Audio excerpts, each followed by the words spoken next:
Supremacy Games. Chapter 401 to 425. Chapter 401, The Sphinx's Peak Ability. He didn't know the full theory of it as it wasn't published, but he understood that those spiritual eyes were the reason for the witches having the sole ability to concoct potions. It allowed them to examine the concoction at a microscopic level and use their mental energy to stop the concoction from turning bad. If it wasn't for it, the mental energy would never be used at such a microscopic level. Gadgets, equipment, and such, were all useless, since even if one was able to see at a microscopic level, his mental energy would not shrink to that level. Felix knew that without this step, the ingredients used wouldn't combine, absorb, or react to each other positively. If he went and tried to concoct the potion, he wouldn't even know how it failed. That goes to everyone without those spiritual eyes.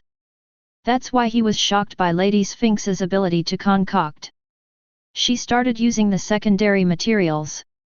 Felix commentated in his mind while watching Madame Hala through in a coated voidling's scale. After so, the bubbling milky white concoction had its intensity reduced. Felix was able to see all of this since he was hovering in the air for better visibility. After a couple of seconds, the bubbles had increased in number again and Madame Hala threw in the last coated voidling's scale. When it was pacified, she hastily threw in the golem brass and sealed the lid shut. Then, she turned on the heat, making the cauldron shake while the lid cluttered around, appearing like a monster was sealed inside, trying his best to burst out. Both Felix and Madame Hala held their breaths in anticipation and worry, as they knew that this was the decisive moment of the concoction that had no relation to the Poti Wunner. With everything that Madame Hala had done, the chance of the potion turning successful was still just 49%. Considering that this was an elemental potion, that chance was quite high for a rank 3 witch. Come on, please, please, please. Felix kept praying piteously with his hands folded, appearing like a devoted believer. While he was praying, the lid was shaking harder and harder until Madame Hala started showing signs of disappointment and gloom. Upon seeing those signs, Felix felt his heart break into pieces, as he knew what was about to come, but he didn't dare to believe it. No, he didn't want to believe it. Alas! Boom! An abrupt explosion went off inside the cauldron, producing the noise but not the actual effect, as it was suppressed inside of it. Peep! A second later, a stream of smoke surged out of a tiny hole on the lid, producing ear-piercing noise due to the suppressed smoke wanting to exit the cauldron all at once. At this moment, only that noise was resounding in the room, as neither Madame Hala nor Felix was speaking. While Madame Hala was sighing in disappointment and had an apologetic expression, Felix was gazing at the ceiling with a deadpan expression. Told you that you are going to jinx it. Brutal as always, Asna added salt to Felix's wounds by mentioning, now look at your stupid face, I can hear your heartstrings snapping from here. It failed, my materials, my money, my game points, all lost. Unresponsive to Asna's taunts, Felix kept murmuring to himself in a daze. Seeing how hard he got hit by the misfortune, Madame Hala decided to comfort him by mentioning, I don't know if someone told you or not, but if you hired me again after I failed, the fees of the next concoction would be halved. If I failed again, the fees would be removed entirely. Alas, Felix wasn't comforted even slightly, as he knew that he would need to collect the materials again, causing him to waste another 4 billion SC and 12 KGP at least. I should have bought it in the auction and got it over with. Regret started to wash over Felix like a tide after recalling that he gave up on the elemental potion for 9 billion SC. Although it was double the price, at least he wouldn't have been stressing himself over the concoction. Sigh. Madame Hala, no need to feel bad for me. Felix let out a long exhale through his nose, calming himself down, and said, you did a wonderful job, but luck wasn't in our side. Madame Hala felt even more guilty after hearing so. She hated seeing her potions failing, and especially if the potion belonged to a client that paid a hefty amount of coins to trust in her skills. I wish that you could trust me again with another concoction attempt. Madame Hala said with her head bowed slightly. She was cold at the start, not paying Felix any attention, but when she messed up, she didn't hesitate to lower her head for her failure. Felix respected that, as he knew that some witches would merely shrug their shoulders like it was not a biggie. If I decided to go for it again, you will be my first choice, Felix said, smiling faintly. I am glad. Madame Hala smiled beautifully. May I ask if there is any elemental potion in your possession or a sister of yours? Felix asked with a hopeful tone. Sorry, all the potions that I make are either pre-ordered in bulk by backgrounds or by clients like you. Madame Hala shook her head. My sisters are all like this. That's a shame. Felix sighed and said, I better get going, I don't want to waste your time.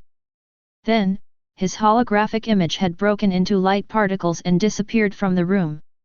Madame Hala massaged her neck at the sight and started to clean up the tables, preparing for the next potion concoction. After Felix returned to his Androxa house, he didn't say a word as he simply picked up his car keys and drove to the training center. When he got to his room, he modified it with breakable objects, like glass, cars, tables, etc.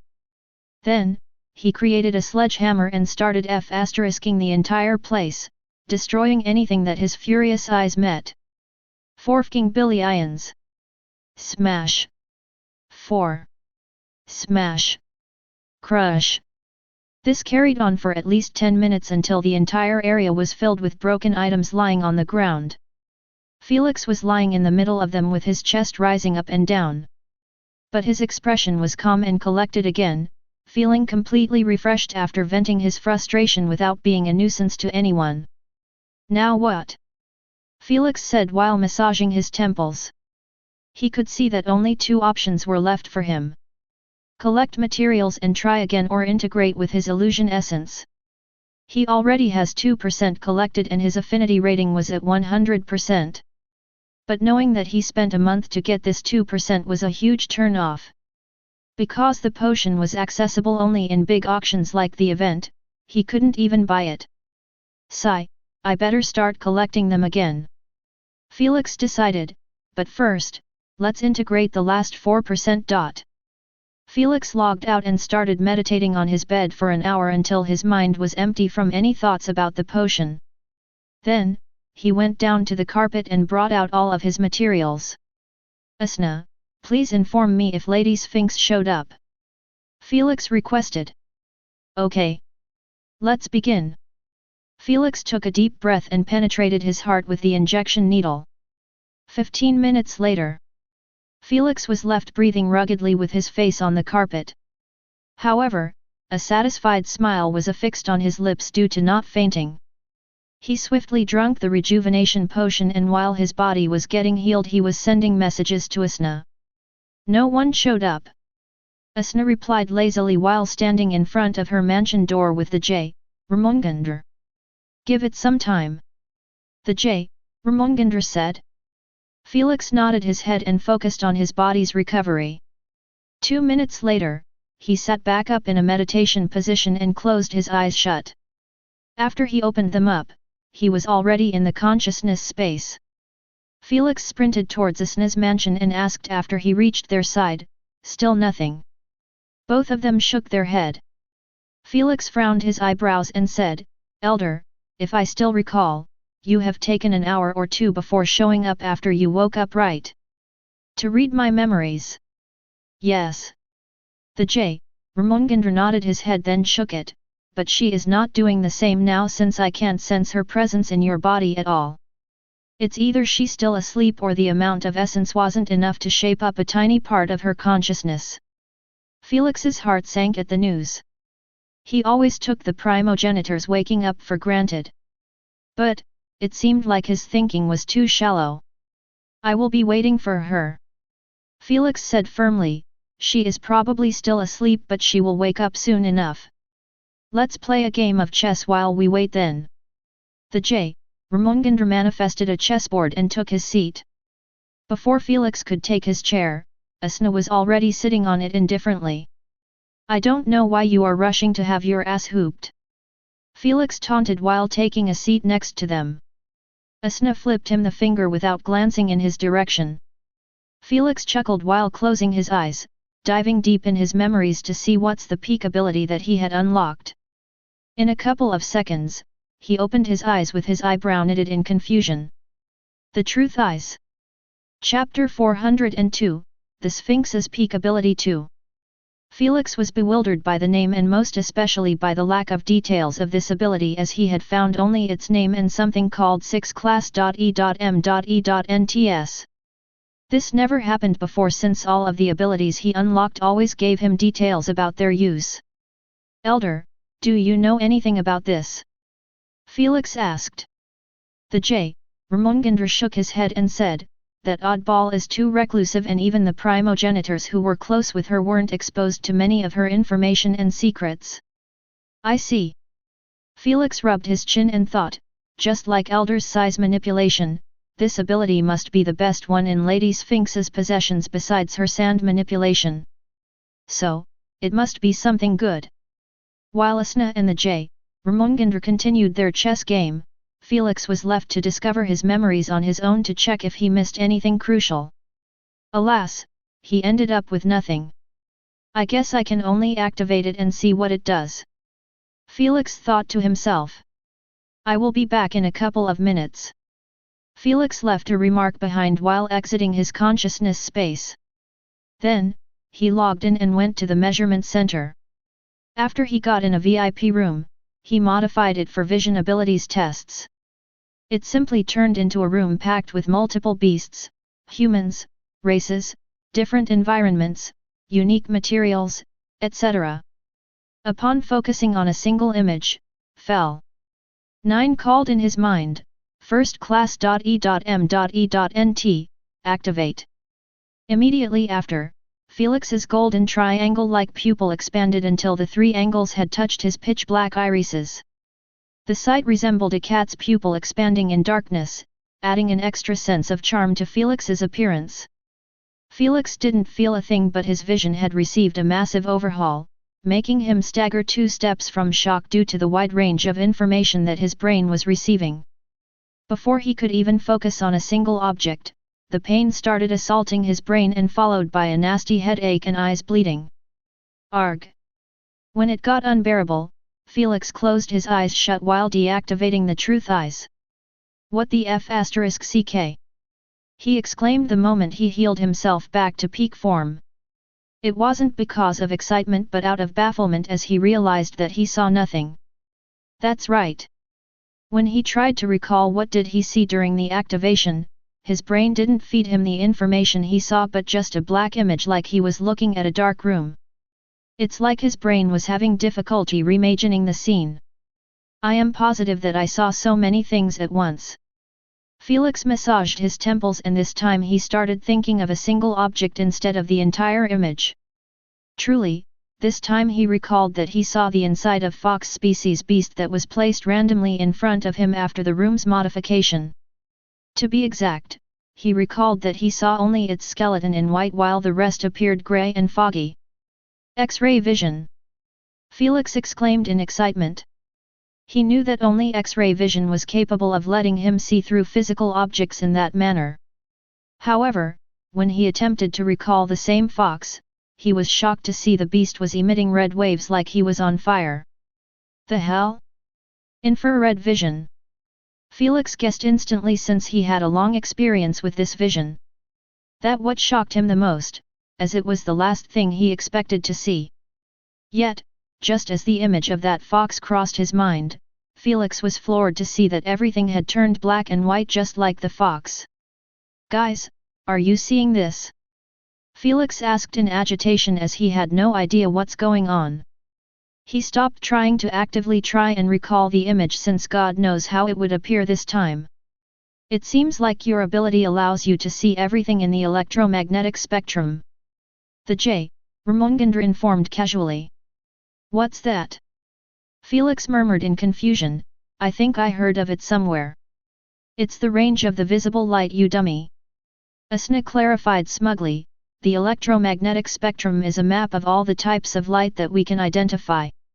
It separates all the types of light by wavelength because that directly relates to how energetic the wave is. The J. Ramongandra nodded his head and added after her, more energetic waves have shorter wavelengths while less energetic waves have longer wavelengths. Not all light is in the visible spectrum, which is the light you humans can see. There are many kinds of electromagnetic waves that you can't see. Like, infrared light, ultraviolet light, X-ray light, gamma rays, etc. Only after hearing their explanation did Felix remember that he read about it in vision-related class in his clan's school. So the truth eyes allows me to use all of those vision abilities at once. Felix exclaimed in shock and understanding, no wonder my brain failed to process the information. My eyes were using all of those visions at once. That's indeed a hefty load on the brain. The J. Ramongandra advised, I am also capable of seeing through the entire electromagnetic spectrum, but I never bother to switch on beyond visible light and infrared light. Every primogenitor that I know had this ability as well, but never use it fully, as they combine only 2 or 3 visions at once and leave the rest off. I will see if I can do so. Felix nodded his head in understanding. He didn't react much about the primogenitors having this ability, since he believed that for beings like them, it was only natural to possess it at their peak. Felix believed that if he got lucky before, he might have unlocked this ability instead of ultra-infrared vision with the J. Ramongandra's bloodline. Let's test only X-ray vision. After Felix made his decision, he closed his eyes and ordered in his mind, first class.E.M.E.Nt,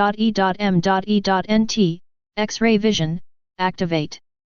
His golden triangle-like pupil turned a bit dim, but the size remained the same. However, the world in front of Felix was completely different.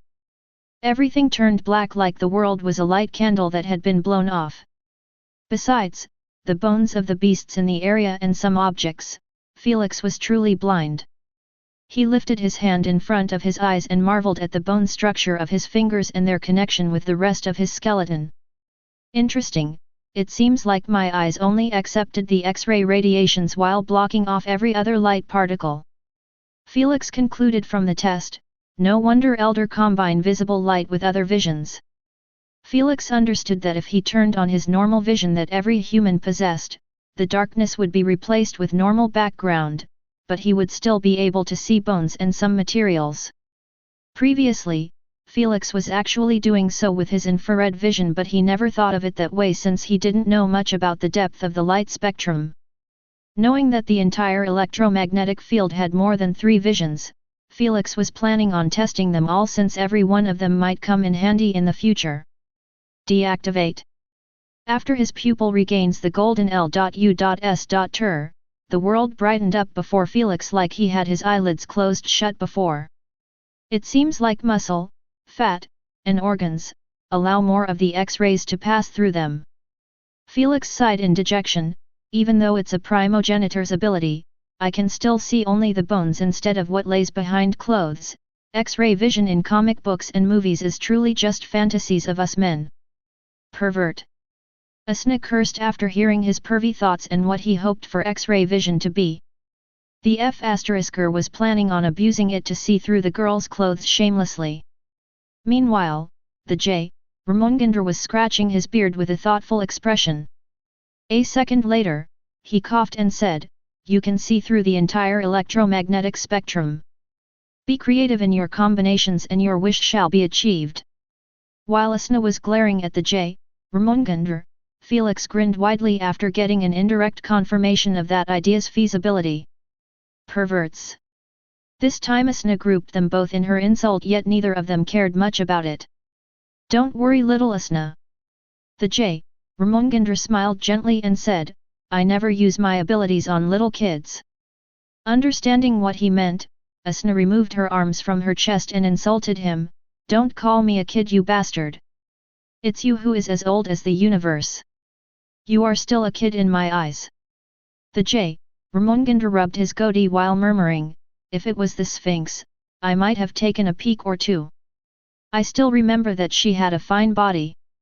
Ah! I never thought that J. RMI liked my body. I am flattered.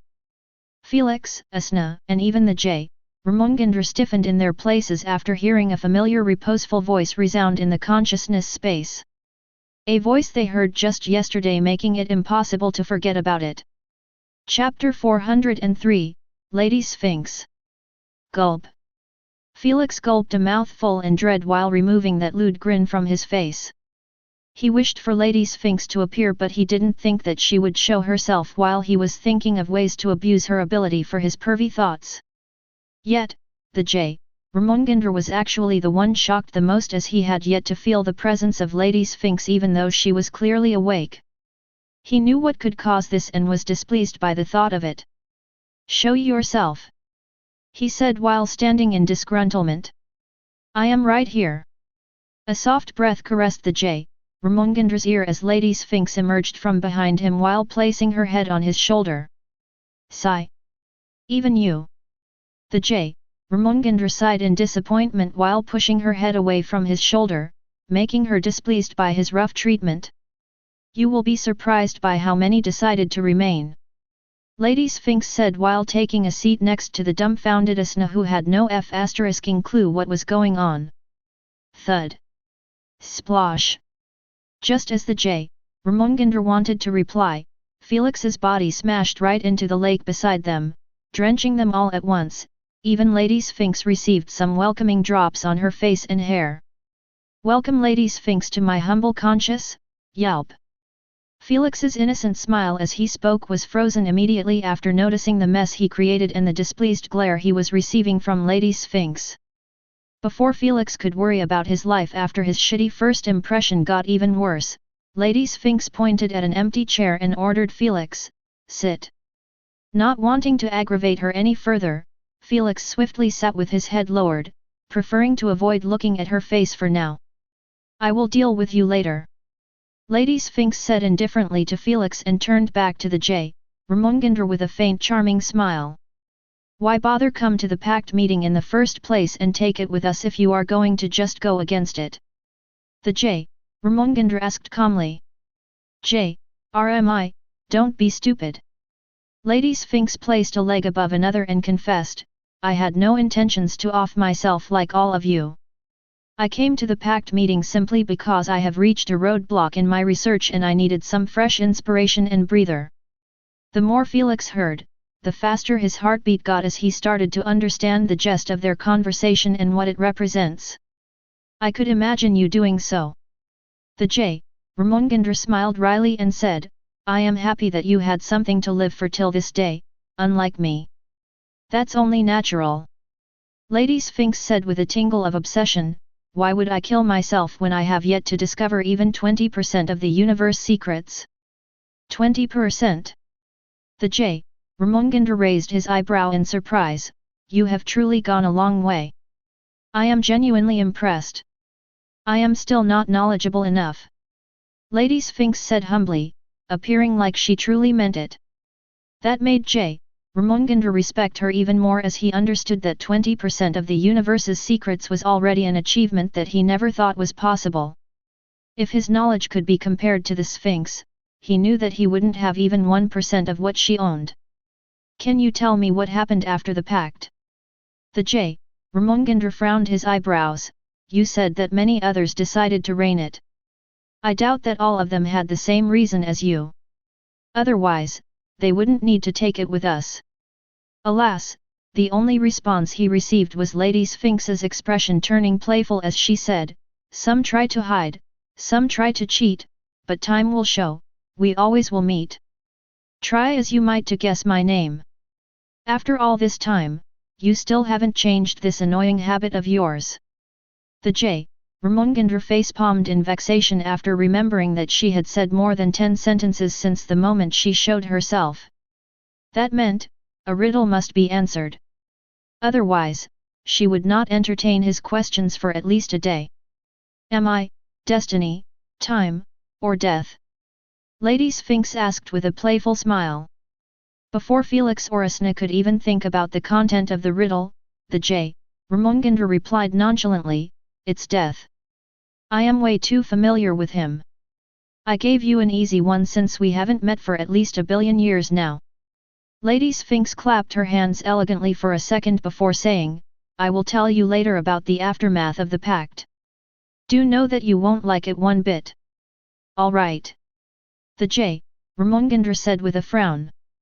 Upon hearing so, Lady Sphinx turned her head to Asna and joked, your race has been giving me a lot of trouble recently.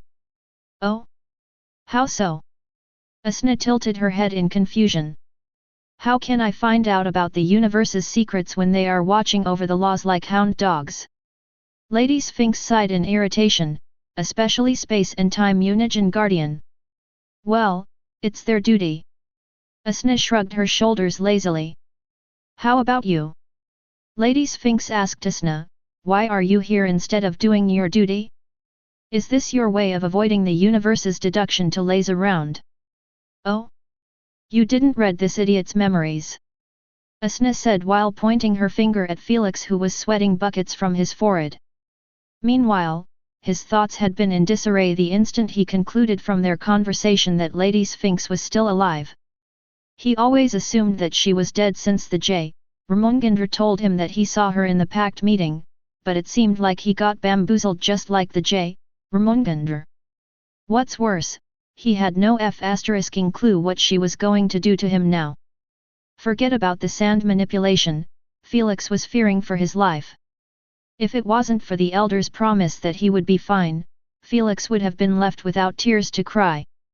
Right now, he decided to keep his head low and listen to their conversation until she addresses him personally. I was in the process of doing so before J.R.M.I. decided to act like a pervert. Lady Sphinx said. The J. Ramongandra coughed while fixing his chess pieces, acting like he didn't hear her. Asna chuckled and said, I will tell you about the story later on. It's a long one. Lady Sphinx nodded her head and smiled playfully to Asna, this thing all things devour, birds, beasts, trees, flowers, gnaws iron, bites steel, grinds hard stones to meal, slays kings, ruins towns and beats high mountains down. What am I? Armies, time, nature. Lady Sphinx rested her cheeks on her palms while staring at Asna in anticipation. You better answer it or she will ignore you for 24 hours straight. The J. Ramongandra advised while pondering on the riddle. It's easy. Asna answered smugly, it's time. Because it's the only thing that is universal when it came to devouring all things. Correct. Lady Sphinx smiled beautifully and turned her attention to Felix, making him flinch in his place. Upon reading his thoughts, her tone turned cold all of a sudden.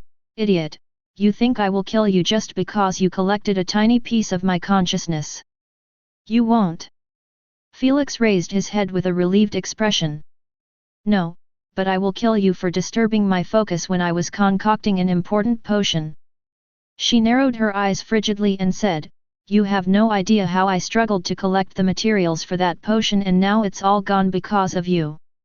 Felix felt like he was thrown into the depth of despair after hearing so. His body started trembling while his heart started pumping adrenaline, wanting to help him escape from those two cold eyes. He knew that she meant business and his life was attached by a piece of string. Elder, it was truly no intentional. Scared shitless, Felix bowed his head deeply until it almost touched the table, but he still was apologizing. If I knew that Elder was alive, I would have never ever considered bothering you like this. Truly. I don't care if you apologized once or a billion times. Lady Sphinx crossed her arms above her and proclaimed, it will not bring back my materials. Killing me will also not bring them back. Felix said tearfully while pointing at Asna and the J. Ramongandra, if you killed me, you will end up killing them both. Lady Sphinx glanced at them and said speechlessly, do they look like they care about dying? Felix was left horrified when he saw that none of them seemed like they were bothered by it. He could understand that the J. Ramongandra didn't care much if he died now or a couple of months, but seeing Asna's nonchalance, made him realize that she was probably starting to get depressed in his consciousness space. Alas, he had no time to think about Asna's matters when his life was on the line. Elder, save me. Felix beseeched in his mind, you said that I will be fine when I awaken her since you are here. Cough, that's before I knew that she wasn't dead. The J. Ramongandra said with a wry smile, with her being alive in real life, her consciousness could easily overpower mine since I am just a tiny piece while she could channel all of her mental energy from her real body, stopping her is just impossible. Felix almost flipped the table after hearing so. He still remembered the J. Ramongandra's face when he promised him confidently that he would be all right. But seeing him scratching his beard in silence, made Felix realize that he was as unreliable as him. Chapter 404, Lady Sphinx 2. Elder Sphinx, please give me a chance to recover those materials for you. Felix stopped relying on anyone but himself as he begged loudly for his life. It may not be now, but I am confident in bringing them back. Isn't that much better than just killing me to vent your frustration? Seeing Felix behave like this, the J. Ramongandra decided to help him out by saying, "Give me some face and grant him a chance to redeem himself," as he said. Felix's eyes gleamed a bit after getting some support. She will give some face to Elder, right? After all, I am not worth that much. He thought with a hopeful expression. Alas, Lady Sphinx's cold gaze didn't change even a bit as she looked at the J. Ramongandra and said, "J. Rmi, stay out of this." She turned to Felix and criticized, "With your lowly strength, I doubt you can obtain even a single secondary material in the next couple thousand years. By then, I would have already concocted that potion and moved on to a difficult one. So just be a good lad and die," she said lastly before gazing at Felix with a penetrative gaze that made his soul freeze, causing the consciousness space barrier to start cracking. However, a millisecond later, the effect had gone away as Lady Sphinx eyed Felix playfully and said, "What can run, but never walks, has a mouth, but never talks, has a head, but never weeps, has a bed, but never sleeps." At loose for words, Felix kept staring at Lady Sphinx's while having his entire back drenched with cold sweat. Meanwhile, Asna and the J. Ramongandra didn't know how to respond to the situation. The lucky bastard truly was really saved by a riddle since Lady Sphinx had said exactly 10 sentences before wanting to kill Felix. But Felix knew that he would be dead whether he answered or not as Lady Sphinx seemed hell-bent on doing so. Hence, instead of thinking about the riddle, Felix started brainstorming on ways to offset her suppressed fury that she clearly wasn't displaying. Promises are useless and begging didn't work as well. I need to offer her something tangible that would offset her anger. But what do I have to give that can move a knowledgeable being like her? Felix. Something that she doesn't know of. Felix's eyes brightened up after realizing that he had something unique to only himself in the entire universe. The fact that he was the only potential candidate to host multiple elemental manipulations. Elder, I believe that if you read my memories or listen to me for a few minutes, I can show you something that you have never seen before. Felix offered with a hasty tone. He could see that Lady Sphinx was slightly interested but she didn't say anything in return. You better answer in the next 10 seconds. The J. Ramongandra advised. Realizing what he meant, Felix recalled the riddle and started pondering on it with his hand supporting his chin. He realized that he wasn't given the 3 choices like Asna and the J. Ramongandra, but he didn't have time to complain about her unbiased treatment. 8, 7, 6. What can run, but never walks, has a mouth, but never talks, has a head, but never weeps, has a bed, but never sleeps? Felix guessed the answer after a quick analysis. Is it a river? Rivers always runs and they could devour anything. They have endings connected to seas or oceans that could be considered as heads. Lastly, there is the riverbed. It must be a river. 3, 2. It's a river. Felix answered and held his breath immediately in worry that his answer was wrong. Correct. Lady Sphinx smiled beautifully to Felix, appearing like she was fond of anyone who answered her riddles. Phew. Felix let out a long exhale and repeated what he said before quickly, worrying that he didn't hear him. God knows what goes in her mind during her riddles telling. I heard everything that went in your mind. Lady Sphinx said with a look of intrigue as she inspected Felix's forehead where the tiny hidden purple dot was placed. A human without any relations to the primogenitors lucked out on an element manipulation. She pondered while toying with her cat's mustache. With little Asna's help and the human's bloodline integration system, you managed to gather a tiny portion of my consciousness and was hoping that I will give you my sand manipulation when I wake up. Am I correct? She asked while eyeing Felix, making him nod his head in embarrassment after getting found out red-handed. By now, Felix would be a retard to not realize that it was a fantasy to get sand manipulation from Lady Sphinx. Why the f*ck would she give it to him while she was still alive in some part of the universe? You are truly a fool. Lady Sphinx shook her head and said, if you went and attempted to accept another elemental manipulation bestowing, you would have ended up imploding until not a single atom was left from you. Obviously, I was never planning on accepting another elemental manipulation right away as I wanted to first do some research on it before making sure that it was going to be safe. Felix confessed. He didn't lie since the Jormungandr had clearly told him that he simply was a potential candidate, not a certain one. Research it. Lady Sphinx pushed her glasses upward her nose bridge and looked down on Felix openly. You think you have what it takes to research a solution for a dilemma that had gone unsolved for billions of years now? Aren't you way over your head? I never said I will succeed.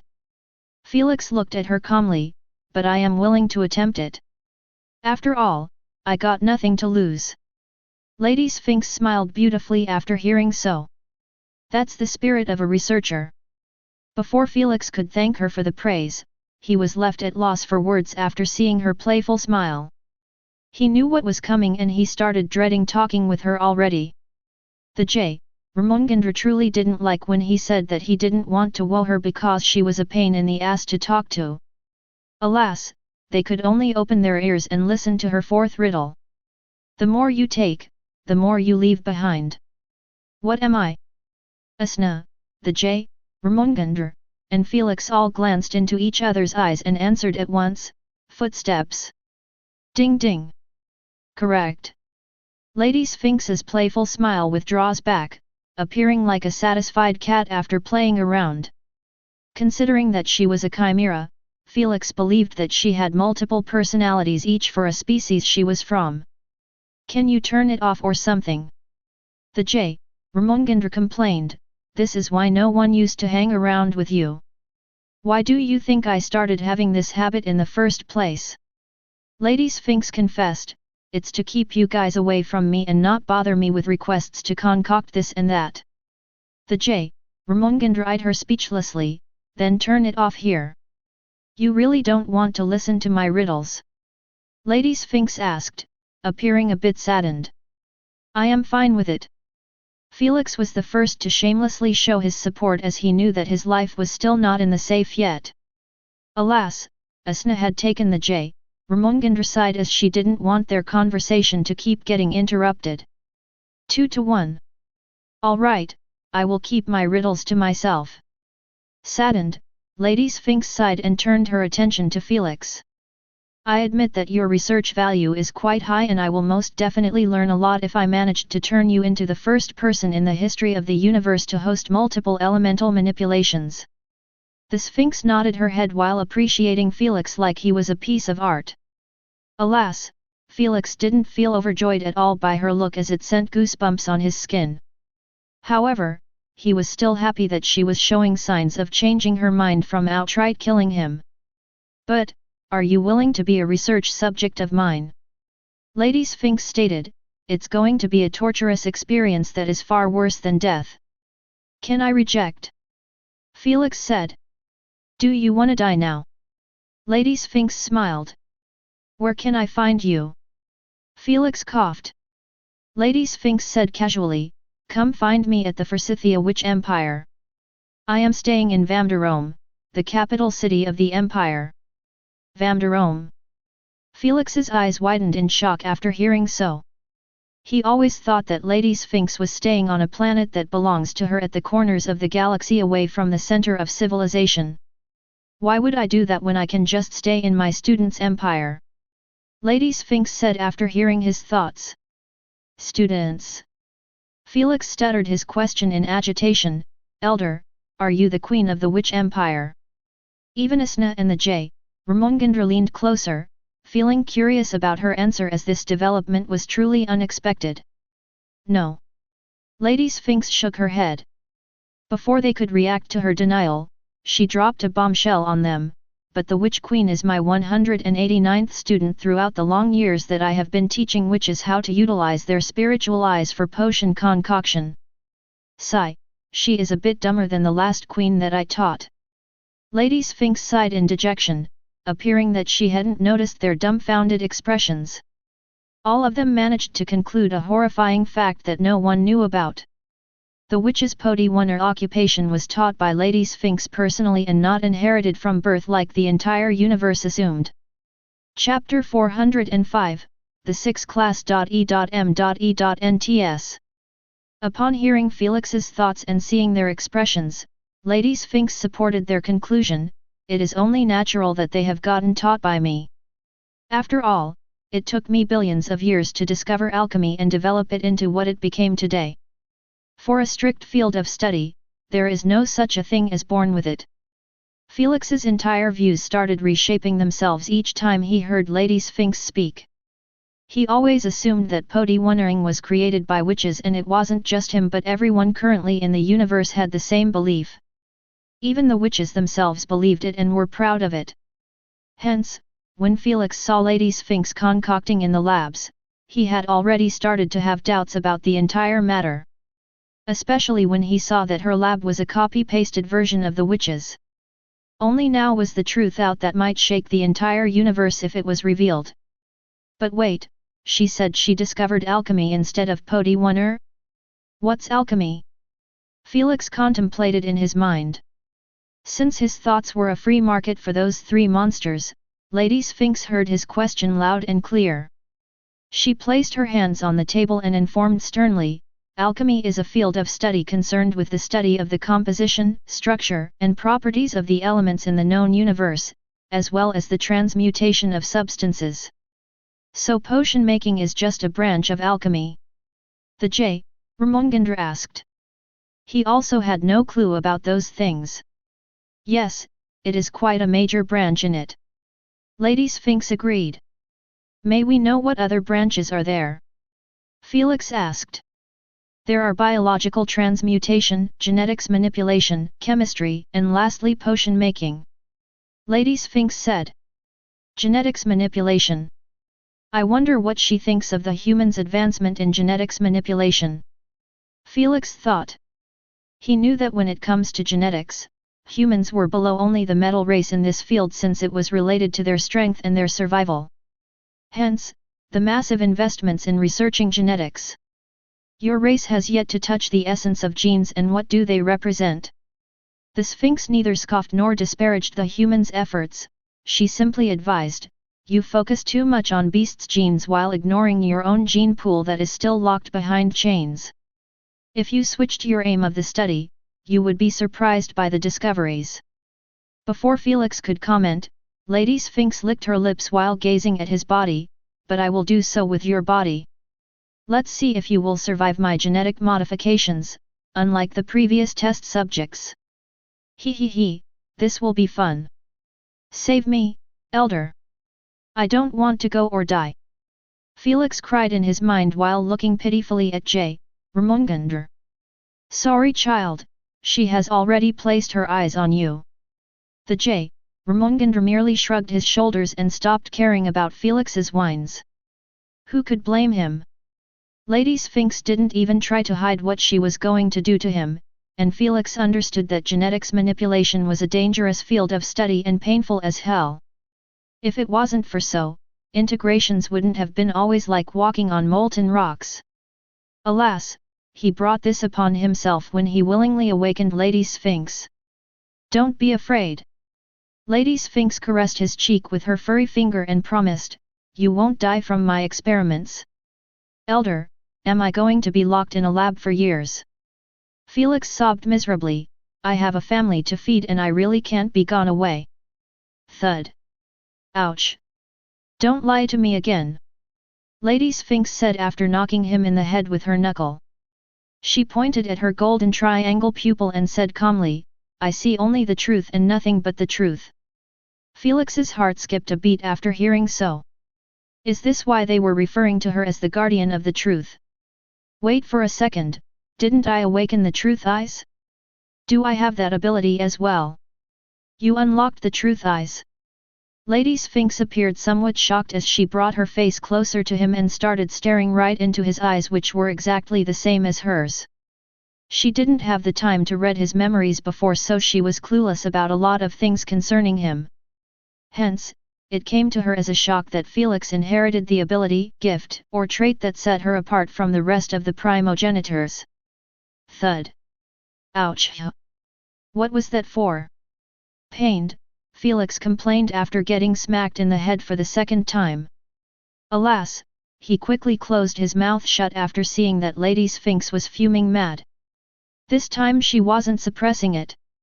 You little thieving prick! Livid, Lady Sphinx pointed at her eyes and shouted, I spent at least 2 billion years on my truth eyes, training them and discovering ways to break through beyond what was visible. I finally reached 5th class. E.M.E.Nt after all that effort. Now you are telling me that you inherited all of that in 15 minutes. In the end, Lady Sphinx couldn't help but lose it after seeing her most prized treasure in Felix's stupid face, who was dumbfounded by what he heard. I will beat you up. Smock. Smack. Thud. Lady Sphinx's elegance was no more as her glasses were thrown somewhere. Her beautiful face was flushed red and her hands were stained with Felix's bloody face as he was getting the plumping of his life. I will, cough. Die. Save me. Felix managed to utter only those 4 words before getting punched in the lips, busting them wide open. It seemed like Lady Sphinx was still controlling her strength to just bring him utmost pain without killing him. Heh, beat him well, big sis. Asna cheered at the side in delight while the J. Ramongandra was rubbing his beard in a miss.E.M.E.Nt. He never saw or thought that Lady Sphinx could lose her composure, as she was known for being the most patient and kind when dealing with those below her in the universal social pyramid. But he could understand where she was coming from. After all, he also had spent at least 1 billion years before finding a way to reach the size of a cosmic body. Yet, Felix had inherited that ability and could also reach the same size anytime he wanted. The only limit he had was energy. Once he deals with it, he could easily grow as big as a planet just like that. If the J. Ramongandra wasn't already planning on returning to Death's embrace and didn't care much, Felix would have gotten beaten even worse by him. Smack. In the end, Lady Sphinx stopped her pounding with one last punch at Felix's right eye that was already swollen and purple. All good now. The J. Ramongandra smiled faintly, did you vent enough? Huff, even I beat him every single day for the rest of his life, it would still not be enough. Lady Sphinx said coldly while kicking Felix in the ass one last time, hurling him away from the table. Then, she sat with them and cleaned herself up from his blood with a finger snap. Oh I, Felix, are you dead yet? Asna asked while giggling in happiness. Seeing Felix suffering was always a pleasure to a sadistic queen like her. Arg, arg. Alas, only Felix's agonizing groans responded to her question. Little thief, heal yourself and bring your ass here. Lady Sphinx ordered without glancing at Felix. Upon receiving permission, Felix swiftly submerged himself in the lake and emerged with a brand new body. He didn't dare to leave the consciousness space or heal himself lest he makes it worse. After seating with them, Felix avoided having eye contact with Lady Sphinx, fearing for a second round of plumping if she saw his eyes again. Look at me. Lady Sphinx ordered Felix. Cough, you sure are beautiful, elder. Felix complimented with a forced smile. Save your breath. Lady Sphinx pointed at his eyes and said with her lips trembling, if you understood what the truth eyes were capable of, you would be jumping in joy for a year. Oh? What do they do? Asna asked in intrigue. Both Felix and the J. Ramongandra had their ears perked up in curiosity. The truth eyes is split into 6 class.E.M.E.Nts. Lady Sphinx blinked her eyes once and the golden triangle-like pupil angles had expanded until they touched the irises. I have now activated the first class .E.M.E.Nt, this allows me to see the entire electromagnetic spectrum. Then, she made a square-like motion with her finger, using Felix's mist to create a grey board. After finishing, she drew a long line and named it an electromagnetic spectrum. Next to the line was a wavy line that was long at the top and at the bottom had multiple stacked waves. At the top of the line where there are low frequency and low energy, you can see radio waves, AM waves, radar waves, etc.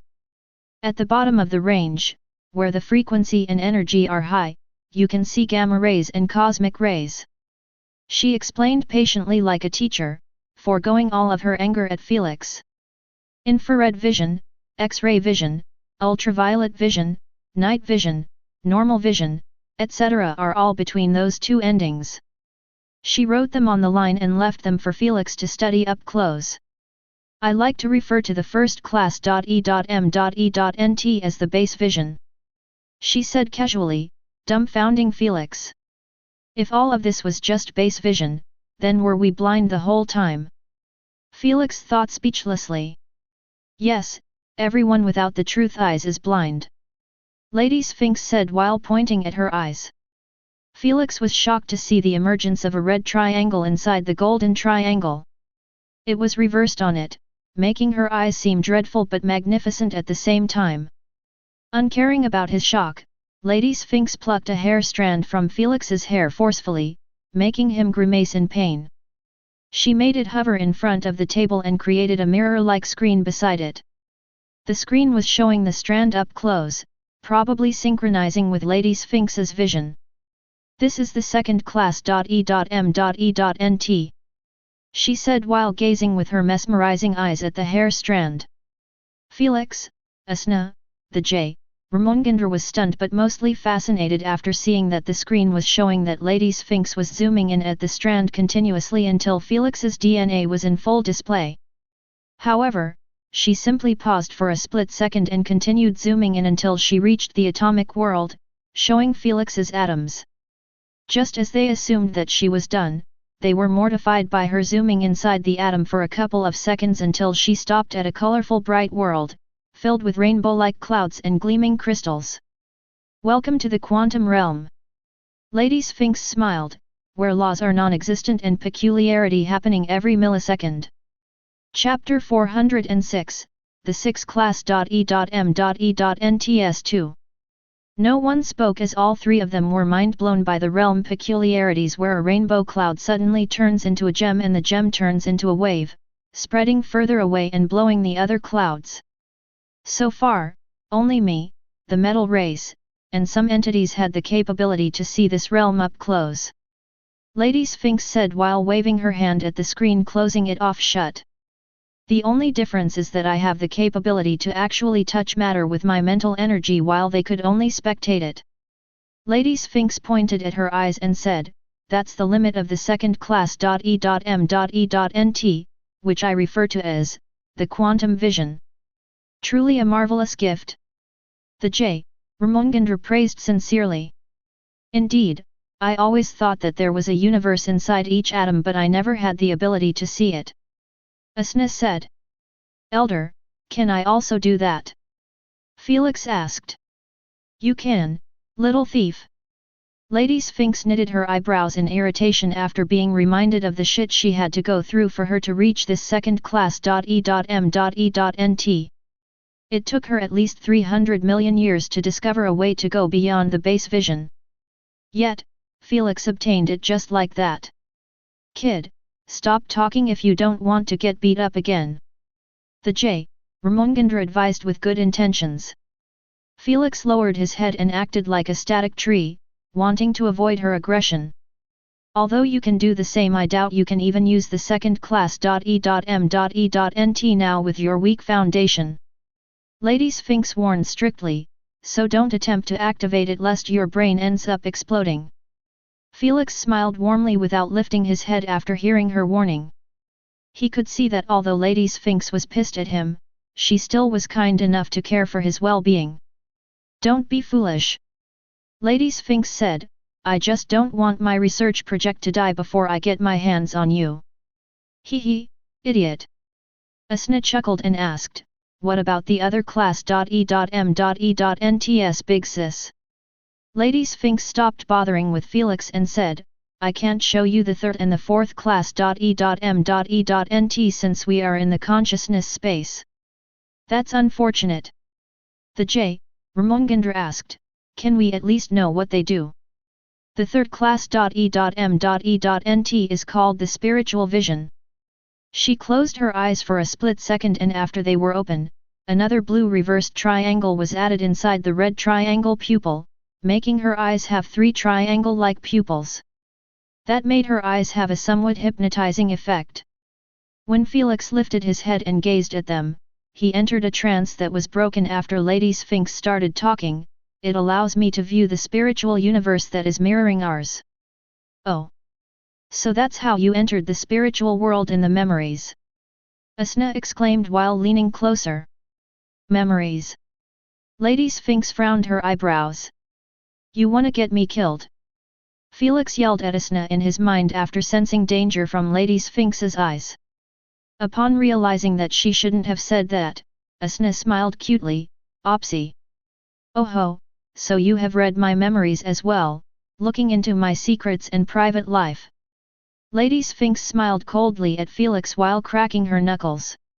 She did it first. Not wanting to get beat up again, Felix switched the blame to Asna while staggering a step back. You should be thankful that you didn't see anything that crossed my bottom line. Lady Sphinx gave him a warning look and added. Snooping into the primogenitor's memories had only one result. Death.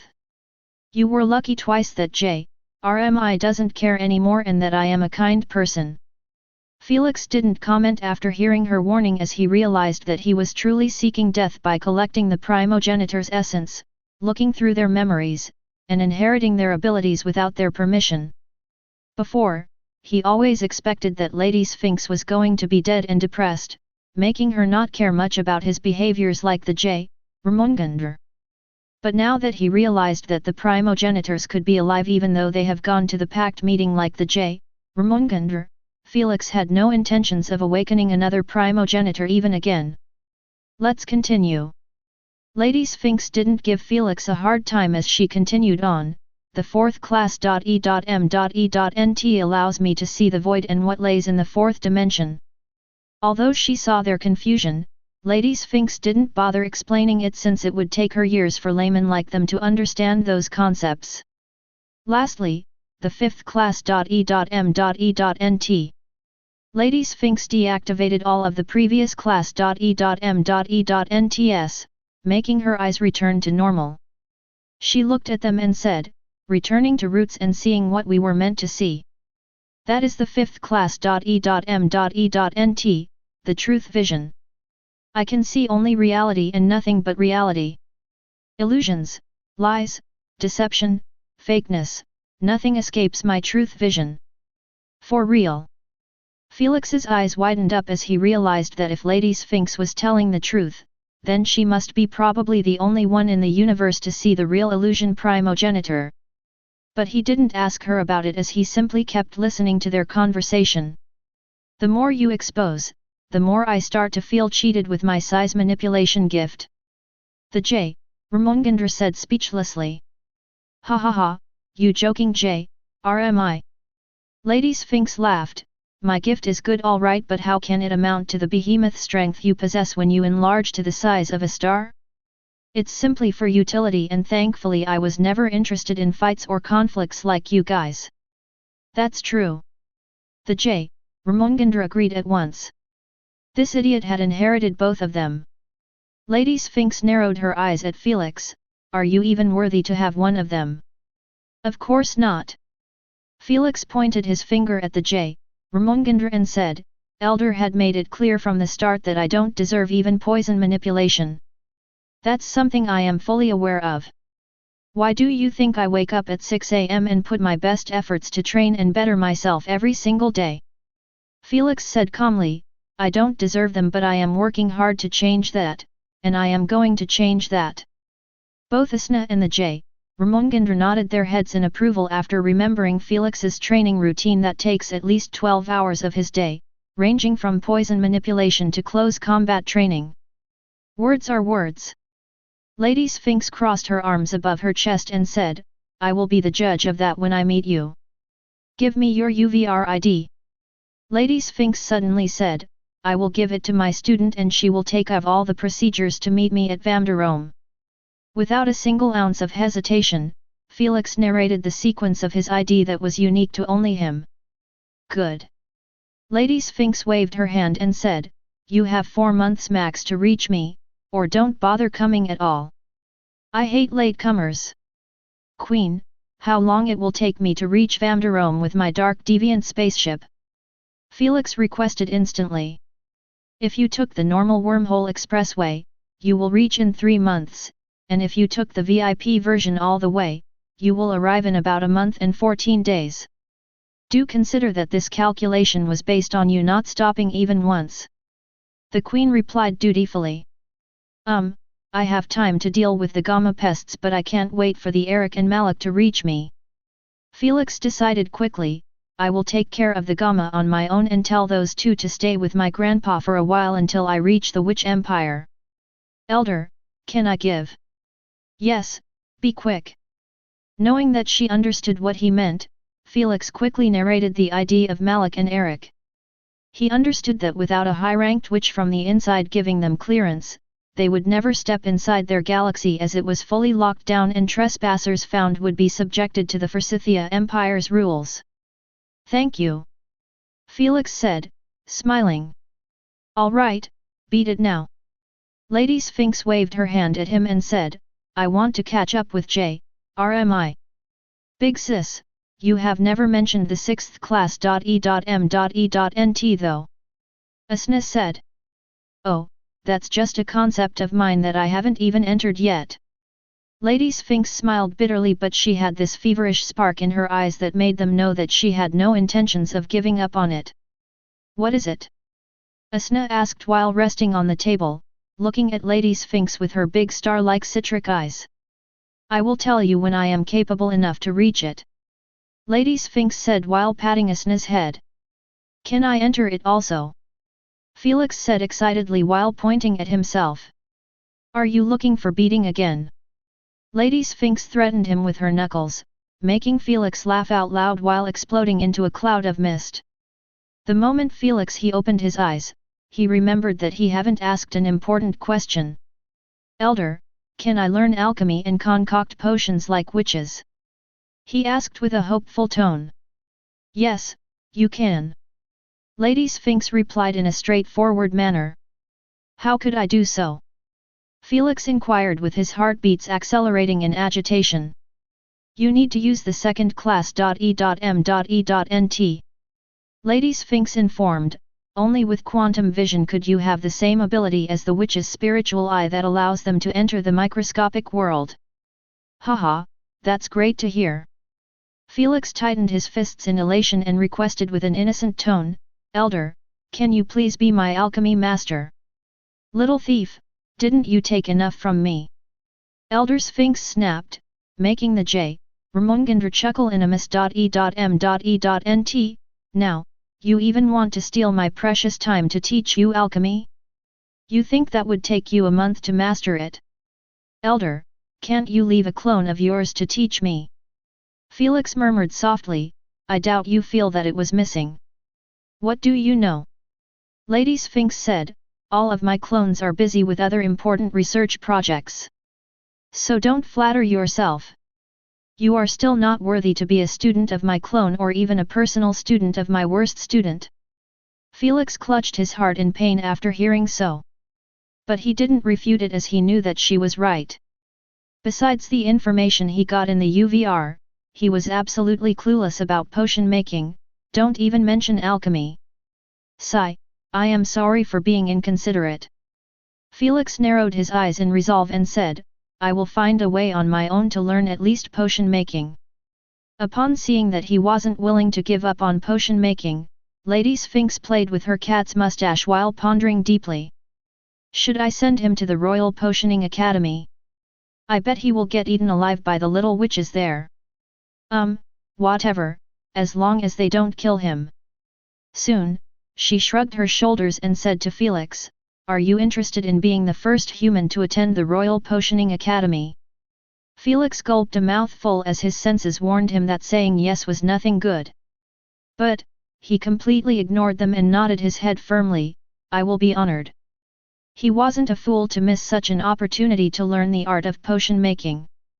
He was ready to face off all the difficulties that would arrive with this opportunity. "Good, I will be informing my student about your arrival." Lady Sphinx said calmly, "Do understand that you can't talk about me or mention my existence. I am nothing but a shadow behind the Forsythia Witch Empire, and you better keep your mouth shut so it remains that way." Felix didn't know why she was choosing to hide instead of coming out in the light, and he wasn't preposterous to ask her for the reason. She might tell the J. Ramongandra or even Asna, but not him, since he hadn't earned his place in her mind. Hence, he kept those questions to himself and promised, "My mouth is sealed." Chapter 407, Champions. After hearing so, Asna snapped her finger and the connection was disconnected, making Felix clueless about their upcoming discussion. "Thank you." Lady Sphinx smiled and turned to the J. Ramongandra. She looked at his violet eyes that were hiding an ocean of depression that no one could see but her, since she had also experienced some moments of that feeling in her life. Thankfully, she had something to live for, pulling her away from falling into the same pit as most primogenitors. "Rmi, I still didn't ask you." Lady Sphinx eyed him gently and asked, "How are you coping?" "The usual." The J. Ramongandra said with a soothing tone. "Then why are you still here?" Lady Sphinx asked in confusion. "I made a promise to that lad to stay for a year." The J. Ramongandra said calmly, "I will be leaving in a couple of months." Asna's expression got a bit downed after hearing so. She might bicker and curse the J. Ramongandra all the time, but she enjoyed his stay in this dreadful space. If he left, she honestly would start sleeping for days to weeks, waking up only when Felix needs her. It was too depressing to stay in this closed space. "Don't be sad, little Asna." The J.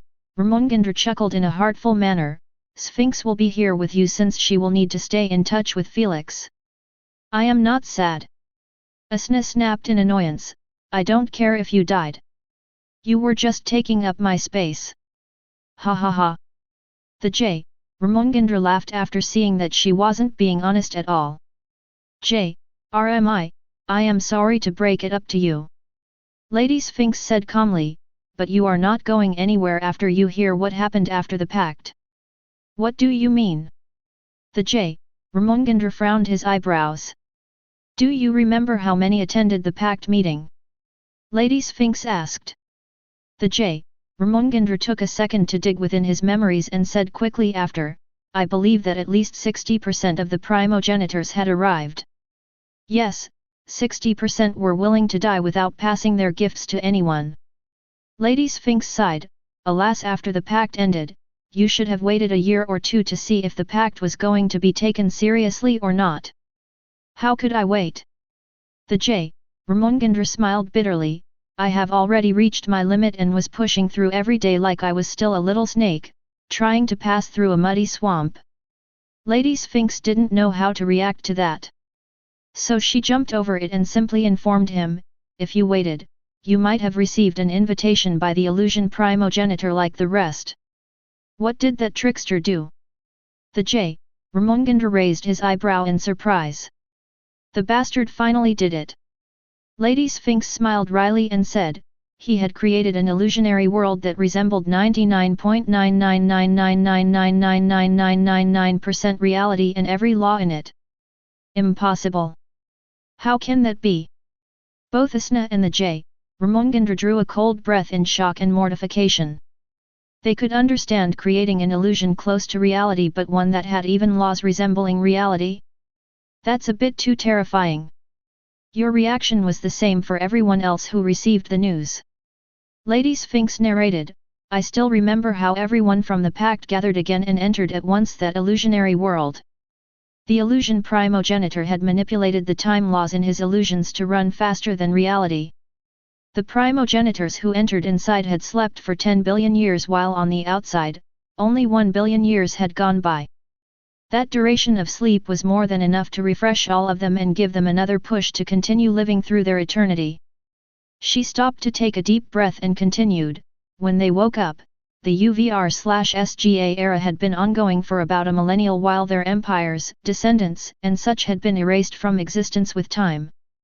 The era was completely different as with the UVR, the universe was connected and wars had been almost uprooted with the existence of the SGA alliance. Instead of breaking the balance of peace, they decided to enjoy the new entertainment that was brought to them by the games without making their presence known. So they were always awake in this era but just hiding like you? Asna asked. Yes. Lady Sphinx added, but I am hiding since I dislike being interrupted during my research, but they did so to keep the balance from breaking, since the moment they show themselves publicly, the universe would fall into chaos. The J. Ramongendra arched his eyebrows. I watched a couple of games of that lad and they weren't really that entertaining in my perspective. That's because you had nothing to gain or lose from them and the games were probably just humans tussling around with their pathetic strength. Lady Sphinx dropped a bombshell on them. However, the primogenitors had decided to choose either their lost descendants or fighters from new races as their champions to bet on in the games. Upon seeing their stunned reaction, she carried on with her eyebrows twitching. Naturally, the bets were nothing ordinary as the stacks could skyrocket to the point even I will feel the pinch of losing them. The J. Ramongendra looked speechlessly at her. Don't tell me you are also taking part in this. Lady Sphinx waved her hand. I am standing behind witches and they can't fight. I stopped taking part after 10 of my champions got massacred the moment they met with other primogenitors' champions. I see. The J. Ramongendra rubbed his beard and asked, I still don't know why any of this would make me want to stay behind. Truly, everything that Lady Sphinx had said was an eye-opener that changed how he perceived the universe's current state. But still? What the F***ck has any of that got to do with him seeking death? He was upset all right that many primogenitors reigned the pact, but he was also somewhat happy for them that they had found a way to go relieve their boredom and depression. But for him? Nothing much changed. Oh, I forgot what I was building all of this for. Lady Sphinx removed her glasses and looked at him deeply in the eyes. RMI, your name and legacy has been insulted and trampled upon by your enemies after they woke up. It wasn't just you but also, Thor, Kraken, Rock, and every other primogenitor who died straight after the pact meeting. The J. Ramongendra's entire demeanor had changed after recalling the primogenitors with who he truly had a conflict instead of Thor, who was his best friend and rival. Asna was surprised to see a purple aura raising from the J. Ramongendra's body and encasing him slowly while his expression was getting colder and colder, making her doubt if this was the kind and gentle J. Ramongendra who was playing chess with her. Oh? What did they say and do? He asked while narrowing his slits dangerously. Lady Sphinx didn't open her mouth, but it was clear that she was communicating telepathically with him. This made Asna pout in annoyance after having her curiosity raised like this just to be trampled on. However, she could see that the more J.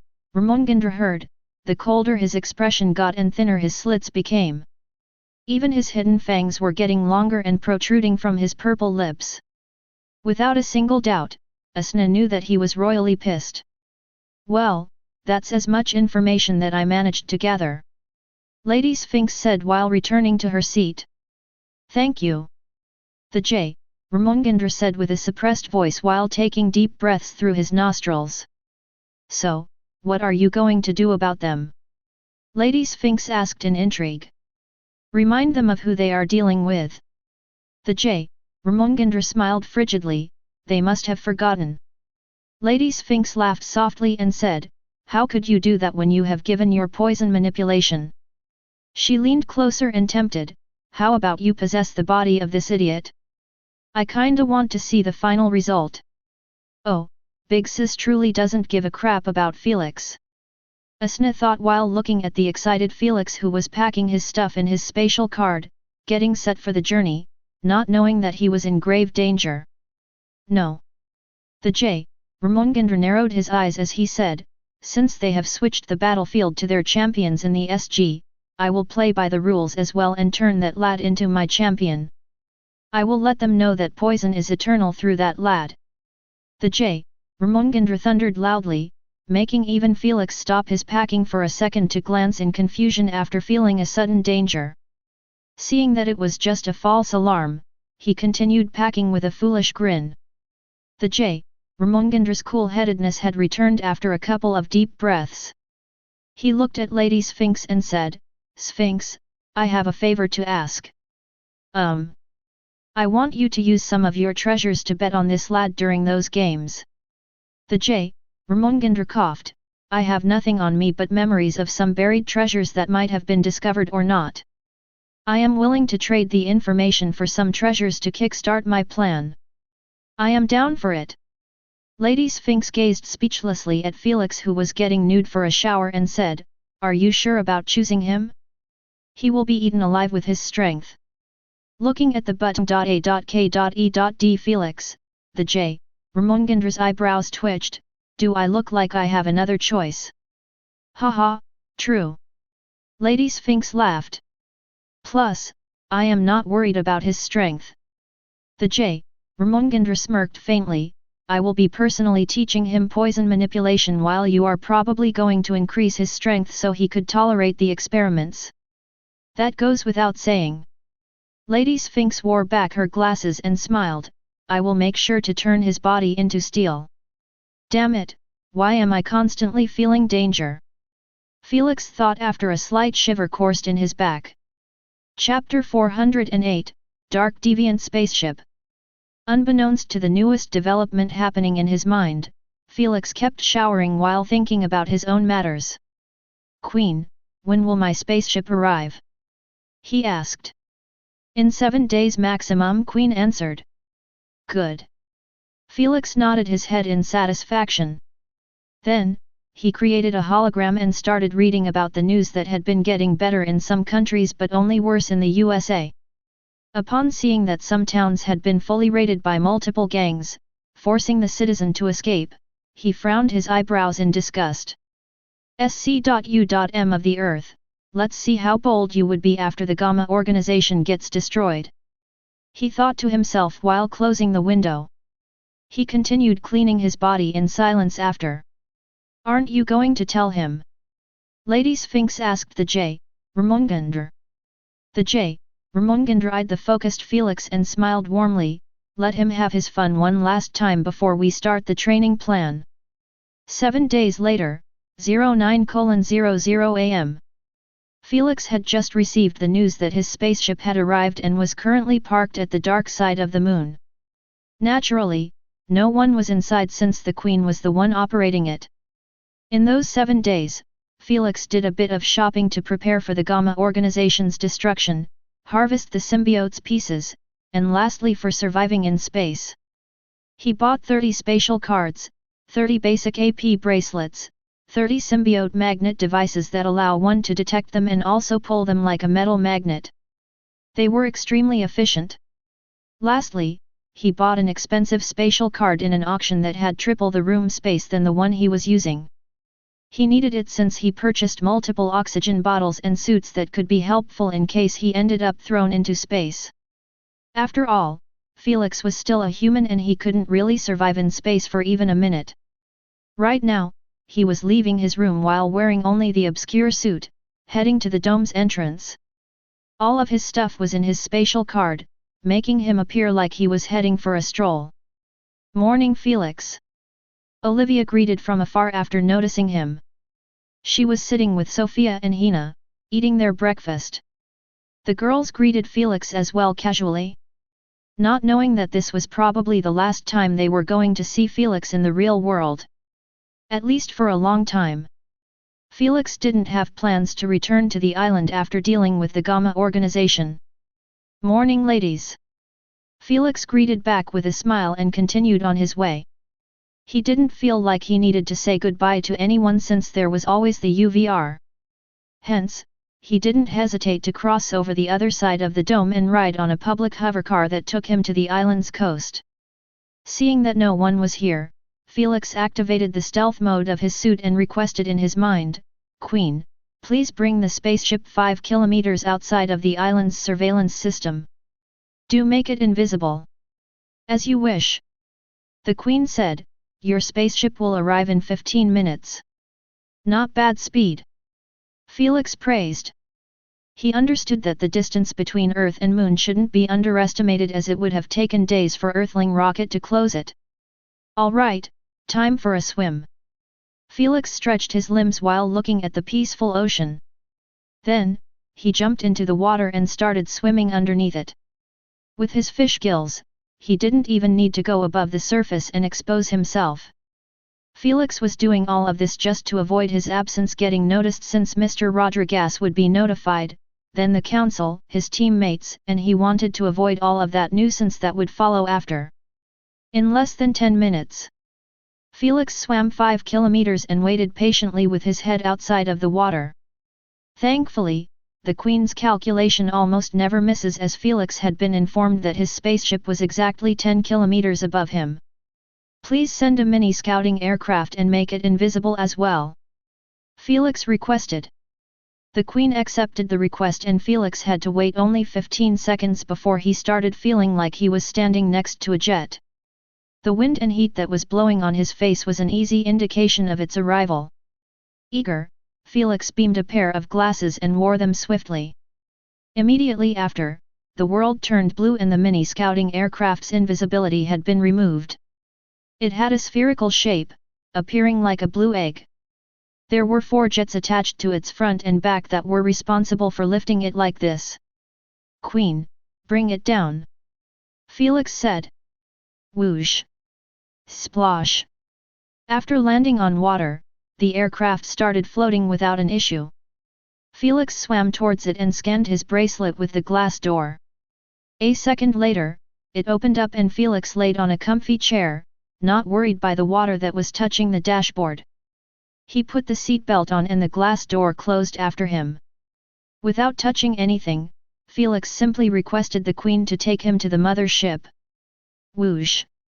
The scouting aircraft had lifted off and Felix didn't feel a thing in the process, not even a small vibration reached him. Felix didn't put his focus on this but on his dark deviant spaceship that appeared like a blue longsword due to those anti-invisibility glasses. The closer he got, the more details he was able to see. By the time he reached it, Felix already was satisfied by its entire design, as it was exactly the same as he had ordered. It appeared long and somewhat thin from afar. But only up close would one be able to appreciate its beauty. It had 2 short triangle-shaped wings at the back near the main engine.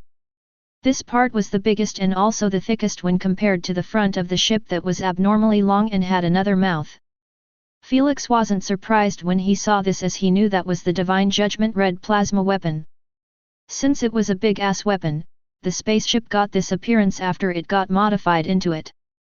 Felix wasn't worrying about the weapon causing trouble like ruining the balance or something like that. He understood that if it wasn't possible to merge the weapon with his spaceship, he would have been notified to change the spaceship to another one. Meanwhile, the inside was spacious and open, making Felix feel comfortable right away. There were no wires or exposed mechanical parts, as the walls were all smooth and painted in white, contrasting to its dark color on the outside. Good, really good. Felix kept nodding his head in praise and satisfaction while walking randomly through its long corridors. "Sir, do you want to see the spaceship's map?" the Queen asked. "Please do." The moment Felix agreed, a holographic map of the spaceship's interior was displayed to Felix. It was showing his current position and also the names of every room and area. The open areas were highlighted in green color while the restricted had a red color. There were living rooms for Felix and crew, a gaming room, a weapon room, a fuel room, a robot room that was housing all the bots needed to repair the spaceship in case it got damaged, and much more. Felix read them with his eyes and pressed on the captain's living room. Immediately after, it got expanded and showed Felix how it looked in reality. Since he was easy to please, he felt right at home when he saw a king-sized bed, a closet, and a spacious bathroom. To the side, there was a VR pod that had a better design than the one he was using. Felix knew that wasn't just a VR pod but also a small aircraft. In his previous life, Felix had been into many space.I.P.S and was knowledgeable about a couple of things. This VR pod/aircraft was one of them. He understood that most space travelers never actually stay awake during their journey since the spaceship would be traveling at light speed and it was impossible to move on the ship or see a single thing from the window. Hence, everyone would enter the pod to spend their time in the UVR during their travel. Only when their spaceship stops traveling at light speed could they exit the pod and do their things in the spaceship. Since most of the time spent was in the pods, it was only natural to turn them into emergency aircraft that were capable of helping them survive in space for some time. They were also capable of landing successfully on planets with a forgiving atmosphere. Upon checking a couple of other rooms for the crew, Felix pressed on the C.O.C.K pit room and started walking towards it while inspecting its appearance. It was nothing fancy as it was a somewhat small room with 4 chairs facing a large transparent glass window. Since the spaceship was modified, the glass window wasn't at the tip of the spaceship but in the middle right behind the plasma weapon. "We have first-class seats to watch the fireworks," Asna said in delight while sitting at the chess table with the J. Ramongandra and Lady Sphinx. "Fireworks?" Lady Sphinx wondered while drinking a cup of tea next to them. "Hee, you will see soon." Asna chuckled with a look of anticipation. In a short while, Felix finally reached the control room after a long walk. When he entered it, he sat at the captain's chair that was sandwiched by the rest of the chairs. As always, he made sure to put the seatbelt on. Unlike the ones in cars, this one had affixed him to his chair without making it too uncomfortable. Felix glanced once at the complex dashboard that was packed with turned off or on buttons and smiled wryly. Operating a spaceship was way outside of his comfort zone. "Queen, please take us to space," Felix said while placing his hands on the armchairs, preparing for the thrust. The Queen gave him 3 seconds warning before turning on the main engine while making the spaceship face slightly upward. The moment it was perfectly aligned, the spaceship started moving slowly at the start. But it kept pushing through the constraints of gravity until its acceleration had reached the point only a noisy blast was left behind in the area. Boom! It spread far and wide, even those living on the island heard it clearly. "Are we under attack? Did a bomb just go off? Did everyone hear that?" The soldiers, the constructors, the island staff, and even the team members all reacted differently to the sonic boom of the spaceship. George even sent a swift message to Mr. Rodriguez informing him about it while also asking for the team to gather at the Drops bunker. It was built under the island to survive against nuclear strikes or similar strength attacks. Since it was an emergency protocol, the entire team dropped whatever they were doing and dashed on black platforms towards the bunker's room. After they reached it, George frowned his eyebrows after noticing that Felix was missing from the bunch. Where did that troublemaker go now? George thought to himself.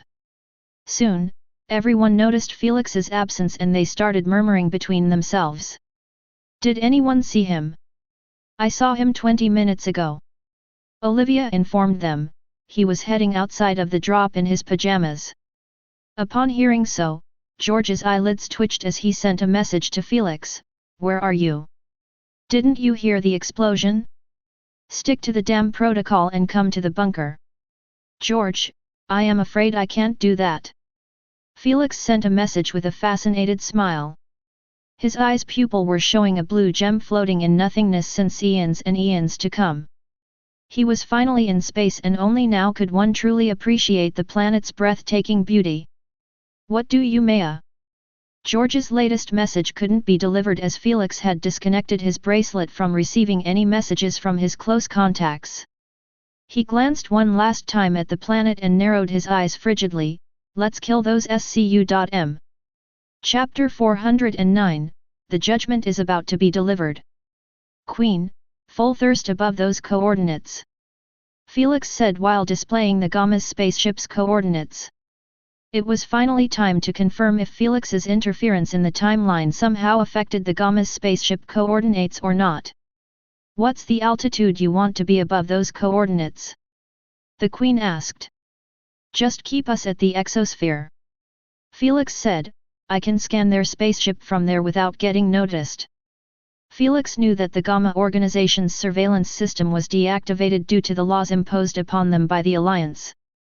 However, the Anti-Surveillance Alliance was fully active and his spaceship scanning attempt would be discovered if it was any other spaceship. Too bad for them, the Dark Deviant had one of the best surveillance/anti-surveillance systems. Though, its defenses, weapons, and speed were shit compared to other space.I.P.S in its generation.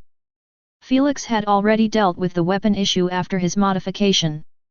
When he deals with the Gamma organization and picks up the artificial symbiote, he would take care of its defenses. That would leave only its speed without an upgrade. As you wish. The Queen replied. A couple of minutes later, the Dark Deviant had its engines turned off while positioning horizontally, making the red plasma weapon face the planet. Good, keep it this way. Felix looked at the glass window that was showing a massive CLU.S. tour of clouds, appearing like a storm was on its preparation stage. Felix ignored them and requested, please scan for the existence of space.I.P.S in those coordinates. Immediately after his request, Felix noticed a button turn bright white in the dashboard. Felix memorized it since it was always better to get himself familiar with his spaceship in case he had to go manual when the situation forces him. The scan has been completed. The Queen said while displaying a hologram before Felix that was showing the disc-like black Gamma spaceship, parking right in the red desert. Got you. Felix grinned evilly after seeing the positive results.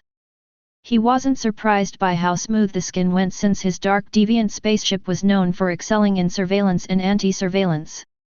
Its speed was average, so as its defenses and weapons. But it was the king in surveillance compared to the space.I.P.S in its price range. Hence, Felix was confident that his scan had gone unnoticed by the Gamma members. He chose it for this exact reason. Please scan for any signs of life near the spaceship. Felix said. A couple of seconds later, he got his answer, 100 life forms had been found in a Tusayan. So those SCU.M are still there? Good. Felix said coldly. Before he got the spaceship, Felix had already scouted Tusayan town and found out that it had been raided by 5 criminal gangs who wanted to turn it into their base operations. The town was perfect since the population was only 560 and it was isolated. Hence, the real citizens were forced to escape their town and seek refuge.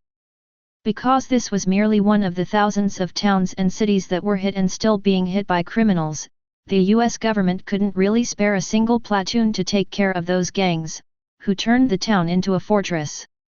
It was more important to defend their metropolis cities than a town in nowhere. Felix didn't know if this was the doing of the Gamma organization or just a lucky coincidence and that those gangs had no clue about the spaceship a couple of miles near them. But, soon they were going to find out. Queen, load the Divine Judgment at full capacity. Felix requested under the cheers of Asna, who was already having a bucket of popcorn on her lap. Meanwhile, Jay, Ramongandra and Lady Sphinx were playing chess. Honestly, it wasn't even a fair game as Lady Sphinx was wiping the floor clean with Jay, Ramongandra, who had absolutely no chance to contest in intelligence with her.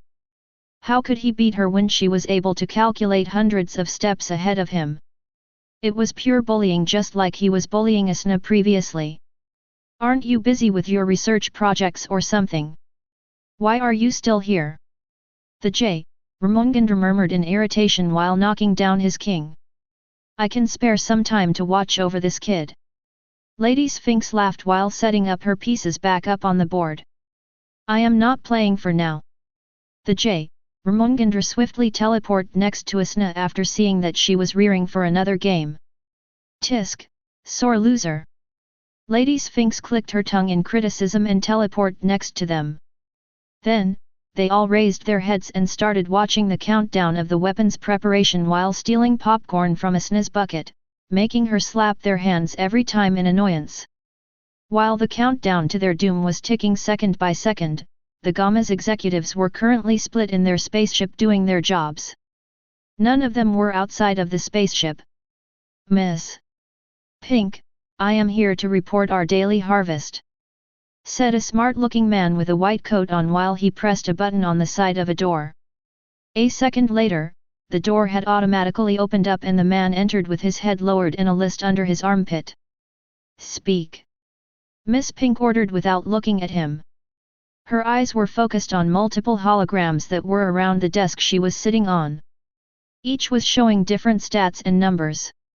"We have harvested 140 uncommon Tier 1 abilities and 49 rare Tier 1 abilities from the 2 last batches of Bloodliners," he reported while reading the list, "plus, we have lost 19 Bloodliners due to failing to integrate 7% at once. Should we revert back to 4%? He asked. "No, if they die they die," Miss Pink said casually while clicking here and there. "The Earthlings have proven to be far more troublesome to deal with. Especially after that demonstration of strength in the games. Are we going to move out soon?" The man asked in surprise after understanding what she meant. "Yes, it has been decided that we will aim at another planet," Miss Pink clarified calmly. "We can't stay here anymore since the Earthling team is probably going to win the next 2 games with their captain's strength. By then, they would have all they need to find us and actually damage our ship. Sigh, this is truly a first one." The man shook his head. This planet and their citizen were studied carefully and thoroughly. The results showed that we could stay here up to at least 5 years. Variables exist. Miss Pink gave a tight-lipped smile. "We were just unlucky to end up landing on one." The man instantly understood that she was implying about Felix, who had ruined most of their plans and was still doing so. He arched his eyebrows in irritation and said, "If only that little shit was caught like the rest. Don't brood over it too much. There is plenty of newer planets to harvest." Miss Pink waved her hands at him and said, "You can leave now, I have recorded the data." The man gave a slight nod and went away. After stepping on the ground, his legs were clutched by the pitch-black artificial symbiote and he was taken to the farms.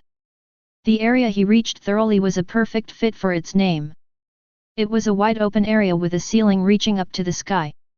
At least 20 large black pillars were connecting to that ceiling. In each pillar, there were hundreds of small chambers. At least 80% of them were empty, but the last 20% were filled with Bloodliners. Some were banging the glass doors while crying in despair, while some were just lying on the ground with a deadpan expression.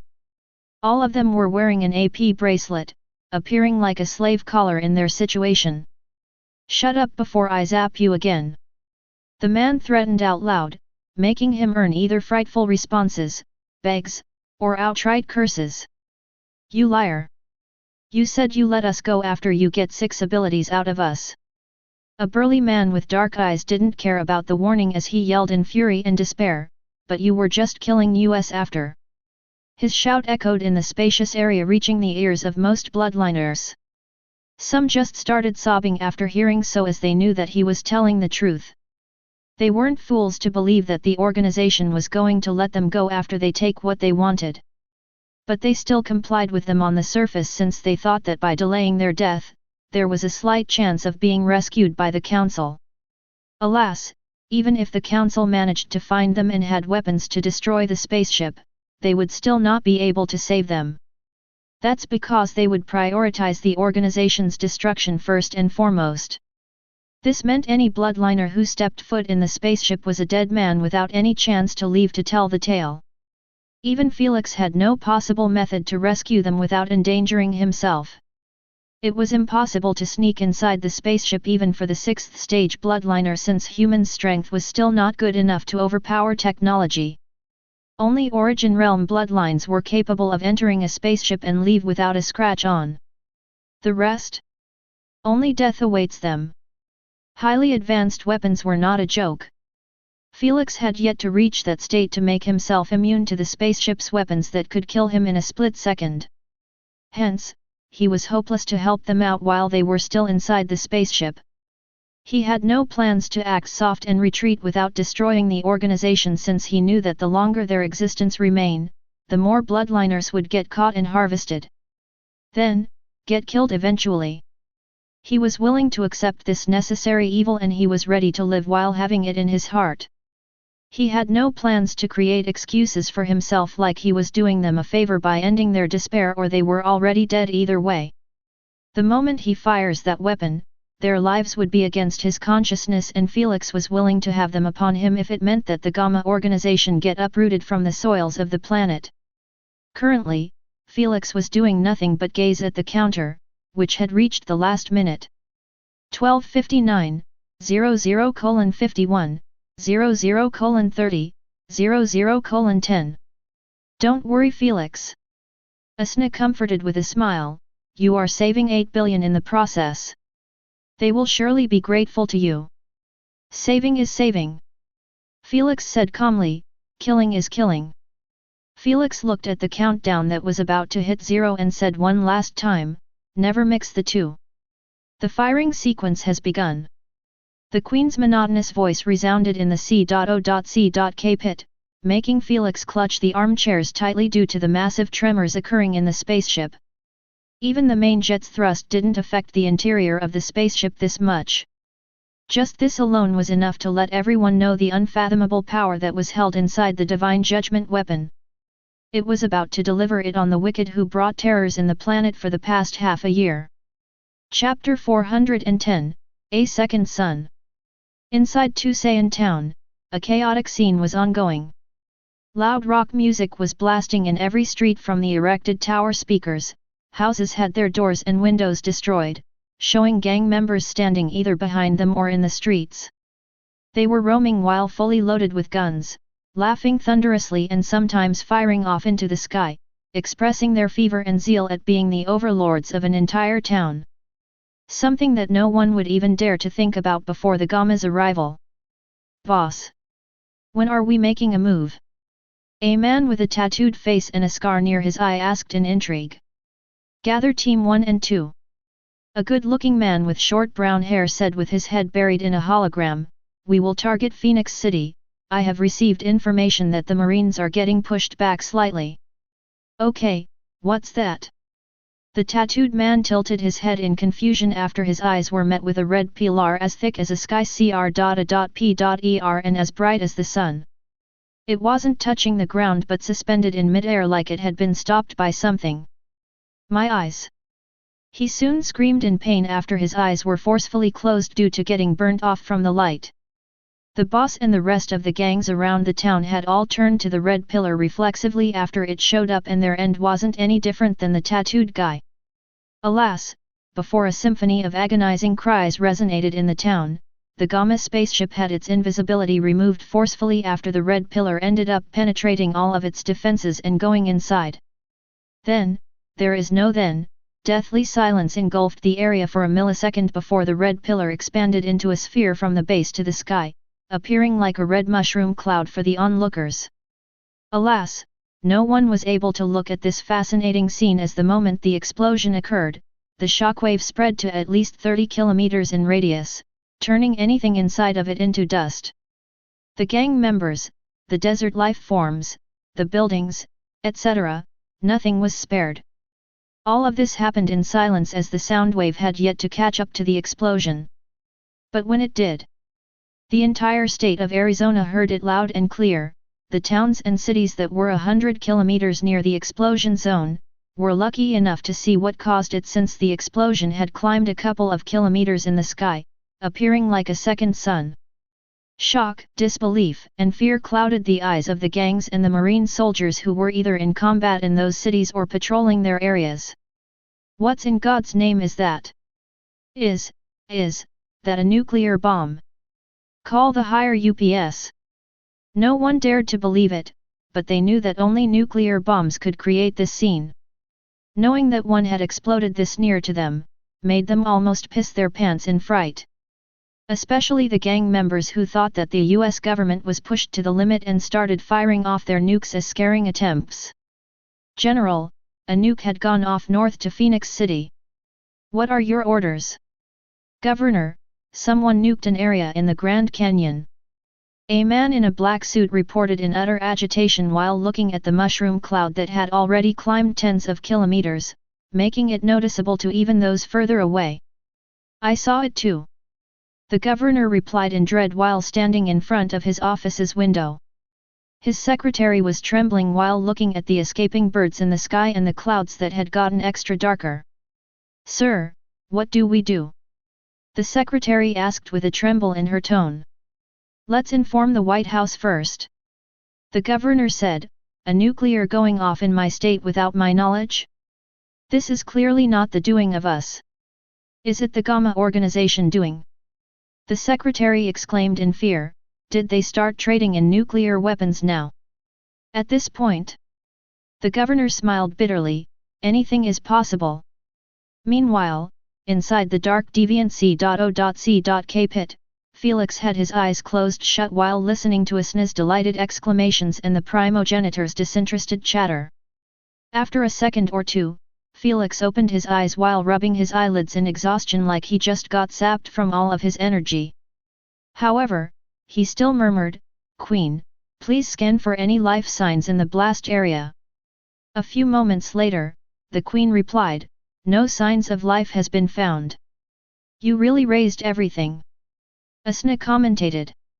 Felix ignored her and requested the Queen to run the scan 3 times. After coming out negative for the 3rd time, he requested for the spaceship to be brought down. When it entered the stratosphere, 30 kilometers, Felix stopped it and did another scan. Yet still, the results were negative. Let's get this over with quickly before the authorities arrive. Felix sighed while removing the seatbelt and changed his clothes to the dark suit meant for stealth mode. Then, he touched his chest and copied himself over and over again until there were 30 clones standing around him. All of them had their faces and bodies hidden in the copied dark suit. After doing so, he beamed 30 symbiote magnate devices that were capable of pulling symbiote skin pieces from tens of meters distance and gave them to his clones. Then, he beamed 30 normal AP bracelets and ordered each clone to wear one. Queen, please activated the bracelet's affiliation system. Felix requested. A second later, the 30 AP bracelets had all been turned on, marking the successful activation of the feature. This feature allowed Felix to control those 30 AP bracelets without wearing them or at least benefit from their features. But still, anything he does with those bracelets was related to his consciousness. If he took a contract with one of them, he would be still subjected to its terms. This affiliation system was mainly used by parents with their young children's bracelets.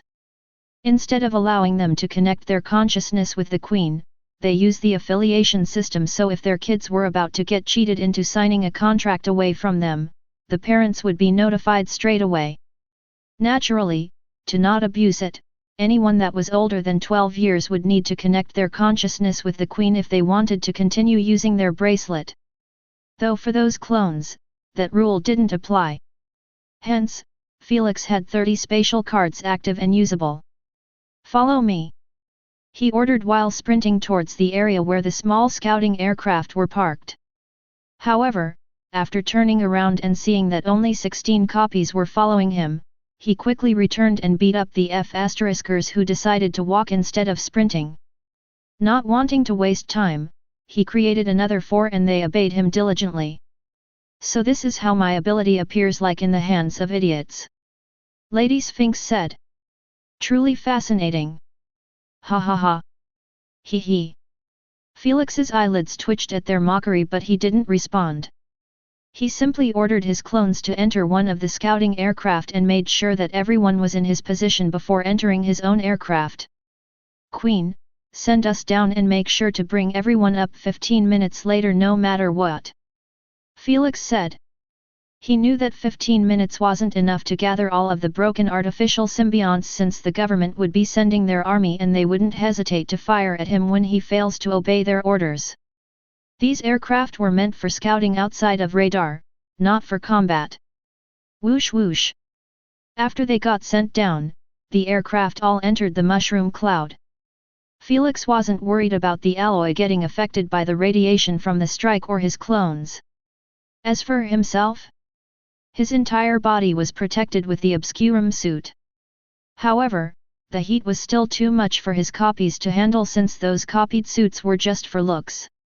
Hence, Felix had requested the Queen to let them cover areas outside of the impact zone.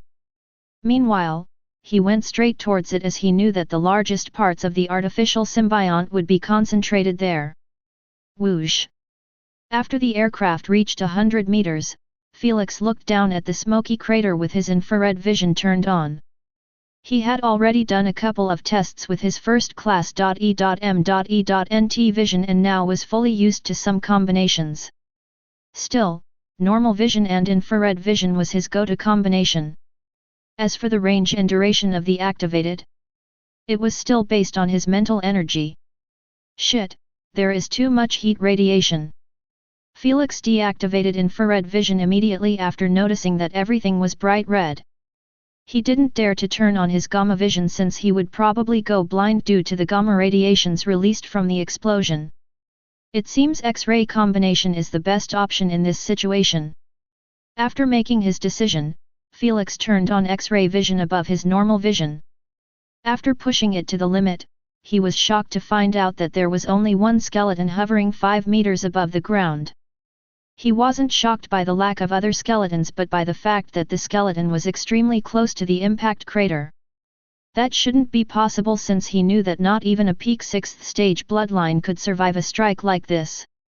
After he had done 3 life scans with his spaceship before, he was even more certain that everyone was dead. What's going on? Felix narrowed his eyes through the mask at the skeleton. Before he could think of his next move at the discovery, his heart was chilled after seeing that the skeleton had jumped hundreds of meters in the air towards him. Shit! Queen, take us upward! Not wanting to remain up close to that abomination, Felix shouted loudly while leaning against his seat in fright. Thud! Alas, before the aircraft could pull up, it got tugged down roughly, making Felix shake on his seat while clutching into the seatbelt. He was utterly horrified after realizing that the aircraft was being pulled down forcefully into the ground. Queen, use full force! He shouted. Peep peep peep! Simultaneous with his shout, an annoying alarm went off while 3 buttons had been turned bright red. Felix glanced at them and couldn't help but curse out loud, F***ck me. It turned out, 3 of the 4 main thrusters had been destroyed by that thing. Felix knew instantly that he was in an unenviable situation. Chapter 411, A Monster. Whoosh! 80 meters, 70 meters, 40 meters. The aircraft kept nosediving into the ground, forcing Felix to make a drastic move as he unfastened his seatbelt and beam an angel wings potion that he kept in his spatial card with the rest of his battle-oriented potions. Gulp! Felix drank it in one mouthful, not even bothering to taste its flavor. Then, he kicked the aircraft's glass as hard as he could, shattering it immediately. Upon seeing that the ground was merely 20 meters away, Felix didn't hesitate to jump into the sky while the potion's effect had yet to fully manifest. He won't make it. The angle wings potion needs 2 seconds to fully create wings and then he would need 2 more seconds for his nervous system to connect to them. Lastly, another second to flap his wings. Lady Sphinx commentated while taking a sip of tea. Felix didn't even need to hear her as he could see with his own eyes the approaching heated crater while his wings were just coming along. Plan B. Desert Domain. Felix snapped his finger, using the third active ability that he unlocked after reaching 60% in his integration. It allows him to emit sand particles from every inch of his body. However, since he was wearing an obscurum suit that was made from nanobots instead of fiber, those sand particles were blocked between Felix's skin and the suit. 10 meters, 7 meters, 5 meters. Lift off. The moment Felix felt he was encased in enough sand, he shouted loudly while using his mental energy to control the sand particles. 3 meters, 2 meters. Then, nothing. His body didn't smash into the ground but kept hovering merely 1 meter above it. A smart move. The J. Ramongandr praised after understanding what Felix had just done. Felix knew about his suit's inability to release sand and took advantage of it by encasing himself in blue sand grains. Then, he simply ordered for the sand to lift off, resulting in him benefiting from it. Since he utilized anti-gravitational attributed sand, it helped him even further. However, since he was fully encased in sand, it wasn't comfortable at all as he had to keep his eyes open through the entire process to see the distance. Thankfully, it all worked out. Deactivate. Thud. Felix landed on the heated ground that was emitting red smoke ceaselessly. Besides it, there was not a single metal, rock, body part, or any other material, like the Gamma spaceship was never here. Felix quickly stood up while turning on his stealth mode. Even his glorious creamy white wings had turned invisible due to the nanobots making them part of the suit like his tail. Were they going to fly? Felix didn't hesitate to try it out as he had no plans to remain in the ground with that skeleton thing. Whoosh whoosh. His wings flapped twice and he got lifted quite easily. Alas, just as he wanted to continue going up, he felt like his feet had been latched on by something sticky and gluey. The hell? When he looked down, he couldn't help but exclaim in panic at the sight of his entire foot encased in a pitch-black matter that was connected to something away from him. The moment he followed its path with his eyes, shivers coursed in his spine after seeing that it was the doing of the skeleton who was still hovering 5 meters in the air. Whoosh! Alas, Felix wasn't given time to attempt and free himself as he got pulled like he weighed absolutely nothing. He couldn't muster a single ounce of resistance as his body kept getting smashed into the ground over and over again, turning Felix dizzy but not hurting him at all. By the time he stopped, Felix was left dangling upside down in the air like he was being caught in a net by a giant. Huff, huff. Loud and rugged breaths kept hitting Felix's mask, making his eyes widen in disbelief and terror after seeing the real look of that skeleton. He was finally close enough to see his entire body without having his vision hindered by the smoke. Who could blame him for reacting like that? The human skeleton had turned out to be inside a 5 meters giant pitch-black substance. It was sticky and dripping like wax into the ground. Yet, it was still standing upright since every small drop that touched the heated ground would attach itself back to the body. Meanwhile, its face had only 2 holes in a long slit, appearing like they were its eyes and mouth. Sometimes they open and sometimes they close. Artificial symbiote. Felix exclaimed in shock after realizing that nothing else could explain this abomination other than that. He understood that artificial symbiote could be hosted by humans or any other race, but the size remains correspondent to the race. Otherwise, the compressed energy inside the symbiote would end up locking the host inside the suit.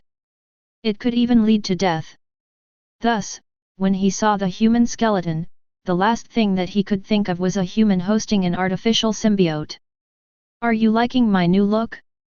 You did this to me after all. A deep gruff voice emerged from inside the facial slit, appearing like a monster trying his best to speak.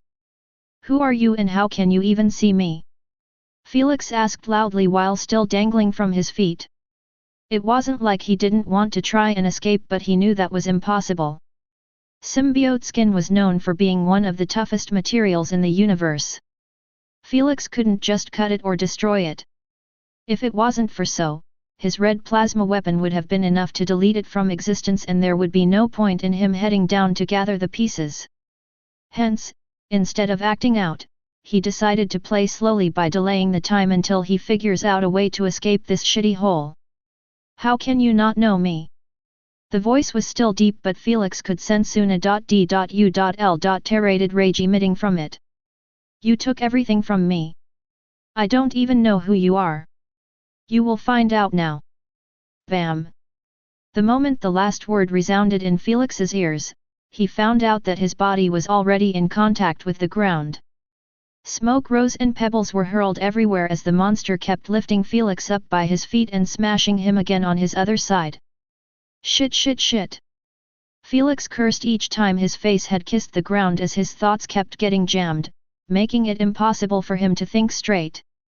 Although the pain was brought to the minimum due to the energy absorption Futhark effect, Felix knew that he didn't have all the time in the world to enjoy getting plummeted like this. I need to find a way to escape before the Futhark energy runs out. He thought in agitation, shit, I can only summon the guardians to hold him back. Felix knew that this move might get him in trouble since that person inside the symbiote would most definitely know that he was landlord if he ever bothered to watch the trending SG news. The guardians were an iconic ability to Felix and anyone would realize the connection immediately. But Felix didn't care about any of this right now as his life was on the line. The moment his suit's defenses gives in, he was dead meat. He had no intentions of cutting his foot so soon since he would be crippling himself right at the start of the fight and he had no clue what this monster was capable of. After all, didn't his feet get caught right when he was about to fly while in stealth mode? Rise! The four guardians heeded Felix's order and rose from the sand that was being thrown everywhere. Felix's exposed palms kept projecting colored sand ceaselessly, creating the Eagle Guardian first and followed by the rest of the guardians. Even in this dangerous situation, the guardians didn't forget their tradition of greeting Felix. Ha ha ha, as expected from my cute guardians. Lady Sphinx laughed softly, they sure know their priorities. Asna and the J. Ramungandra spared her a speechless side glance before returning to the battle that had finally shown some development. Alas, it was still not in Felix's favor as the Guardians' weapons ended up getting caught by the symbiote substance the moment they attempted to strike it. The Eagle Guardian spear was stuck in the monster's head while the Lion Guardian had his blade was glued fully in the monster's arm. Meanwhile, the Cat Guardian had it even worse than the bunch as her nails were affixed to her body unlike them. This made her get caught in the monster's grasp just like Felix. F***ing hell! I called you to free me, not get caught with me! Felix shouted while his face had just got smacked with the ground again, making him shake his head in dizziness.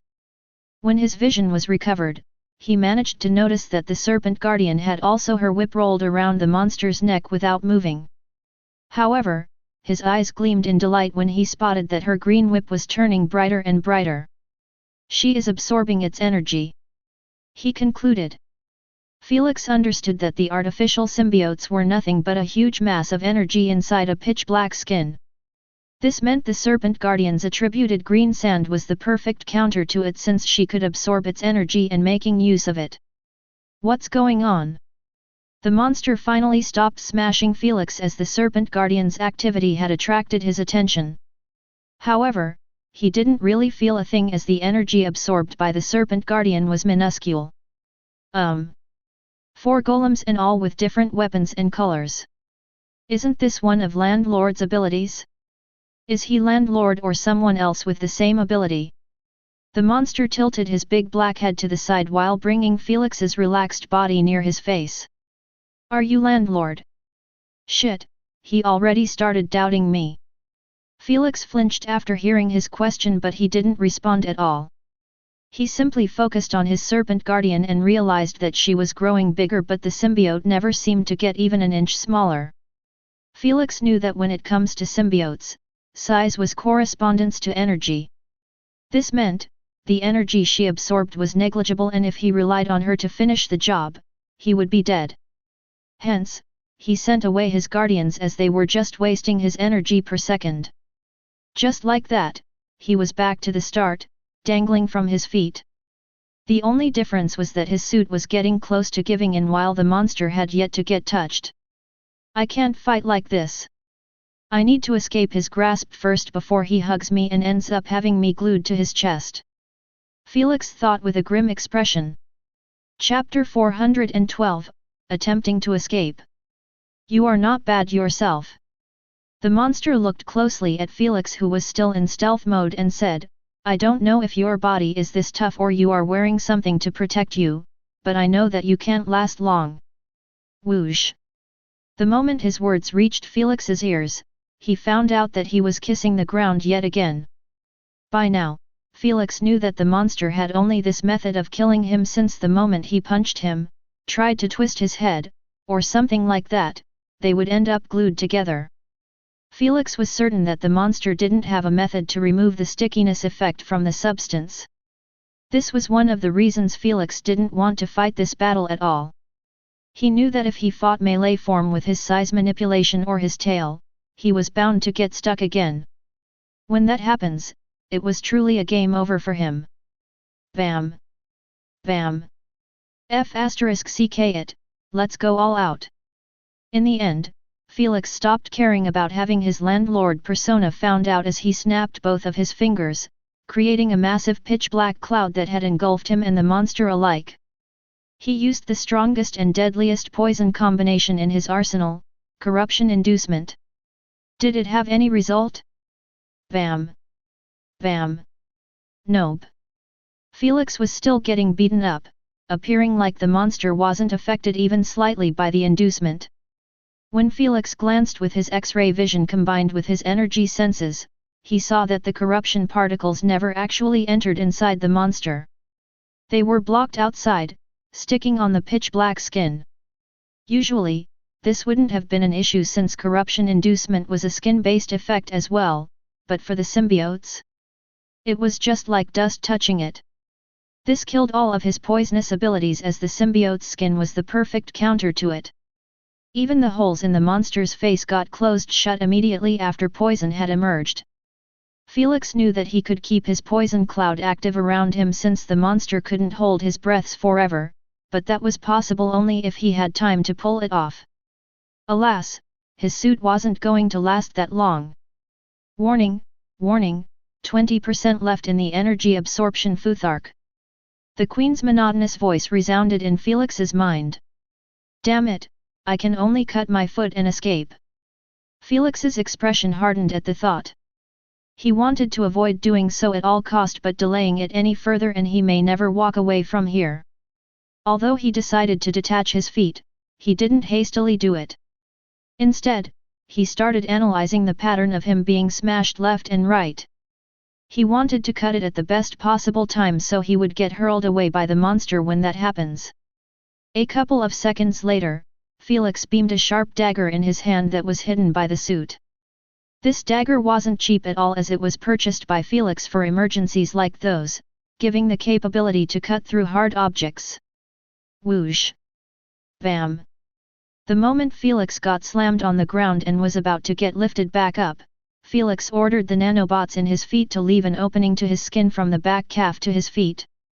Then, without a single ounce of hesitation, Felix brought himself upward and sliced his feet in a single motion, making him get hurled tens of meters away. Cunning bastard!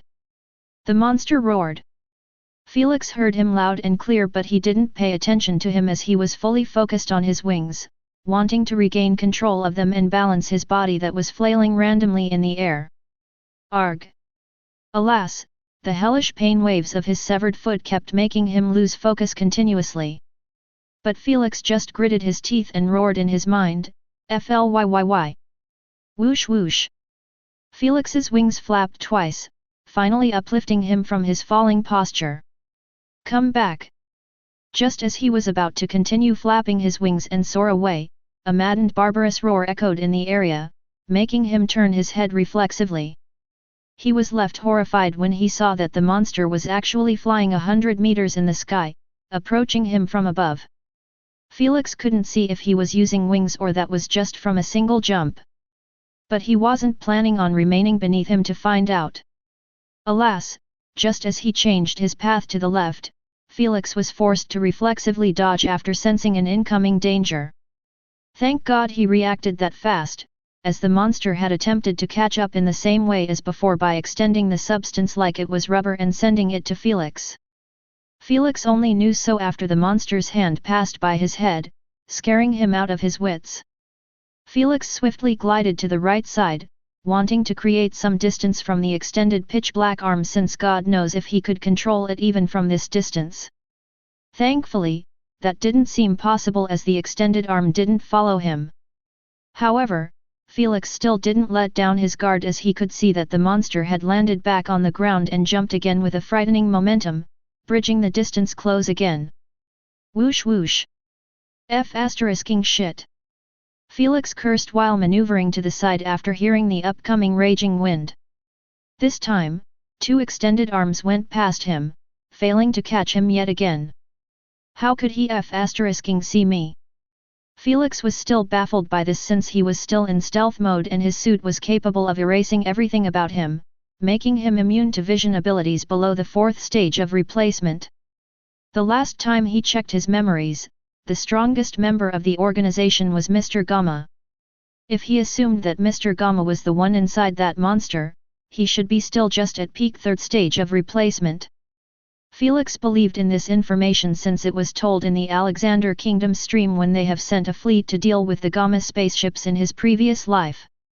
Felix still remembered word by word how the fleet general said that Mr. Gamma was just a 3rd stage bloodliner pest, creating some much trouble for them. Felix believed it wholeheartedly since it was a known fact that only criminals, who gave up on their bloodline path or integrate 1% by 1%, choose this path of bullying new planets.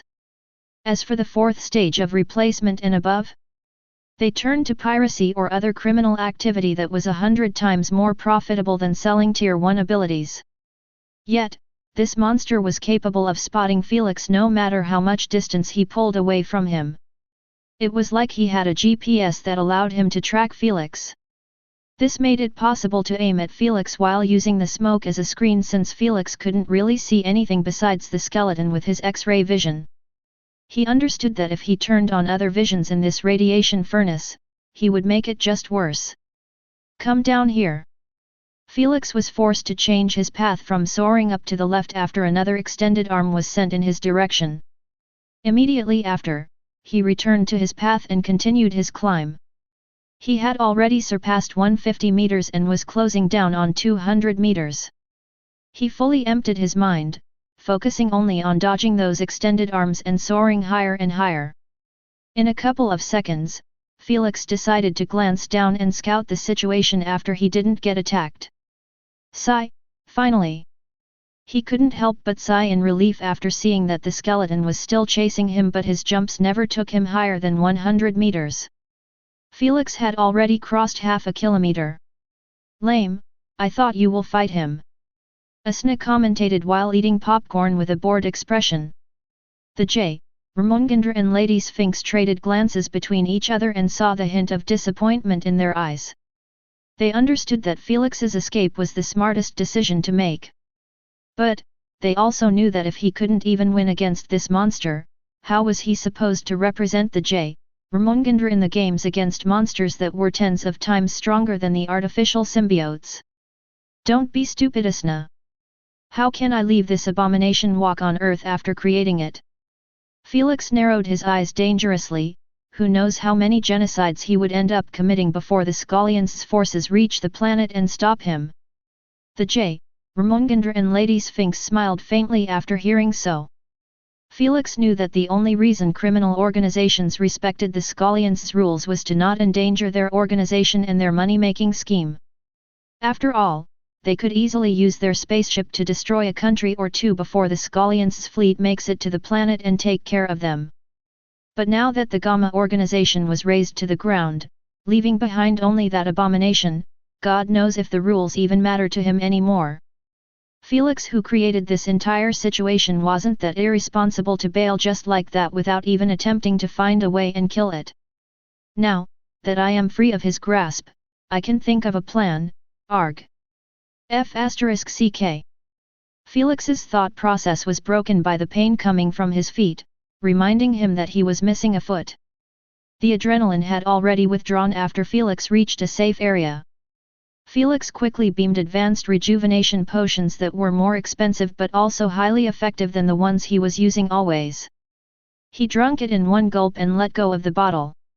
While his foot was regrowing slowly, Felix gritted his teeth in pain and started paying attention to the monster who never stopped chasing him.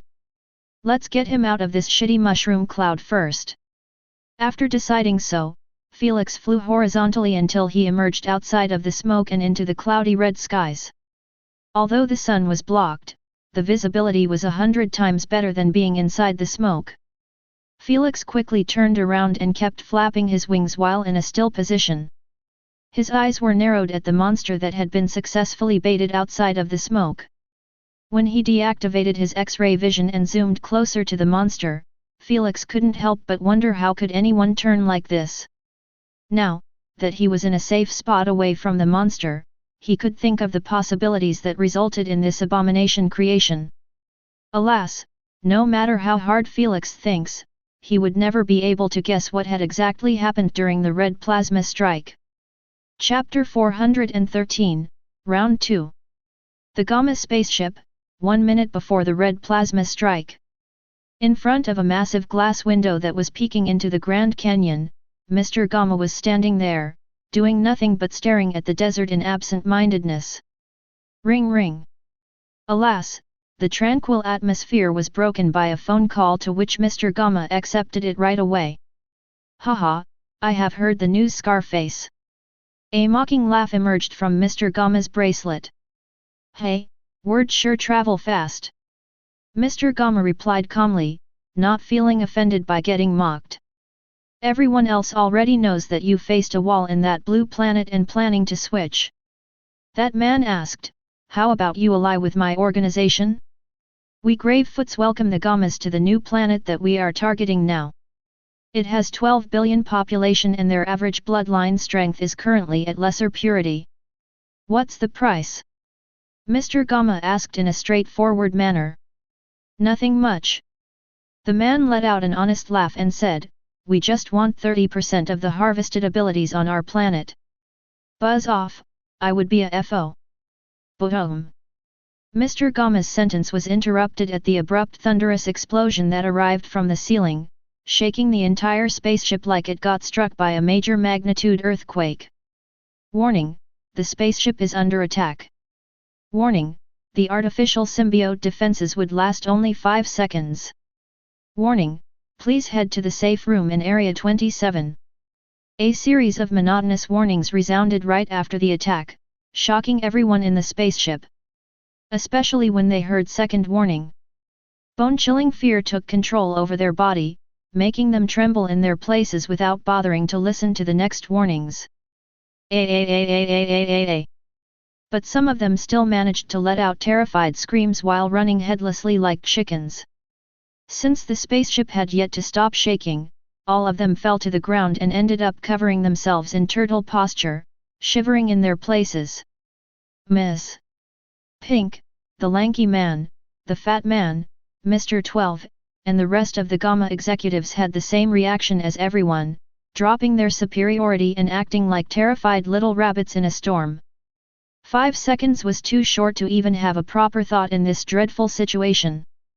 Hence, Mr. Gamma didn't waste a single second wondering about who attacked, how did they do it, and why, as he simply roared in his mind, activate the symbiote protection suit and break its limitation.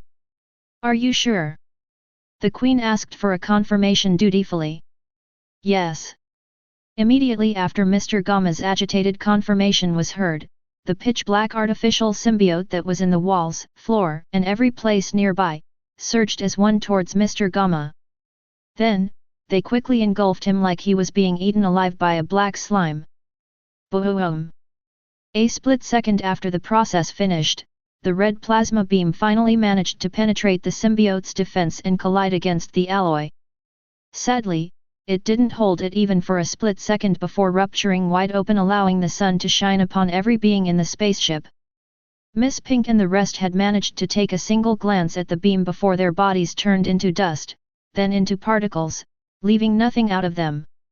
Their death was fast and painless, unlike Mr. Gamma, who was the only one still surviving inside the beam. The only reason he was still alive was due to the artificial symbiote absorbing the plasma energy like a hungry beast who never tasted food for years. The more energy the symbiote absorbed, the bigger it got. This was due to the growth limitation getting released by Mr. Gamma. If not, the symbiote would have been broken into pieces like the spaceship. Although Mr. Gamma was feeling a hellish agony like he was being cooked alive, the artificial symbiote had yet to break down or give in, making him continue surviving the blast that lasted for an entire 4 seconds. By the time it ended, Mr. Gamma had already turned into that 5 meters monster with a massive amount of energy that could sustain an entire metropolis for 2 days straight. Arg! Mr. Gamma groaned in pain while trying to stand up. Alas, he failed the first 2 times as he felt like his body was separated from the artificial symbiote body. Queen, what's happened to me? Panicked and agitated, Mr. Gamma asked in his mind while looking around him. Too bad, everything was in the darkness, making him turn on his vision, passive advanced elemental vision. Only now was able to see his body aura at least. Even though he was inside the symbiote, he could easily move his head and other body limbs like he was suspended in mid-air. If he wasn't feeling that his body was still somewhat alright inside this abomination, he would have already lost his mind. It seems like artificial symbiote had absorbed more energy than it was allowed. The Queen replied faithfully, making Mr. Gamma let out a long exhale in relief after just hearing her voice. He was worried that his bracelet had been damaged by the attack. How can I get out of it? Mr. Gamma asked. I believe that you will need to exhaust all of the absorbed energy so the artificial symbiote could return to its normal size and dormant state. The Queen said, only then would it be possible for me to order it to break apart. For now, I can only order it to make basic movements. Exhaust energy. Mr. Gamma said with a questioning tone. Simply use the artificial symbiote actively to exhaust it like a battery. The Queen said. I see. Mr. Gamma wanted to sigh in relief after hearing so, but he couldn't since he was holding his breath. What about basic movements or control? He asked, can you open up holes for me to look outside and also breath? Yes, I can do that. Queen informed, I can also make it walk, sprint, jump, punch, kick, extended its arms far and legs as well. That's good. I have some way to defend myself since I can't activate my abilities in this state. Mr. Gamma requested, please make it stand up. The moment he said so, the giant artificial symbiote stood on its feet finally while its face was in the process of opening up holes for Mr. Gamma. When it was over, Mr. Gamma was met with the sight of heated red ground and smoke rising everywhere, hindering his vision. When he breathed in, he started coughing his lungs out like he had breathed sulfur. However, he didn't close those holes but simply beamed a portal small oxygen bottle that could stick to one's nose and feed him oxygen without holding it. This wouldn't have been possible if his body wasn't free to move inside the symbiote. When he created this hidden protection protocol, he truly didn't expect that it would end up saving him from such a large-scale attack and leave him in this state. He created it simply because he was worried that someday the spaceship would get attacked in space and he would be propelled into space. When that happens, he could be protected from the horrendous space environment while breathing oxygen from bottles in his spatial card. Who did this? Did the Earthlings sneak a one on us without our knowledge? Mr. Gamma suppressed fury and confusion from the sudden ambush had resurfaced all at once after his thought process was finally cleared. It can't be Earthlings. The Alexander Kingdom has been keeping tabs on their council's activities and they didn't seem like they purchased an energy weep. What's that? Mr. Gamma stopped analyzing after seeing through the smoke a colored human-shaped thing approaching the blast zone from the sky. He frowned his eyebrows as his passive elemental vision could only show him that. But it was enough for him to realize that whoever was approaching had a hand in his organization's destruction. After all, what were the odds of someone entering a mushroom cloud resulting from a nuke-like explosion? You will pay for this. He gritted his teeth and ordered the Queen to make him jump at the target, then the rest was history. Back to the present. Felix and Mr. Gamma were in a staring standoff. One on the ground and the other was 400 meters in the sky. Neither one of them was moving as Mr. Gamma had absolutely no way to reach his target while Felix was brainstorming on a plan to damage the artificial symbiote-busted defenses. Since he wasn't flying away, Mr. Gamma decided to wait and see his next move. He honestly preferred if Felix remained inside the smoke, but that ain't happening anytime soon. My foot has healed and besides my brown Futhark energy being at 20%, I am still at my peak form. Felix thought, even I drank the battle-oriented potions to boost my strength and lower my energy consumption rate, I would still not be able to damage him. For him to survive a nuke-like blast, I doubt any attack I use would even tickle him. Felix rested his chin under his hand and continued contemplating, poison is useless as well. The only time I actually affected him was when the Serpent Guardian managed to absorb his energy. But that tiny amount was negligible, But what if the amount was large enough to affect him? Thoughtful, Felix rubbed his chin while his eyes kept turning brighter and brighter at a sudden brilliant idea that had surfaced in his mind. Desert domain combined with energy absorption attribute. Felix smirked faintly, if I managed to create a domain around him, I could bury his ass in the green sand until he is sapped dry. The moment he came up with a plausible plan, Felix didn't hesitate to beam multiple potions and drink them one after the other. They increased his senses, reaction speed, hardened his body for extra defense, and protected his mind from mental attacks. Although he doubted that he would be attacked by mental abilities, it wouldn't hurt to have his defenses up. Queen, please make my bracelet vibrate after 10 minutes. Felix requested while cracking his neck. Done. Good, let's see how it goes. Whoosh. Felix folded his wings and nosedived towards Mr. Gamma, who smirked in his mind after seeing Felix's foolish action.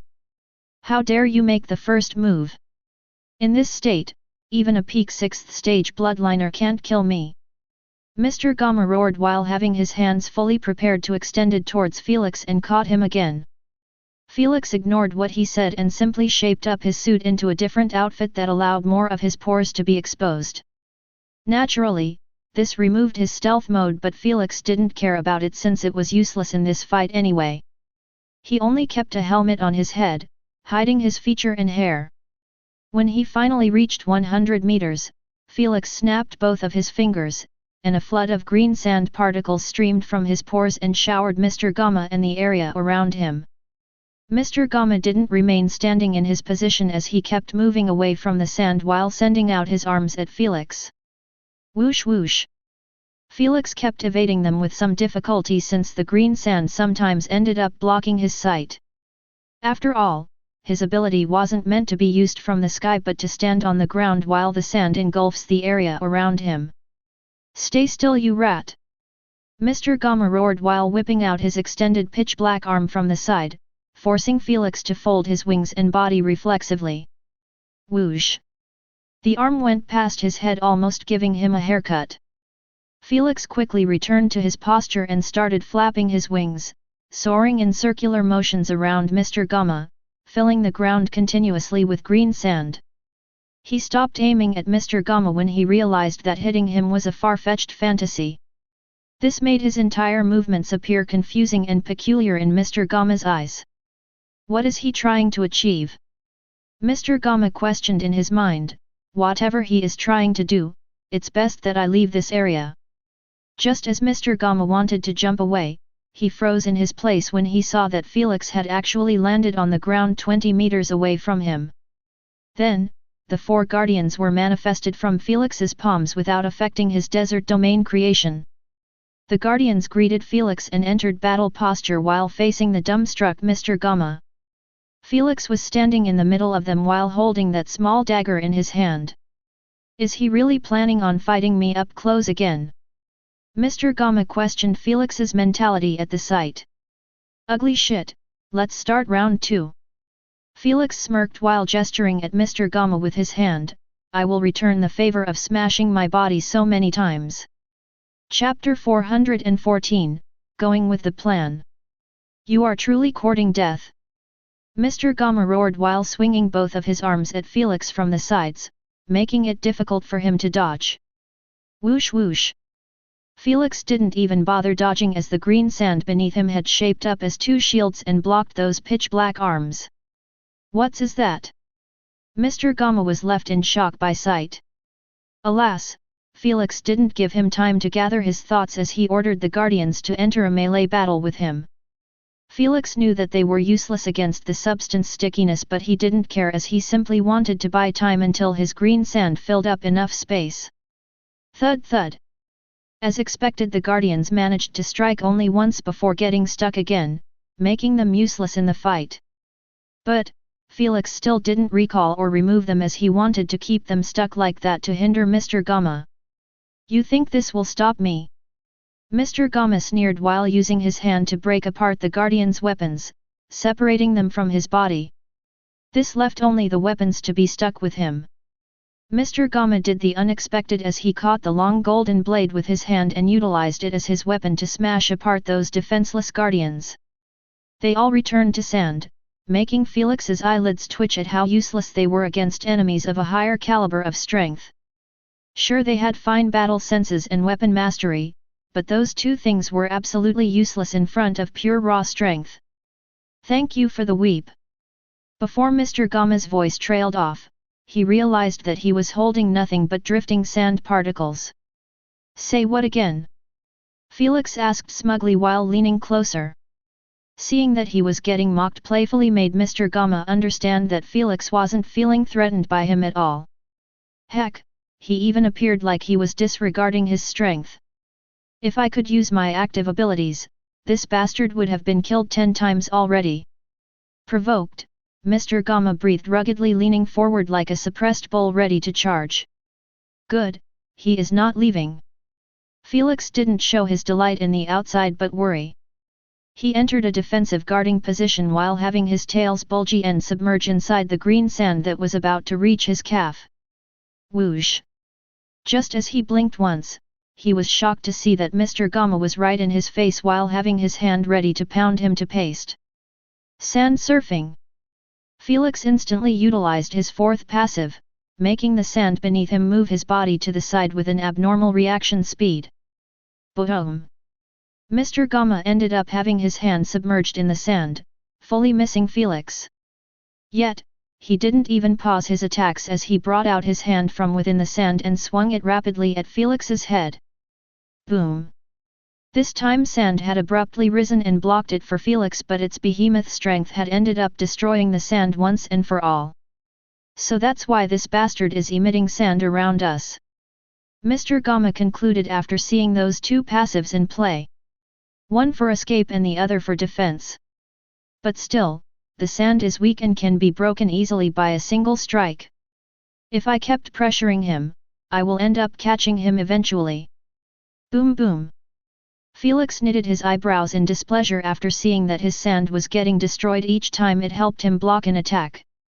"I need to keep dodging away so my defensive ability wouldn't activate and destroy my sand," Felix thought while surfing away on the sand, trying his best to keep his distance from Mr. Gamma. His defensive ability was good, but in this situation, it was ruining his plans since he wanted to create a desert domain as fast as possible. Hence, Felix did nothing but dodge continuously without striking back or stopping for even a second to take a breather. Naturally, he wasn't moving too far from the sandy area as he was moving in circles around it. Mr. Gamma's entire body had already turned green with all of the sand grains sticking to him. Since they weren't much, Mr. Gamma didn't feel even an itch when they started to absorb tiny ounces of the artificial symbiote's energy. Bam bam! He simply kept chasing after Felix, missing his strikes always narrowly, making him beyond livid and have his thought process affected by it. Killing Felix was the only thing appearing in his bloodshot eyes, especially when he always sees himself missing by an inch. Just more attack would do the trick, just one more strike and it would connect with him. Thoughts like those fueled his mind and body, making his strikes continue to get faster and faster until the substance finally touched Felix's forearm. Got you! F***ck me! Whoosh! Not delaying a second, Mr. Gamma pulled Felix towards him while having a fist waiting to greet him. Knowing that he wasn't going to survive the punch, Felix bit his lips hard and sliced his own arm from the elbow with his sharp dagger. Not this time! Mr. Gamma reacted instantly by sending his other arm as well towards Felix's head this time. Thankfully, Felix was never fighting alone, as the moment his body fell into the sand, he got encased in a half-spherical dome, blocking the strike for him. Immediately after the sand was broken apart, Mr. Gamma roared in fury at the sight of Felix surfing on his stomach, appearing like the sand was alive and taking him away to safety. The only thing left behind was a trail of blood that was surging from Felix's separated arm. VRRR VRRR. Just as Felix wanted to restore his arm, his bracelet vibrated 2 times before going quiet. The authorities will be here soon, time to end this. Felix thought while glancing at the green desert that was spreading around them. If he had to guess its length, he would say that it had reached 80 to 100 meters in diameter. As for its depth, it was close to reaching his kneecap. Honestly, the only reason it took a while was due to Felix's small figure. If he activated this ability while he was 8 meters in size, the story would have been different. But Felix wasn't a retard to make himself bigger in this fight, since he would make it easier for Mr. Gamma to catch him. Whoosh! Whoosh! After Felix dodged with some difficulty 2 more green arms, he snapped both of his fingers, and the green sand underneath both of them rose instantly and swallowed everything in 80 meters. If anyone was watching from the outside, they would notice that the green desert had turned into a humongous green pyramid that reached 50 meters in height. This was Felix's 4th active sand ability. Sand burial. It allows him to bury his targets in a pyramid of sand, depending on the amount of sand used. Bastard, he was preparing for this all along. Mr. Gamma could only express his anger in his mind, as he couldn't even open his mouth due to the green sand surrounding him. That forced him to make the queen close those 3 holes lest the sand fill inside the symbiote suit. What's worse, he found out that he was having difficulty moving since the sand was sticking to his body, making him feel like he was carrying a building on his shoulders. After a couple of failed attempts to move, Mr. Gamma stopped at once and thought calmly, an ability with a size like this would not last for even a minute, since the energy consumption to sustain it was not affordable by anyone. Since I am protected inside the indestructible artificial symbiote skin, nothing will hurt me while being here. Those 2 reasons were more than enough to make Mr. Gamma relax his tensed shoulders. 1 minute or so and his body would be freed from the sand and he could restart the fight with Felix. Oh no, did the bastard lock me here to buy time to escape? Mr. Gamma hastily looked 180 degrees in front of him, trying to spot Felix with his elemental vision. Why is he still around? Mr. Gamma was surprised when he saw that Felix was standing 40 meters or so away from him. Is he planning on consuming energy stones to prolong it? Mr. Gamma thought calmly, maybe, his aim is to suffocate me? I am able to hold my breaths for 3 hours without a problem. Even if he managed to prolong my burial more than that by some miracle, I still have oxygen bottles in my spatial card to last me at least 3 days. All of those countermeasures made Mr. Gamma as relaxed as a kite even in this situation that seemed doomed.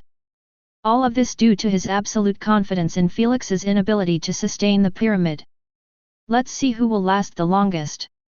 Mr. Gamma scoffed in his mind when he saw that Felix didn't leave yet but simply kept standing in his place with his hands crossed above his chest. Since he could see only energy shapes, he didn't see that Felix was grinning widely while touching the smooth surface of the green pyramid. Hehe, it's working, I can feel that the sand is absorbing his energy. Felix looked with his infrared vision at Mr. Gamma, who was frozen in the bottom center of the pyramid, and grinned. He probably has no idea that the green sand can utilize the energy absorbed to sustain itself. If Mr. Gamma heard Felix's thoughts, he would have lost his shit and started to squirm in panic. Chapter 415, The Authorities' Interference. After all, the only reason he was this calm about the entire situation was his utmost belief that he would be freed soon when Felix's energy runs out. But when the pyramid was sustaining itself by relying on his artificial symbiote massive energy, he could be sealed for days until all of his energy was sapped dry by the pyramid. Not mentioning, getting suffocated after running out of his oxygen bottles. Whoosh whoosh. Now, I could just watch as he dies slowly and painful. Felix stopped grinning at once after seeing 5 jets flying past his head. He quickly entered stealth mode and turned on his X-ray vision to limit since it was the best when it comes to giving him information about life forms. They sure arrived quickly. Felix clicked his tongue after seeing that the army was advancing slowly from every direction towards the blast area. Just by looking at their skeletons' displacement, he could guess that there were tanks, marines, jets, and the rest of the army vehicles. Since most appeared like they were sitting in the air. Queen, send me a scouting aircraft to pick me up and withdraw the rest. Felix requested while sprinting away from the green pyramid.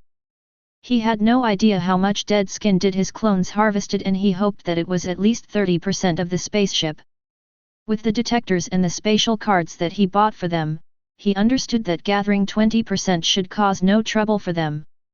After all, the entire area was loaded with pieces of the artificial symbiote skin.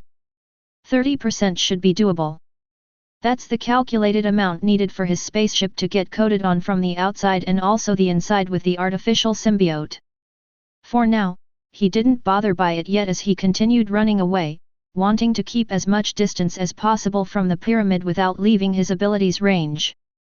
I think those apes are going to destroy the pyramid and free that ugly thing. Asna said. They wouldn't do it now. Felix replied, they need to understand what it is first. That should buy us 2 days or 3 before the Council or the US government comes to an agreement to destroy it.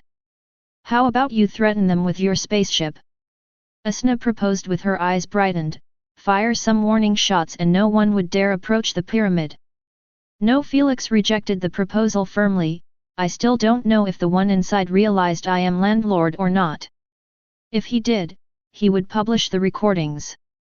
Even if he didn't realize it now, he would do so later by a simple search on my abilities since they are unique than the rest. Felix knew that whoever was inside still had his bracelet on since he was able to control the artificial symbiote. After all, without the Queen responding to his orders, he wouldn't be able to even walk properly. Felix still exposed his abilities knowing all of this since holding back against him meant either death or escape. Felix had no intentions of leaving that thing to roam free when he was the one creating it. But, he also didn't want to expose more than he already did. His spaceship needs to be hidden at all cost, otherwise a single picture of it and every dark deviant spaceship would be associated with Landlord in the galaxy. By then, he could forget stepping into a wormhole expressway unless he changed the spaceship. While Felix was hiding and Mr. Gamma was counting down the seconds, the world leaders were gathered in the UVR's council, discussing nothing but the green pyramid and the blast area that had been spotted by the jets. After 10 minutes of discussion, they still haven't reached a conclusive explanation about the abnormal situation. But, they did decide to send army bloodliners with vision abilities to scout the pyramid and the surrounding. Due to the fear of radiation, everyone was wearing a protective suit.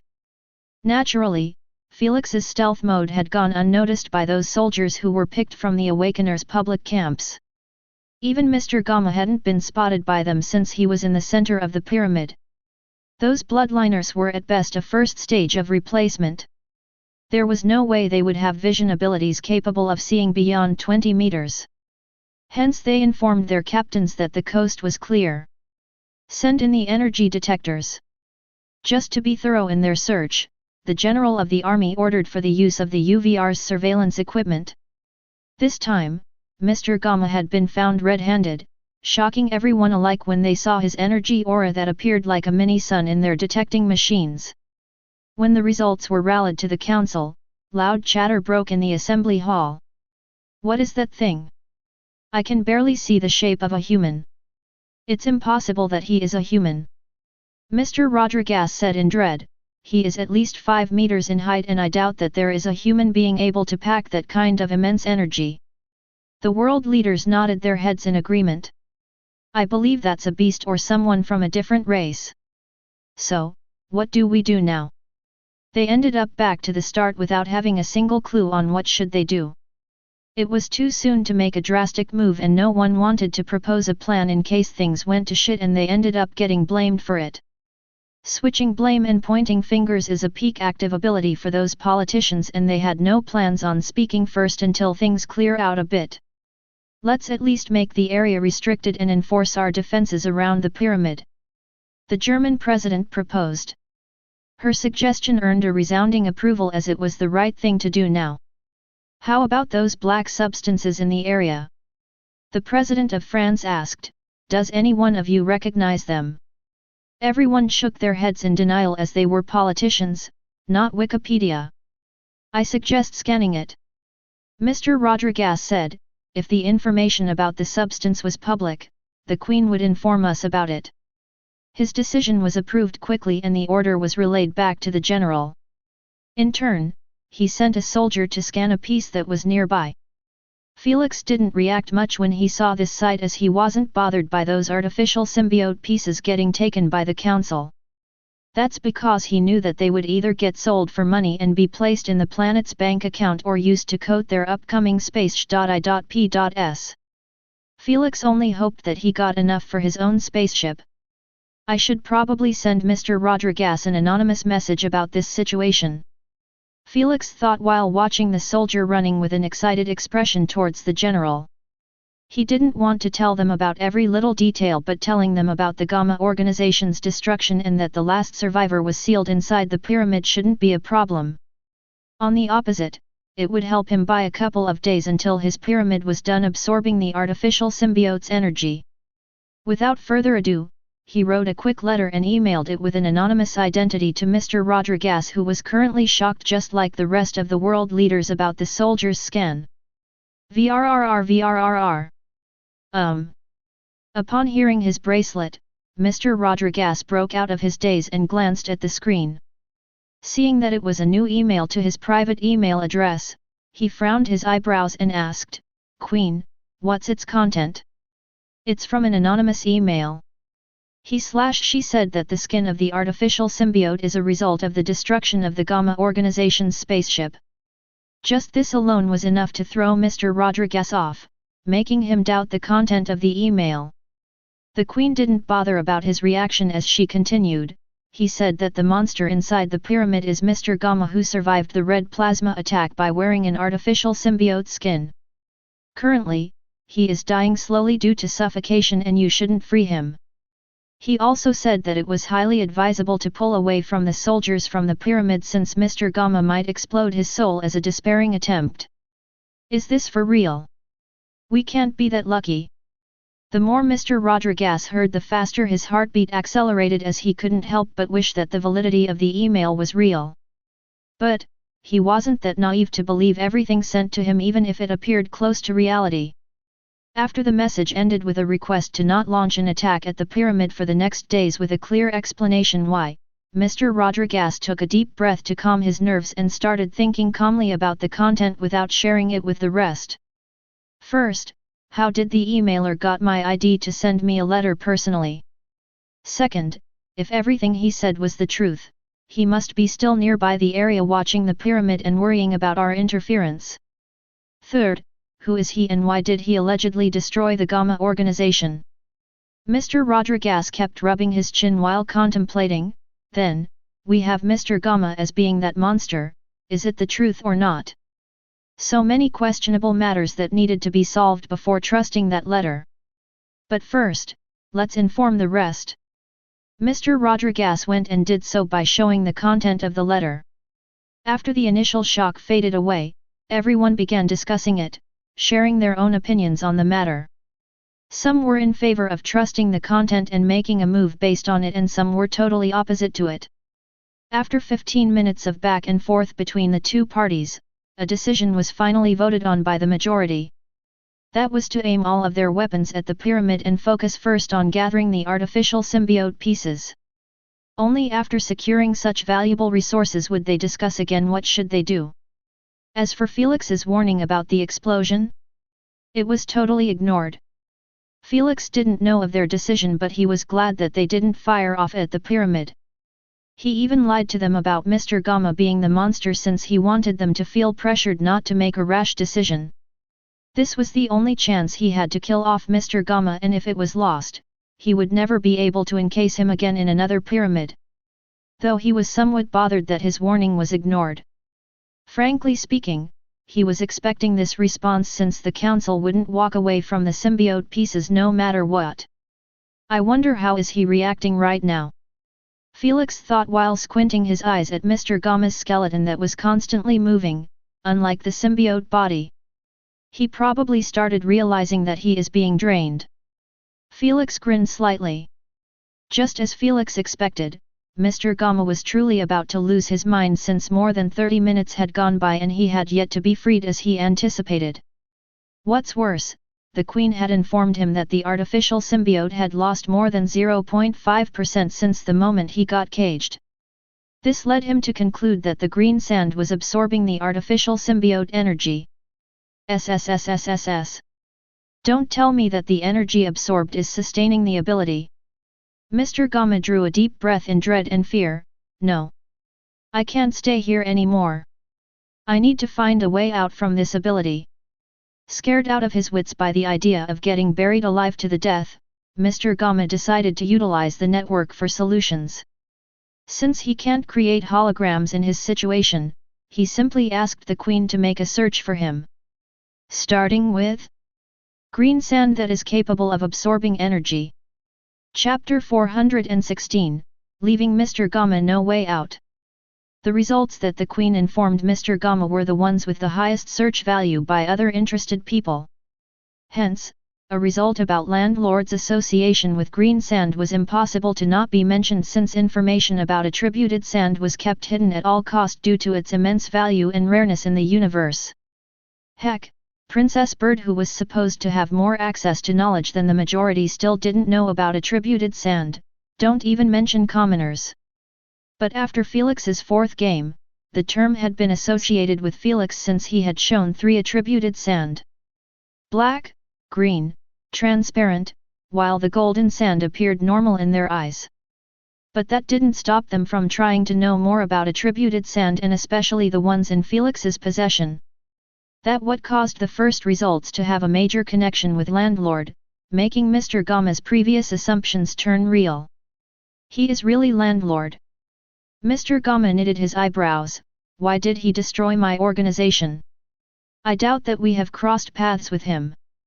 That's not important now. Mr. Gama shook his head and smiled coldly. Everyone wants to know his location and I have it in my hands. With the recording filmed, no one would doubt me. But, if I am going to expose him, I need to first secure my escape or the payments wouldn't even matter much. I need to play this smart. Mr. Gama closed his eyes and requested, Queen, keep giving me more information about landlord. A day later, inside the dark deviant spaceship, Felix had just woken up and grabbed a quick bite before switching his senses to a copy that he left above the pyramid to keep an eye out. Naturally, Felix wasn't going to remain down there for 3 to 4 days since he still had his biological needs to fulfill. But, he was constantly switching his senses to his copy, worrying about the army doing something foolish to the pyramid that had grown 2 times its size, reaching 100 meters or so in height. However, upon seeing that nothing much changed and that the army was still focusing on gathering those artificial symbiote pieces, Felix returned to his original body. Then, he went to the bathroom real quick. Felix was thankful that the army didn't possess the symbiote magnet device like the one he gave to his copies. Since without it, those soldiers were having difficulty collecting them because every object they used ends up glued with the symbiote skin forever. No one dared to use their hands lest the symbiote glued with it and they end up cutting it. Only the symbiote magnet and some unique devices were capable of collecting them fast and also separate later on without any issues. That's why when Felix grouped up with his copies in the spaceship, he was delighted to see that they have gathered 29%. All those pieces were inside the spatial cards and Felix decided to leave them there for now as the process of the coding was going to take time. Though he was missing 1%, Felix was planning on getting it later. VRRR. Sir. Felix, you have received an email from Mr. Gama. Felix's peaceful pooping session was interrupted by the Queen's monotonous voice. It was really him.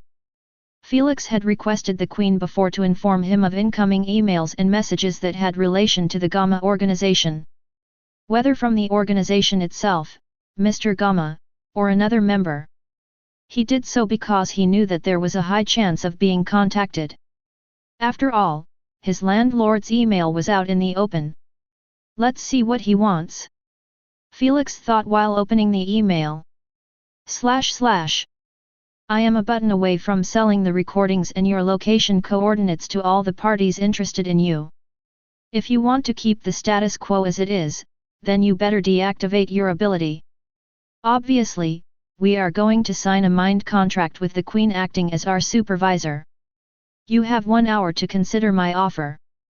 Mr. Gamma / It seems like he didn't find a way to escape on his own. Felix narrowed his eyes dangerously while closing the email.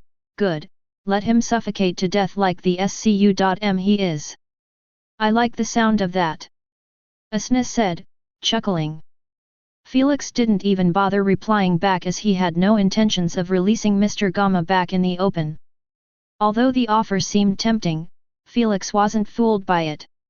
In his eyes, the moment Mr. Gamma realized his landlord identity, he already considered himself as exposed. After all, Mr. Gamma could have easily sent recordings and location to his allies or trusted friends way before he even tried to blackmail Felix. This was just one of the many methods that could ensure that Mr. Gamma saves himself, stay true to the contract terms, and also earn big from selling Felix's information. Hence, the moment Felix had decided to use his abilities openly, he preferred raising his guard against those coming for him than sign the contract and live in a false sense of security. Were they coming or not? Did Mr. Gamma lie or not?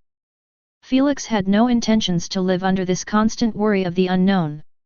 An hour later, inside the Green Pyramid, the artificial symbiote was noticeably smaller compared to its previous state, unlike the pyramid that was growing slowly but continuously. FCKK. F***CK. F***CKKKKKK.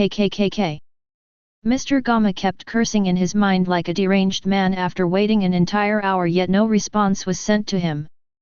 Based on what he said in the email, this was a 1-hour offer. Mr. Gamma chose this direction, wanting to add pressure on Felix and not give him a long time to consider his options. Too bad, Felix didn't give his email even 10 seconds of his time. Landlord. Why you want me dead so bad? Mr. Gamma roared, I even gave you a way out. Mr. Gamma was truly losing his mind since he was left with only 6 oxygen bottles remaining that could last him 47 hours and 20 minutes if he took them moderately. Knowing exactly when he would die and how he was going to die was far worse than just receiving a swift death. I can't die on this primitive planet.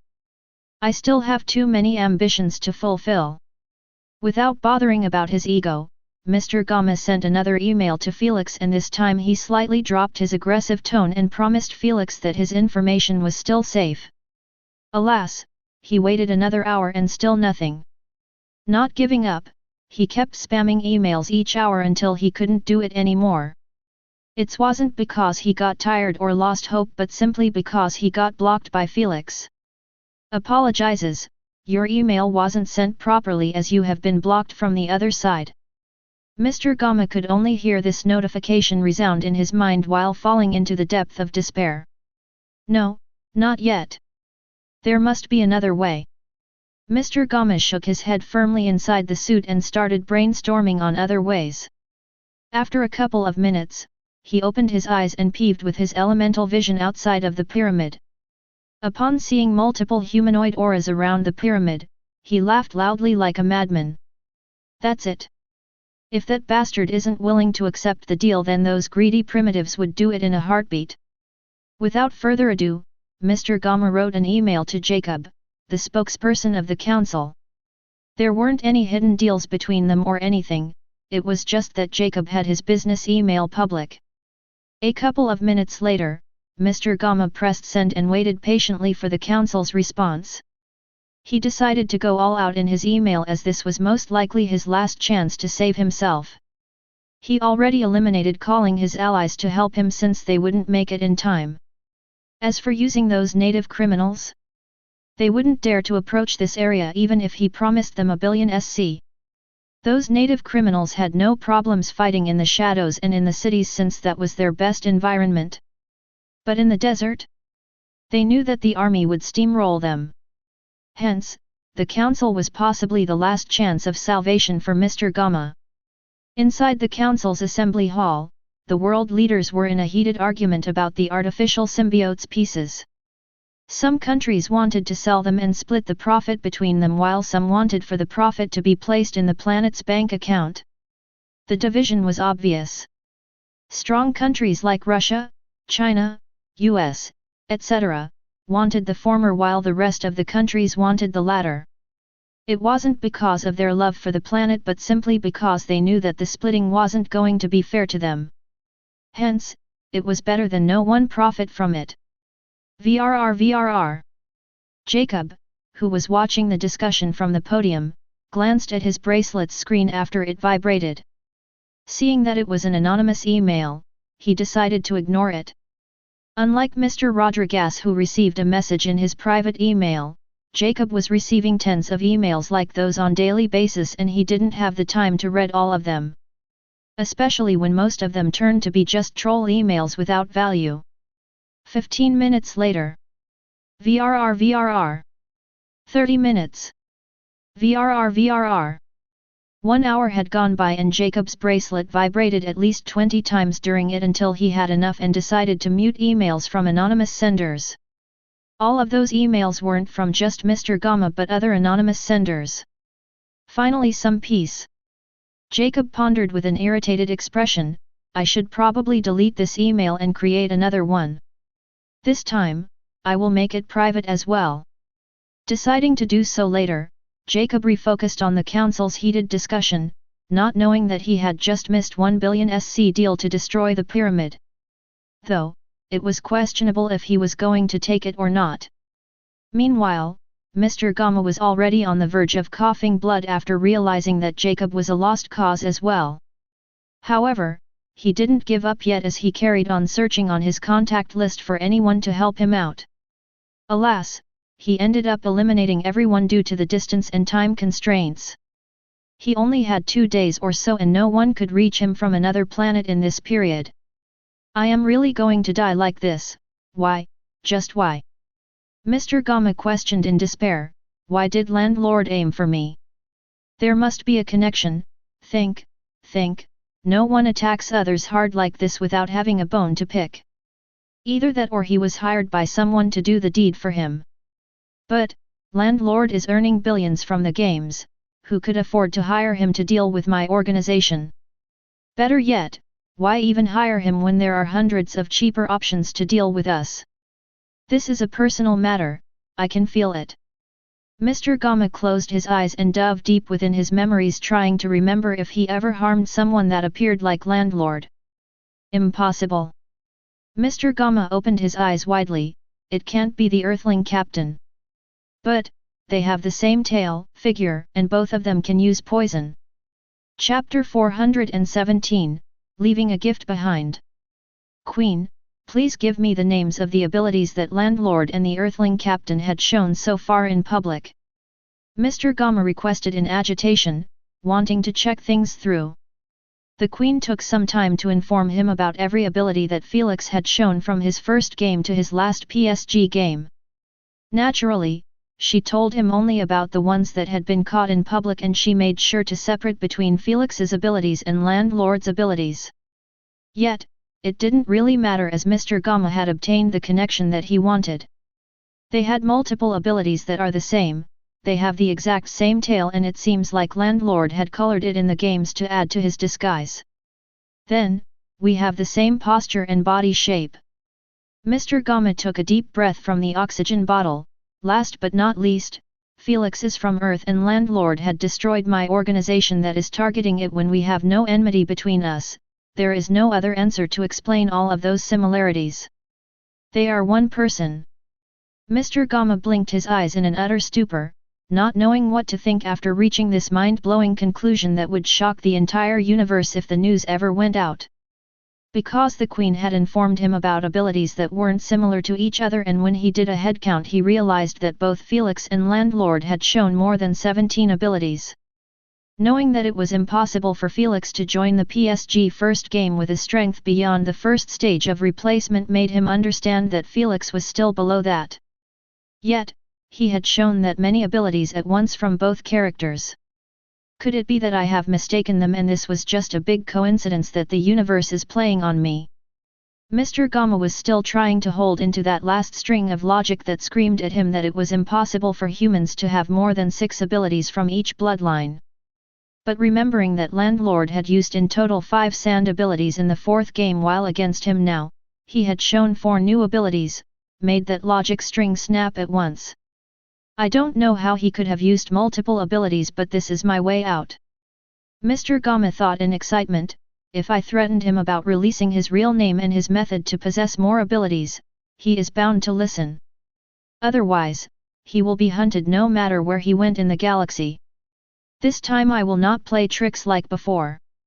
Mr. Gamma decided to write the email and also an honest contract that would make Felix feel safe to sign it without worrying about his information being released. He finally found a way to save himself and he wasn't planning to squander it for greed like he did before. After an hour of telling the Queen what to write, Mr. Gamma signed it and requested the Queen to send it from a new email. Your email had been sent. Upon hearing the notification, Mr. Gamma smiled with a tingle of hope in his eyes. Alas, minutes have gone by then hours. Yet, no response was heard from the other side. Maybe I should try with another email. Mr. Gamma went and did so. The result? Still no response after waiting 2 hours. By now, Mr. Gamma's heart started thumping wildly as his suppressed agitation started to resurface. He didn't know if he was being ignored or Felix had his AP bracelet messages and emails muted. He was scared as hell by both of them. Yet, since he had nothing to lose, he kept creating emails and sending them. He even begged the Queen to inform Felix that it was an urgent matter concerning Felix's life or death. Too bad, the Queen didn't entertain his requests as it was against the rules to make the Queen send information forcefully like this. Unless one had given permission, he wouldn't send a message even if the fate of a planet depends on it. 2 days later. The Green Pyramid had already reached 200 meters in height, making the Council and the Army quite agitated by its abnormal growth. But Felix had been updating Mr. Rodriguez anonymously, informing him that it was a normal occurrence for the energy absorption. Truly, when the Council received the latest energy scans from within the pyramid, they were shocked to see that the mini-sun was replaced by a normal human-sized energy shape. After doing a reading on the energy capacity, they found out that it belonged to a 5th stage bloodliner. That result shocked them but also relieved them. After all, at least they knew now the strength of the person they were dealing it unlike before. Yet still, they didn't order for an attack since they weren't retards to not notice that the pyramid was weakening Mr. Gamma and even sealing him. Hence, they decided to continue watching patiently for any other developments while continuing to gather the remaining few pieces of the artificial symbiotes. As long as Mr. Gamma wasn't released, they were Gucci with the current status quo. Meanwhile, Felix was sitting inside an invisible scouting aircraft right above the tip of the pyramid. He was staring downward at Mr. Gamma's heat radiation that was still pretty active. If it wasn't for the artificial symbiote blocking the green sand from reaching him, he would have fainted straight away from having his elemental energy drained as well. Felix knitted his eyebrows. Symbiotes are truly a pain in the ass to deal with. Whatever, let's harden the pyramid for extra insurance. After deciding so, Felix snapped his finger and the green pyramid had started to shake from the base to the peak, alarming the patrolling soldiers. What's going on? Is this an earthquake? Inform the captain. Too bad, before the soldier could use his AP bracelet, the shaking had stopped and what was left behind had dumbfounded everyone alike. Such a magnificence! A soldier murmured in a daze while staring at the green pyramid that had turned as smooth as glass, gleaming brightly under the rays of sunlight. Anyone who saw it would never doubt that it was a construction instead of an ability. 200 meters in height and with a base that was measured visually to be at 250 meters or so. They were rightfully to think so. While the council members were discussing this abnormal development, Mr. Gama was laughing in derision after feeling that the sand had turned as hard as rocks and as heavy as a mountain. It was already impossible for him to move a finger with a weight like that on his shoulder, but now? He couldn't even twitch. Landlord, oh, landlord, since you seem hellbent on getting me killed, I will make sure that your life, your family, your planet, and everyone that is close to you feel the weight of your actions. Mr. Gama murmured softly, not bothering about saving oxygen anymore. Only 3% left in the last bottle and he had already accepted his fate. Queen, send this folder to every social media platform in the Mariana Empire. Mr. Gama requested peacefully. Are you positive? Mr. Gama took a second to think about the massive profits that he was giving up and nodded his head, do it. He had no wife, no kids, or true friends. So, there was no need to let someone else benefit from the folder by selling it to the interested parties. It has been done, the file named Landlord's Identity has been sent to 7.4 million social media platforms in the Empire's territory. Thank you. Mr. Gama said while closing his eyes shut, please delete all my data and destroy the spatial card when I am gone. I will. After hearing her response, Mr. Gama opened his eyes and took a deep breath. Then, he did the unexpected as he shouted at the top of his voice, Landlord, you will regret your decisions today. Mark my words. Cough. You will regret it, dear. Cough cough. Before he could even finish, he ended up breaking into dry coughing before trying to inhale the last bits of oxygen from the bottle. He didn't know if Felix heard or not, but he would like to believe that was the case. Warning, 1% remaining. The Queen reported faithfully. It doesn't matter anymore. Mr. Gama snapped his bloodshot eyes open and said firmly, I am not dying from suffocation. Meanwhile, 1 kilometer in the air, Felix was glancing from time to time at the heat radiations of Mr. Gama, checking on him. What the hell? When he took another glance, he was shocked to see that the heat radiations were increasing abnormally, appearing like a tree that had been lightened on fire. Queen! Take us away from here! Terrified, Felix shouted in his mind while fastening in his seatbelt. Felix didn't dare to remain here even a split second after seeing that sight. He always kept in mind that Mr. Gama would lose his shit and end up exploding his soul, but never expected that he would actually go for it. Boom! Alas, he did, and the result was nothing but frightening as the explosion resulting from it was strong enough. The pyramid had been shattered to pieces and hurled in every direction.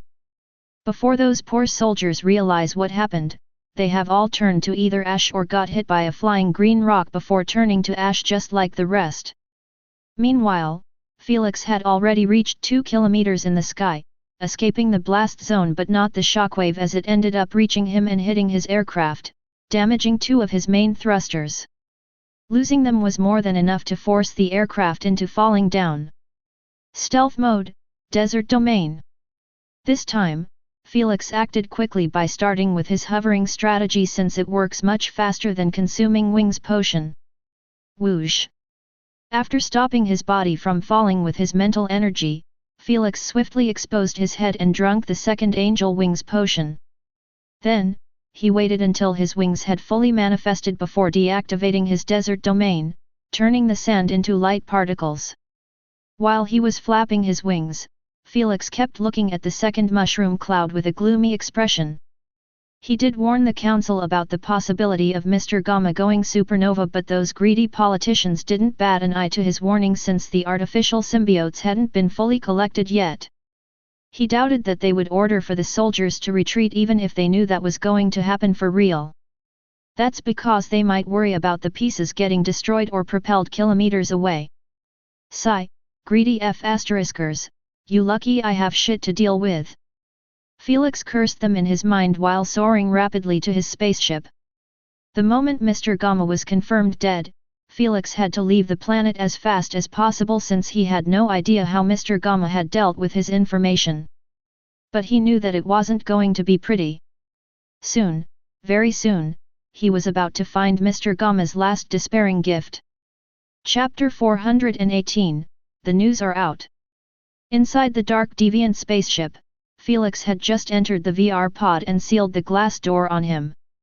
The moment the needles were connected to his bloodstream while his limbs were affixed with the pod, Felix requested, "Queen, take us at full speed to the closest VIP expressway that is connecting with the Mariana Empire."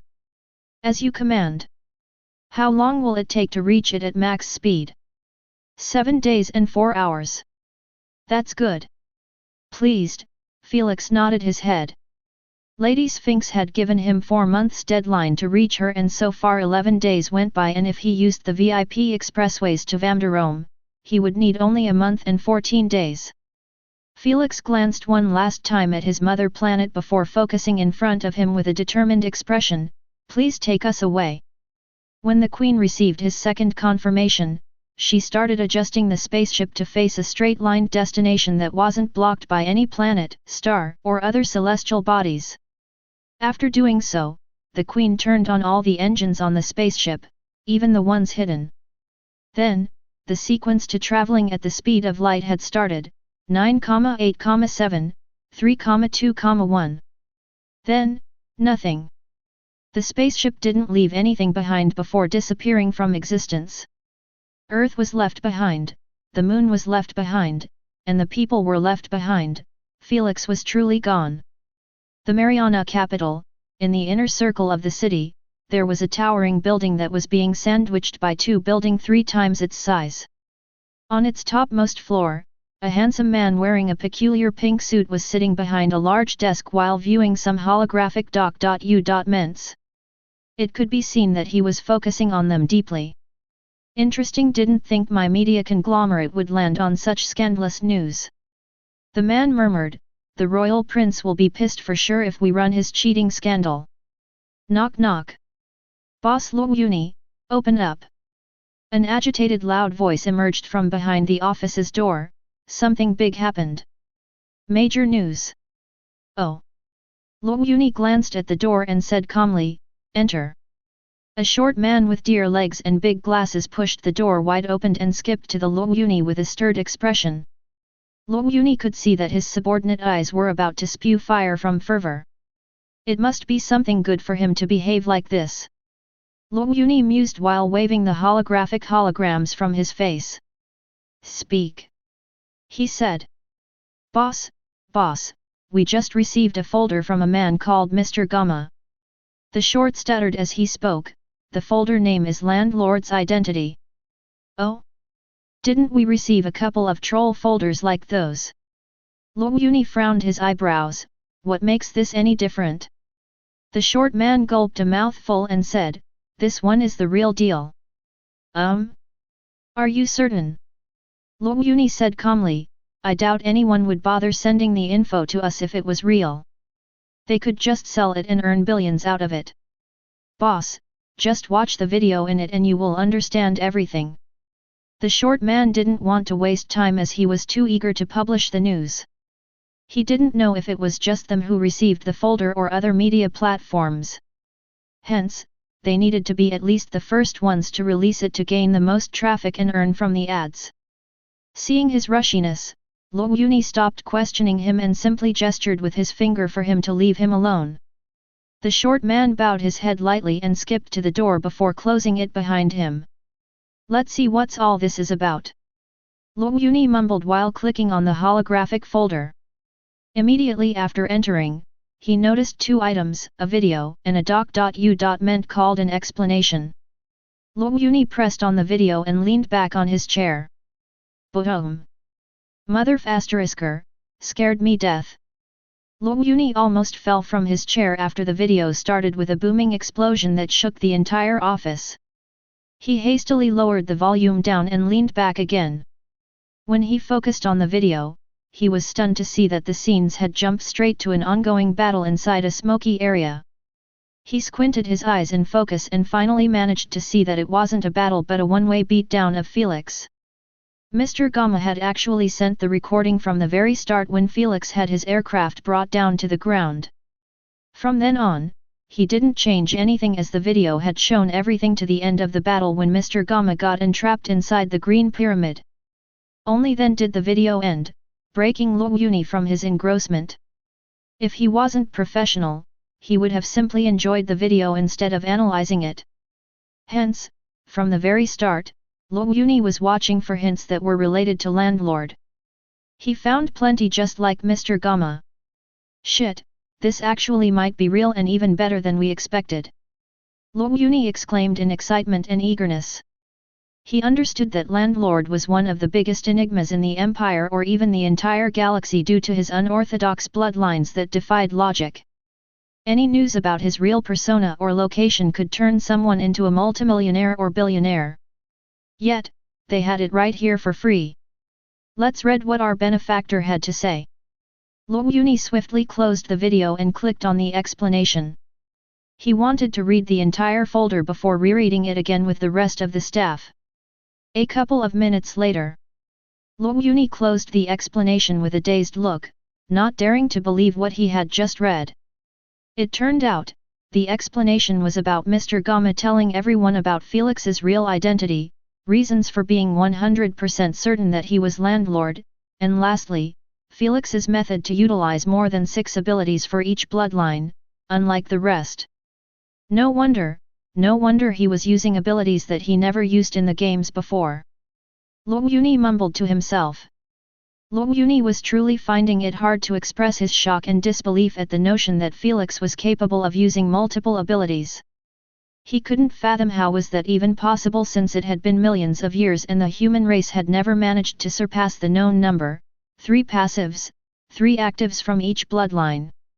F***ck, break out of it. Luo Yuni slapped his cheek, this is not the time to ponder on those matters. Peeb. Luo Yuni pressed on a button at the side of his desk and shouted, everyone head to the confenseur's room now. You have 3 minutes.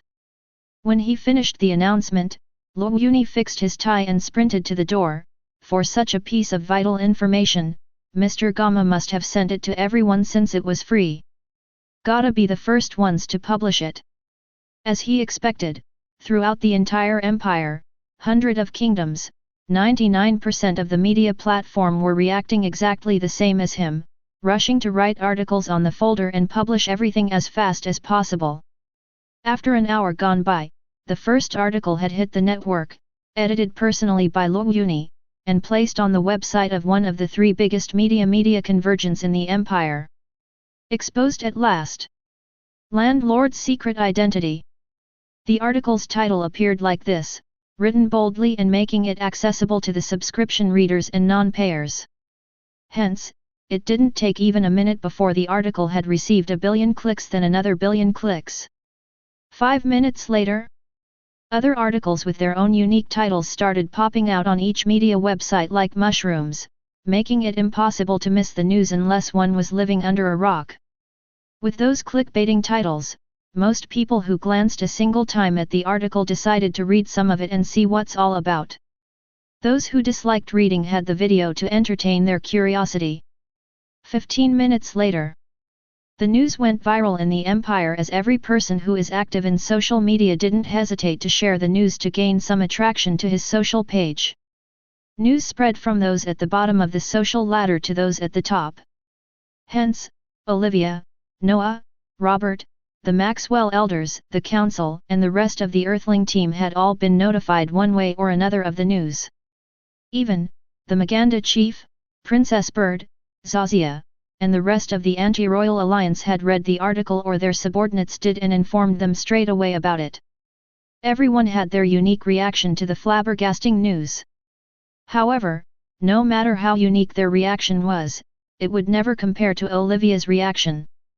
I knew it. I knew it. I knew it. Olivia kept jumping in excitement while having the holographic article in front of her. Sophia and Hina, who were hanging with her in the cafeteria, didn't even react to her excitement as their widened eyes were still affixed on the article. They were feeling that it was getting more ridiculous with every word they read. No wonder he went missing in the past days. Hehe, I should be making everyone call me Sherlock Oli from now on. Thoughtful and delighted, Olivia stroked an imaginary beard while scrolling down the article. After reaching the comment section and reading some of them, her heart was chilled as her happiness died straight away. Is this for real? Does he really possess more than 12 abilities in merely first stage of replacement? Is this real life? We need to find out how he did it. This is massive for the human race. His mythical bloodlines were already too good to be true. Now, you are telling me they can give more than 6 abilities per stage. Holy shit! This will change everything. Hunt him down. We know where he is now. Fast before he escapes to space. The moment he enters space, we lose the method forever unless that bastard decided to come clear. The comments just keep going and going non-stop about getting hold of the method. Only after seeing other people's reactions did it finally click in Olivia's naive mind that Felix was in deep shit. Truly a deep shit. Chapter 419, Going Viral in the Galaxy. Meanwhile, Robert and the rest of the elders almost had a heart attack after reading the news while sitting together to drink a cup of tea. Robert even spewed a mouthful of tea at Albert after seeing Felix's full name mentioned in the article. This can't be right. I refuse to believe it. Robert yelled in agitation and clear signs of worry on his face. Unlike Olivia, who was a bit slow, Robert understood instantly the dreadful repercussion of this situation and how dangerous it was going to be for Felix. He didn't even bother thinking deeply about Felix's sand element, multiple abilities, and his hidden landlord persona. The only thing in his mind now was to check up on Felix and see if he was all right. Alas, he had to stop after a couple of his calls went to the voicemail. Nothing? Albert asked. No, he has turned everything off. Robert replied with a suppressed tone. Just as he was to call George, his bracelet vibrated. Upon seeing that it was a message from Felix, he sighed in relief and clicked it. / Dear Gramps. Don't worry about me as I am traveling far away. I can't tell you where I am going or how things came to be like this for your own safety. Don't tell this to anyone, but I am going to send 2 high-tiered bloodliners to protect you. Make them your bodyguards or something. Also, make sure to remain in the Sky Pearl Island since it is protected by the army. Take care of your health, Gramps, and let's meet later in the UVR // Sigh, as long as you are fine, son. Robert let out a long exhale in relief. Was that Felix? Charlotte asked after noticing Robert's weird behavior. Yes, he said that he is fine and we shouldn't worry about him. Robert said. Robert had no intentions of revealing any more than that to the elders. At this point, he only trusts Felix with his information. The elders were smart enough to not question him more about the matter.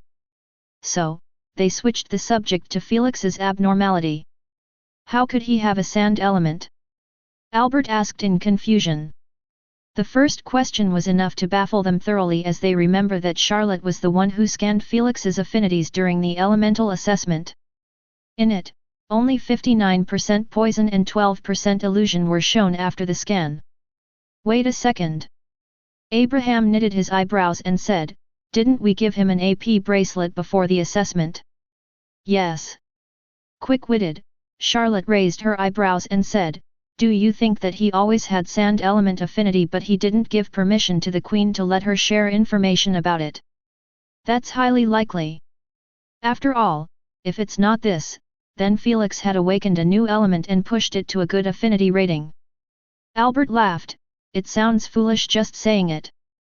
True, the resources needed to pull it off are too much for Felix even if we considered the profits from his hidden individual games. Abraham reasoned. I don't know why he wanted to hide the element from us though. Albert stopped speaking at once and smiled bitterly, forget it, hiding it was nothing compared to the rest of his exposed secrets. The elders glanced at each other and sighed in unison, feeling like Felix that they know was only a facade. Their feelings were shared by the Earthling team members who were discussing the news together in the cafeteria with George. Felix's landlord, hey. It truly sounds unbelievable just saying it out loud. Johnson murmured. I also can't believe that he is that landlord. Ronaldinho hesitated, he seemed too playful while I imagined landlord to be a cold-blooded player. Everyone but Olivia nodded their heads in agreement. The personalities were truly quite distinct and Felix did his best to keep it that way. How do you think he managed to use toxic claws in miasma swamp? Hina tilted her head in confusion as she asked. He is at first stage of replacement, which meant he is able to only use 7 abilities, yet, if we counted only his sand abilities, he had shown at least 8 in his game and the video. If we added that to the 5 poison abilities and super strength passive, isn't that even more than what peak 6th stage bloodliner could have? Hina's question had hit the crux of the main confusion that everyone was having. Yet, no one seemed to have an answer for it now. They had already tried contacting Felix but he never responded. How about we check some forums discussions? Kenny suggested. Seeing that no one disapproved, Kenny typed in landlord's identity discussion and billions of results had filled his hologram. He picked the most recent one that was about the article and enlarged the hologram for all to see. They were shocked to see that the discussion already had hundreds of millions of comments from people all around the empire. They didn't doubt for a second that other empires' forums were all packed like this, as the news should have been gone viral there by now. How could we find anything useful here? Ronaldinho commentated speechlessly, people are posting by the millisecond. I barely can see a comment before it gets buried. Simple. Kenny went to the discussion search tab and wrote the keywords that he wanted to know about. After pressing enter, the discussion had been filtered from anything that didn't have a relation to those keywords. The reason why Landlord has more than 15 abilities. 100% guaranteed that it's the real deal. A possible theory that could explain Landlord's abnormality. It's simple. The universe has finally taken pity on us and gifted us with the first human to manipulate elements. Trust me when I say that he must be an experiment escapee from a lab that was built on that primitive planet. The Gamma organization must be part of the lab and they were tasked to retrieve him at all cost. The more Kenny scrolled down, the weirder the answer got without any intellectual basis to them. After reading more than enough yet without a real answer with logical thinking behind it, Kenny closed the discussion and jumped to another. VRRR. George raised his eyebrows in surprise after seeing that he was requested to attend the council's assembly as fast as possible. I guess they want to interrogate me about Felix. George sighed while standing up. I will be leaving, something has just come up. George said as he walked away. He didn't tell his team to keep information about Felix's poison abilities to themselves since they couldn't do so even if they wanted. The team contract stressed that talking about the team members' abilities to anyone outside of the team was punishable since it was a breach of information. In the council's assembly that was hosted in the UVR as usual, the atmosphere was beyond heated as the presidents who were supposed to be composed and cool-headed were about to start shouting at each other. George's body had been reconstructed right in the center of their booming argument as 200 or so presidents talking at once was no different than a marketplace. Bam bam. Jacob could be seen hitting the gavel as hard as he could, wanting to bring some order into the assembly. Alas, the gavel's noise did nothing but make more ruckus. Are those our leaders? The hell is going on?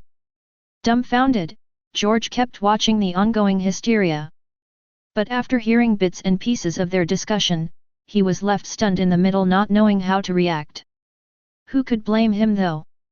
The discussion was about whether to kick Felix from the planet or keep him. You ungrateful bastards! He got exposed because he took it upon himself to save the planet from the Gamma organization. The US president shouted.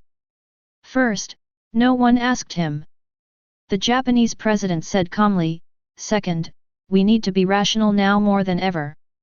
His actions have exposed not just him but the entire planet. We are currently under the tongues of most people in the galaxy. Our planet is nowhere near being ready for that kind of exposure. Most presidents nodded their heads in agreement. What's worse, as long as he remains as an Earthling, we would be getting visits from every terrifying background in the galaxy looking for him. Heck, they must be preparing to send their people here as we speak. That's true, we need to make it clear that we have separated our relations with him and publish it. Only then would they not consider us as their enemies. So what if they consider us as their enemies? With Felix's exposed strength, our planet would be dominating the games. Mr. Rodriguez rebutted, we can use the wishes to build defenses and obtain technologies that would make it almost impossible to sneak to the planet ever again. At that time, our planet would soar without needing the outsiders' support. The leaders also couldn't help but nod their heads at the sound of that. This was the reason a division of opinions had emerged after Felix got exposed. Both opinions were logical and reasonable. They understood that if they decided to kick Felix away, they would most likely be safe from the outsiders' aggression who were approaching them rapidly to be the first to catch Felix. However, doing so would make them lose Felix once and for all. Well, they couldn't really revoke his Earthling identity or even kick him from the team since he didn't break any of the contract terms, but they could make an announcement about it to show their stance in the matter. If it came to be, they would even help outsiders to search for Felix as long as they keep on nice terms with those horrifying backgrounds. On the other hand, if they stood behind Felix's back and supported him all the way, they understood that as long as Felix wasn't caught, the Earthling team would keep climbing higher and higher in the ladder due to his overpowering strength. After all, they saw some highlights of his landlord career and they knew that he was miles and miles away in strength and experience than Olivia and the rest. Not to mention the fact that he had more abilities than even a peak 6th stage bloodliner. While they were confused about it just like everyone else, they didn't bother discussing it right now when the planet's safety was at stake. Since climbing the SG Alliance ladder meant more resources, they could potentially break away from their primitive status way earlier than anticipated, helping them catch up to the technologies and strength of other planets. Naturally, by doing so, they would be placed against all of those backgrounds aiming for Felix as they would be required to ban entry for all of them. That meant the only way to enter the planet would be the illegal way like the Gamma organization. However, with the Moon surveillance system, Space.I.P.S and such would be exposed immediately. If they won their next game, they would wish for a planetary defensive grid that would help them build a defensive matrix around the globe, making it possible to strike any spaceship they wanted from outer space just like Felix's did, naturally, not as powerful but it was good enough to fend off most Space.I.P.S. Since those Space.I.P.S didn't request permission, even if they got destroyed, the backgrounds behind them didn't have the right to retaliate. If they did, they would be getting punished based on the SG Alliance contract. Regardless, if the Council took this route it was highly possible that the Alexander Kingdom and other backgrounds would not accept deals from them, making it difficult to hire their resources and also enter trade deals with them. That would lead their planet to be protected but isolated from the rest. If they ever got kicked from the SG Alliance, they would be facing the wrath of those backgrounds all combined. Hence, kicking Felix or not was all about presidents that were willing to risk it for a quick advancement against presidents who wanted to play it safe. It's sure lively here. You got that right. George murmured as he gave a quick glance at Felix who was standing next to him. Felix. It took George a second glance to make sure that his eyes weren't playing tricks on him. Alas, his shout was loud enough, those presidents had their focus diverged to him. The moment they saw Felix standing in the center with his hands in his pockets, deathly silence had fallen into the assembly room. Felix scratched his cheek and said, "Why quiet all of a sudden? I want to hear more about your discussion." Chapter 420, Looking Out for Earth. The only thought that coursed in the president's minds after seeing his abrupt appearance was, how long was he listening for? They completely forgot that Felix could pop inside the assembly any moment he wanted since he had the invitation link and he was eligible to attend by the contract terms. Felix's absence in most meetings and their agitation made it pretty easy to forget about it. "Captain Felix, I am glad that you are doing well." Mr. Rodriguez broke the silence by saying with good intentions. "We were worried sick that something might have happened to you after the Gamma organization incident. Indeed, you have no idea how relieved I am to see you well." Most presidents kept clamoring with sincere expressions, making Felix want nothing but to spit on their faces. He saw that most of them were fully adamant in their stand to kick him out before. Yet the moment he appeared, they did a 180 degrees switch. Disgusting, at least stay true to your stand. Felix hated cowards like those who always try their best to stand behind the strong. He understood that if some presidents proposed to kick him out, it was fully justifiable since he did indeed bring unwarranted trouble to the planet. It meant, they were truly looking for the best interest of the planet or at least afraid to face off the consequence of standing behind him. He had no problems with that. But to straightaway get chummy with him after he appeared? Felix felt only disgust from those presidents that had shown this behavior. Because it truly made them appear that they were speaking behind his back like some teenage girls instead of confronting him about their stand. Anyway, I have no time to waste being here. Felix's entire demeanor switched as he stopped caring about giving them face. He looked at them indifferently and said, I am here to say that I have no intentions of leaving Earthling identity or the captain's position. So you can expect me to lead the team in the next game, George. Say hi to the team for me.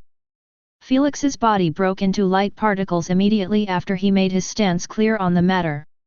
He didn't even give them time to think about his words. The only reason he bothered to show up was to see their attitude on the matter. He had no interest to tell them grand promises or beg them to not make the announcement.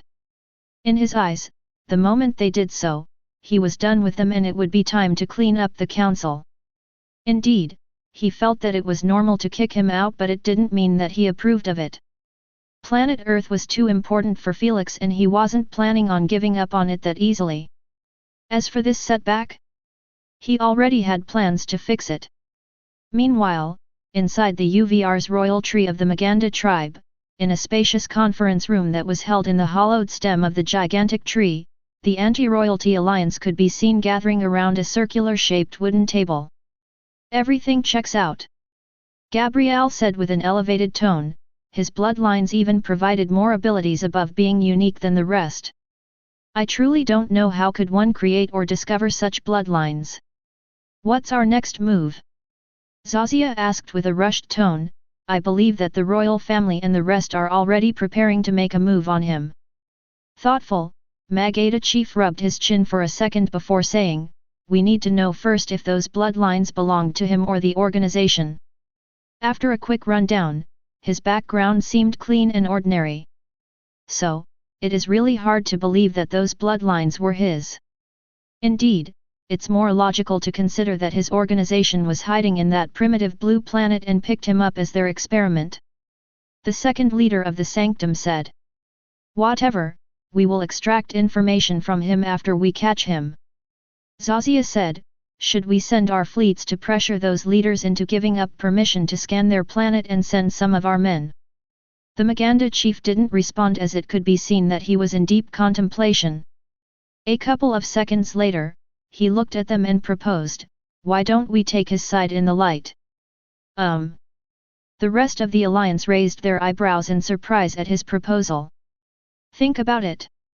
The Maganda chief clarified, everyone right now is advancing to the planet and aiming for his head since they had no idea about the organization. But we do. If we chose his side in the light, we could receive some goodwill from the organization and finally show them that we mean well. But in the shadows? We can send mercenaries unrelated to us to capture him. We will be winning in both cases. The Maganda chief said, smiling cunningly. Indeed. That's quite devious. Zazia and the rest agreed to the proposal in a heartbeat. They knew that if the organization saw their efforts to help Felix, it might contact them back and consider taking them as their allies.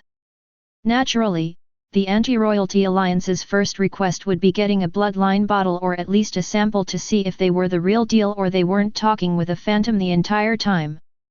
Alright, let's finalize this plan as fast as possible. The Maganda chief said. The rest nodded their heads and entered a heated discussion about the plan's details that lasted for half an hour. After they were done, they initiated the first step by calling Felix. Ring ring, clunk. The call got connected. Hello, Chief. Felix could be seen from the hologram supporting his head with his palm while using his real face. He had an easygoing smile as he looked at the seniors, appearing quite natural. He could finally drop the disguise and just be him. I don't know why you were hiding such a handsome face. No wonder my daughter keeps talking about you. Maganda praised with a rowdy laugh. As always, the chief tried to make the mood less tense and more friendly. Felix also preferred it being like this as he replied with a friendly tone as well. This resulted in entering a needless conversation filled with nothing but flattery and asking for each other's well-being. But after it was done, the mood was set for the anti-royalty to address the main concern of their call. Mr. Felix, I believe that you are in quite a pitch with all the ongoing news about you. Zazia said calmly. I know. Felix said. It seems like you are not worried at all. The chief asked after seeing his calm attitude. Felix didn't respond to that. He just kept smiling faintly until the chief coughed and moved on to another matter. Mr. Felix, we just called to let you know that we have your back. The chief said solemnly, we will do our very best to help you in such difficult times. Just give the word, and we will see what we can do about it. Seniors are truly too good to me. Felix said with an appreciative expression. Don't mention it. The chief asked, tell us, do you need any sort of help? Without hesitation, Felix brought out an invisible list and started reading off it without an ounce of shame. I want you to recognize Earth as your ally and send space fleets to protect it from anyone's aggression. I want you to make your stance clear that any non-native that hurt an Earthling would be considered an enemy of yours. Lastly, I don't want my family or the Earthling team to be harassed or touched by any means. I want you. By the time Felix finished reading the list, the chief and the rest were looking at him with mouth agape, not knowing how to react. They expected him to ask something for himself, but everything that he mentioned was for outsiders. Is that truly all you need? The chief asked speechlessly. We can easily take care of those things, but what about you? We want to help you escape or at least hide in a safe place until the heat goes off. The organization would deal with that. Felix said indifferently. Felix wasn't a retard to request anything concerning him since it would give off his location quite easily. But he also didn't want to not take advantage of them since he still had plans to continue using the organization's shadow as his excuse for his abnormality. This time, he actually was planning on giving some random common element of primogenitor's bloodline to the anti-royalty alliance to make them feel safe with their decision to back him up. His change of heart was due to his exposure since now everyone knew that his bloodlines give more than 6 abilities. Hence, it didn't matter anymore if the chief and the rest found out about it when they get their hands on a primogenitor's bloodline. Obviously, to keep the primogenitors hidden, Felix was going to give them a bloodline that had only 75% essence. With such a low percentage, they would never be able to wake up the primogenitor's consciousness, but at the same time, they would be getting 9 abilities from it, making them realize that the organization was the real deal. Felix wasn't worried in the slightest that they would be able to experiment on the bloodline since the Ramongendra had told him when he first met him that only beings like the primogenitors in Asna could see his essence. That applied to every other primogenitor's essence. This meant the chief and the rest wouldn't find anything abnormal in the essence or manage to extract some information leading to the primogenitors. Well, consider it done then. The chief promised, your planet would be safe and sound under our protection. After all, we are the 3 strongest superpowers in the Empire. The chief wasn't bragging at all as he understood that only the royal family would create troubles for them since the rest of the kingdoms were going to respect their alliance whether they liked it or not. As for other empires, they weren't too worried about them since it was impossible to send their fleets to the Earth like it was their own backyard. Respecting territories was a must. Otherwise, the tension would arise between the empires. Though they were going to send a couple of space.I.P.S to keep an eye close at the planet, that shouldn't be a problem to the anti-royalty alliance. Thank you, Chief. Felix bowed his head respectively and said, I will do my utmost best to keep requesting the high echelon of the organization to contact you back.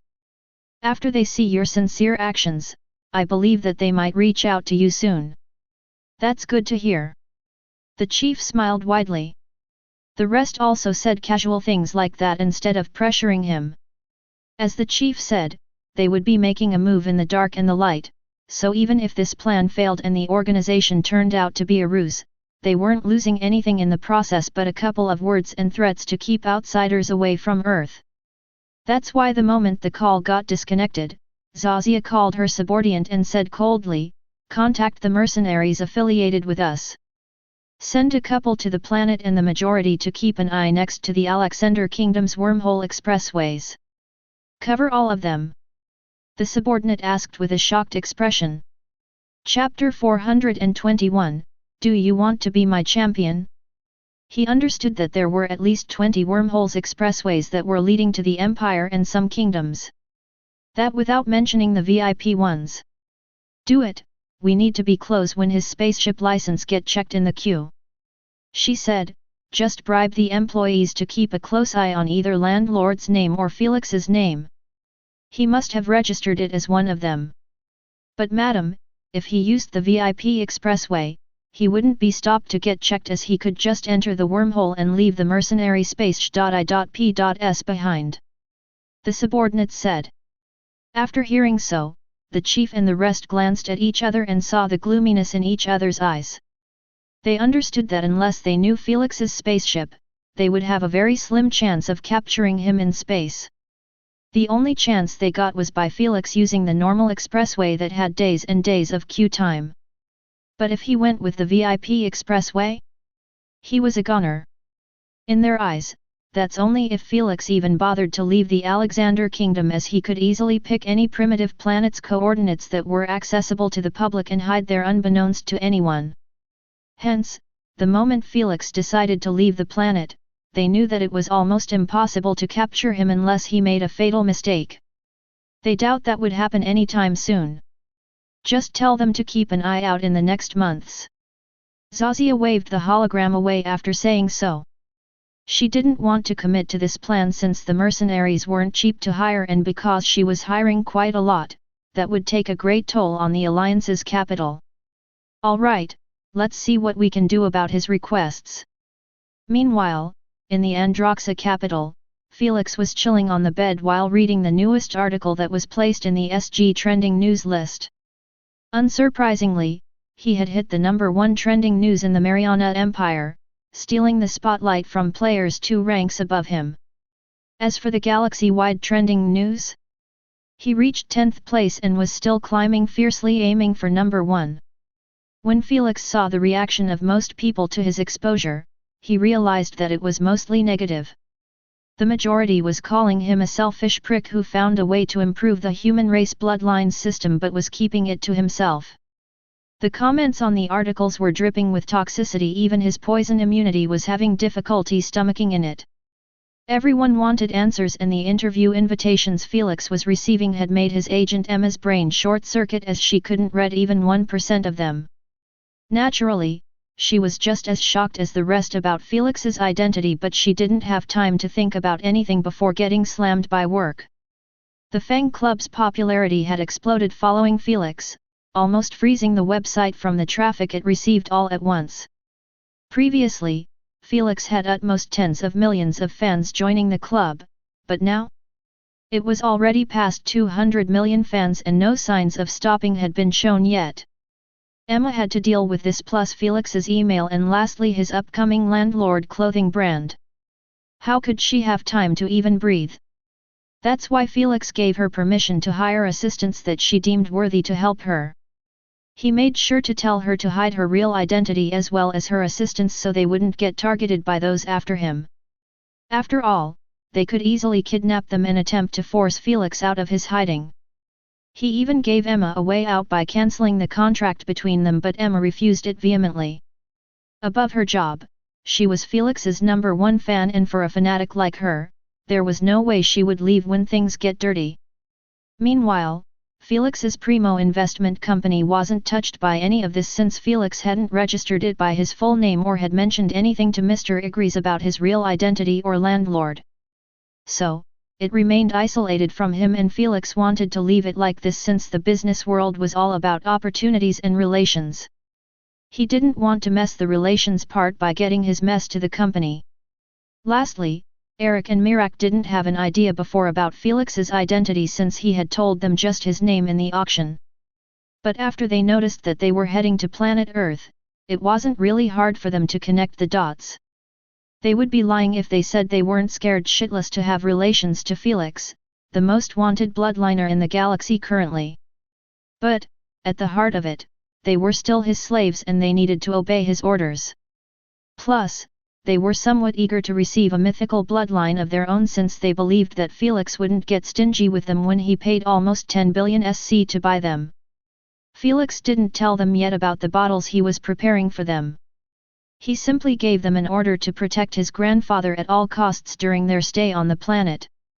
Felix was planning on keeping Malik with his grandfather while he takes Eric with him to the Forsythia Witch Empire since he knew that Eric was too unreliable with such an important matter. Naturally, Felix wasn't going to let him come to the Forsythia Witch Empire until he reached Vamdarome. After all, he would be exposing his destination and Felix wasn't willing to take any chances. The only reason he wasn't worried about his wanted status was due to the Forsythia Witch Empire. He understood that the moment he reached the Empire, he would be safe from anyone's aggression since Lady Sphinx wasn't going to let anyone touch him on her turf when he was a valuable research project. Hence, he only needed to keep his guard up for the next month and a half until he leaves the Milky Way galaxy. Should I spin the wheel for the 5th game now? Felix pondered. Since I am exposed, I can go all out in my sand and also poison abilities. That should net me an easy win. Hold it right there, child. Abruptly, the J. Ramongandra voice resounded in his mind. Is something wrong, Elder? Felix asked in confusion. Come inside. The J. Ramongandra said calmly, I want to talk to you about something. Right away. Felix didn't know what he wanted from him as he rarely if not ever called him like this. Hence, he was quite intrigued. Elders, stupidisna. Felix greeted with a head nod the J. Ramongandra, Lady Sphinx, and Asna who were sitting at a round table, playing blackjack with round grey chi.p.s. The table was placed next to Lady Sphinx's house, which was a moderate-sized grey-colored pyramid. Upon seeing it, Felix started to believe that he was getting more and more like a real landlord. He didn't dare to imagine how his consciousness space would be after he reaches the 6th stage of replacement. Numbed, he sat next to them and waited a couple of minutes until the game ended in Lady Sphinx's favor. Tisk, you must have been calculating the numbers. The J. Ramongandra clicked his tongue in criticism while throwing his cards on the table. Oh my! Weren't you doing the same as well? Lady Sphinx giggled while pulling all the chi.p.s at the side of her table.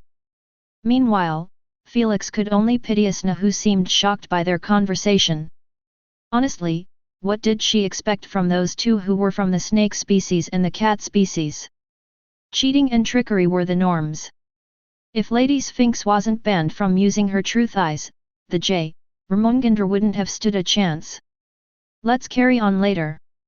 The J. Ramongandra turned his focus to Felix and said solemnly, you should not expose your poison manipulation in your next games. Oh. Felix said in confusion, but it is a foregone conclusion that I have it.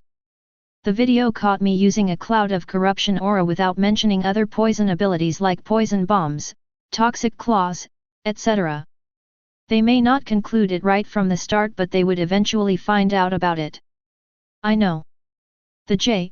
Ramongandra said, but I don't want you to expose it since the other primogenitors would find out about it and know that I am attempting to join the primogenitors games. Wait, what? Felix was left baffled by what he said. Since you have finished dealing with most of your issues, I guess it's time to tell you about it. The J. Ramongandra narrowed his slits at Felix and asked, Child, are you willing to be my champion? Champion?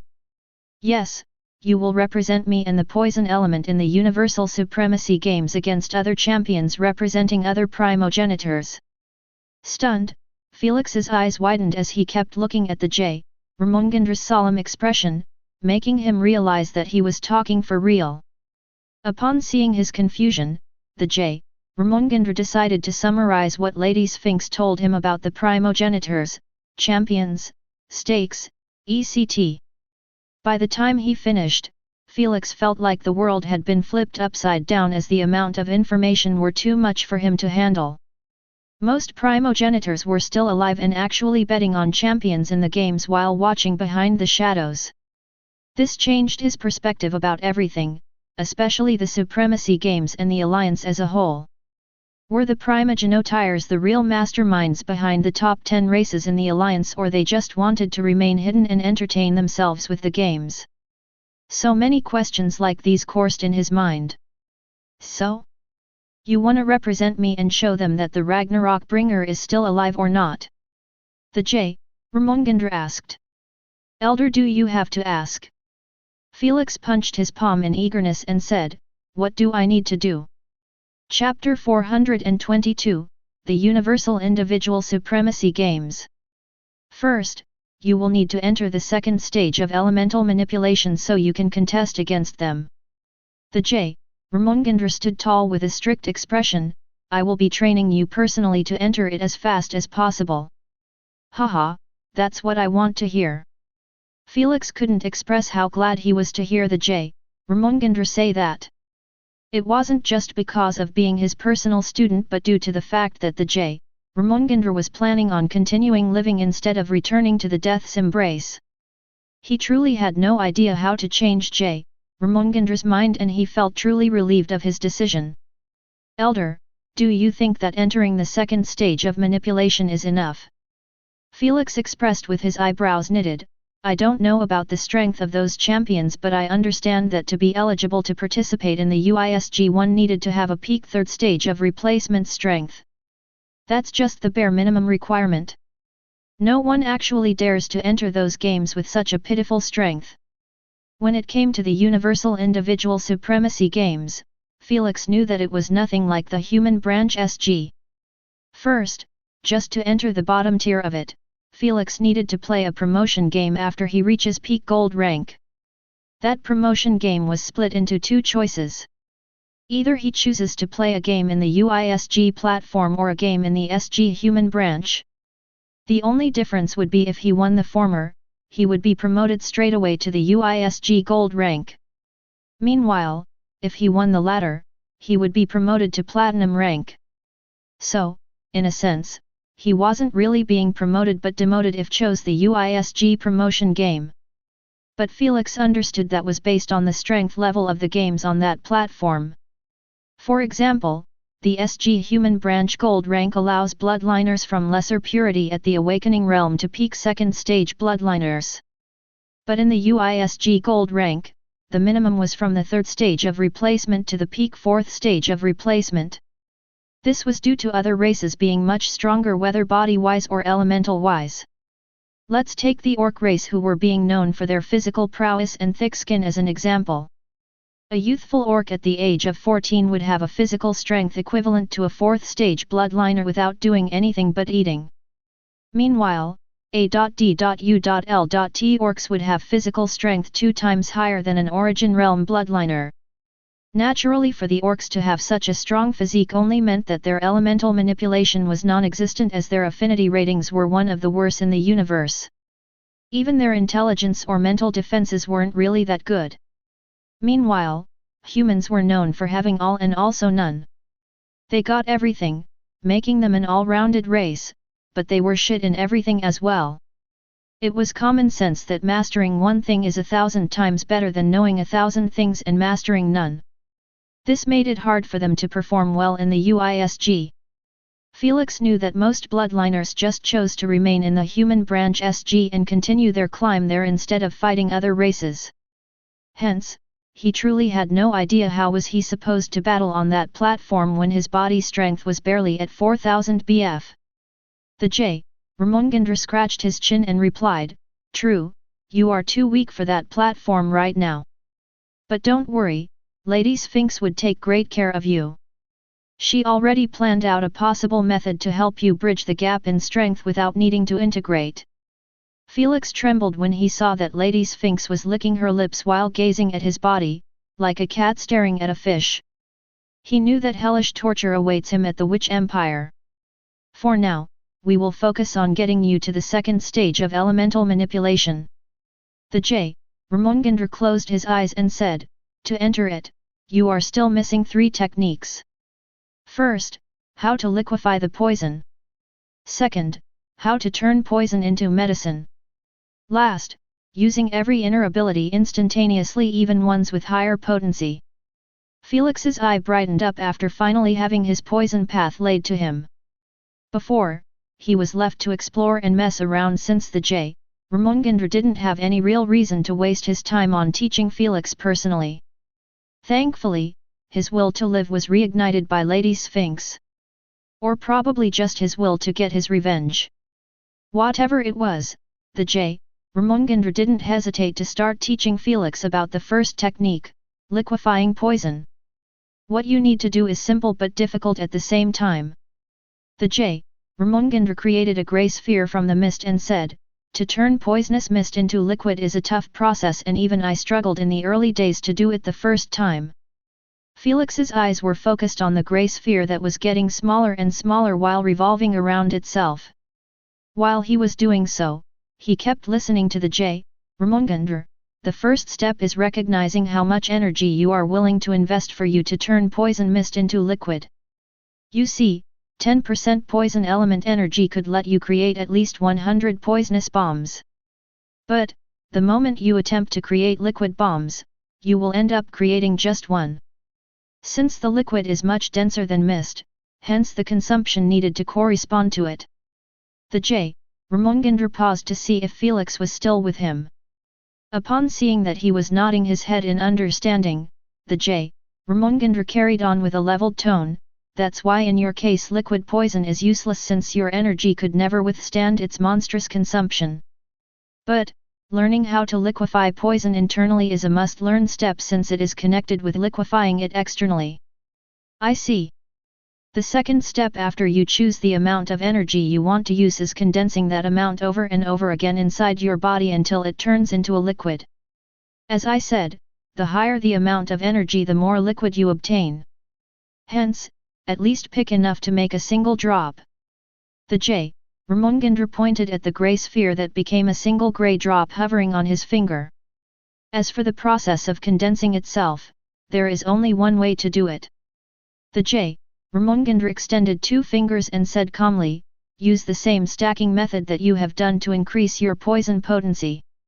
That method might be c.u.cumbersome, but it's the best one since it helps you immensely to turn your ability's activation into a subconscious process that takes no less than a split second. Felix had to agree to this part as he truly felt like he was having fewer troubles imagining new abilities and manifesting them. After all, to increase poison potency, Felix was required to create hundreds of the same ability internally before merging them either all together or one by one. This grinding process was arduous and demanding of patience and will. But, Felix still kept giving it at least 4 hours of his day, grinding and grinding until he finally reaches the stage where he could create internally any ability he wanted with any potency he desired. Focus here. Felix broke out of his thought process after hearing the J. Ramongandra's stern voice.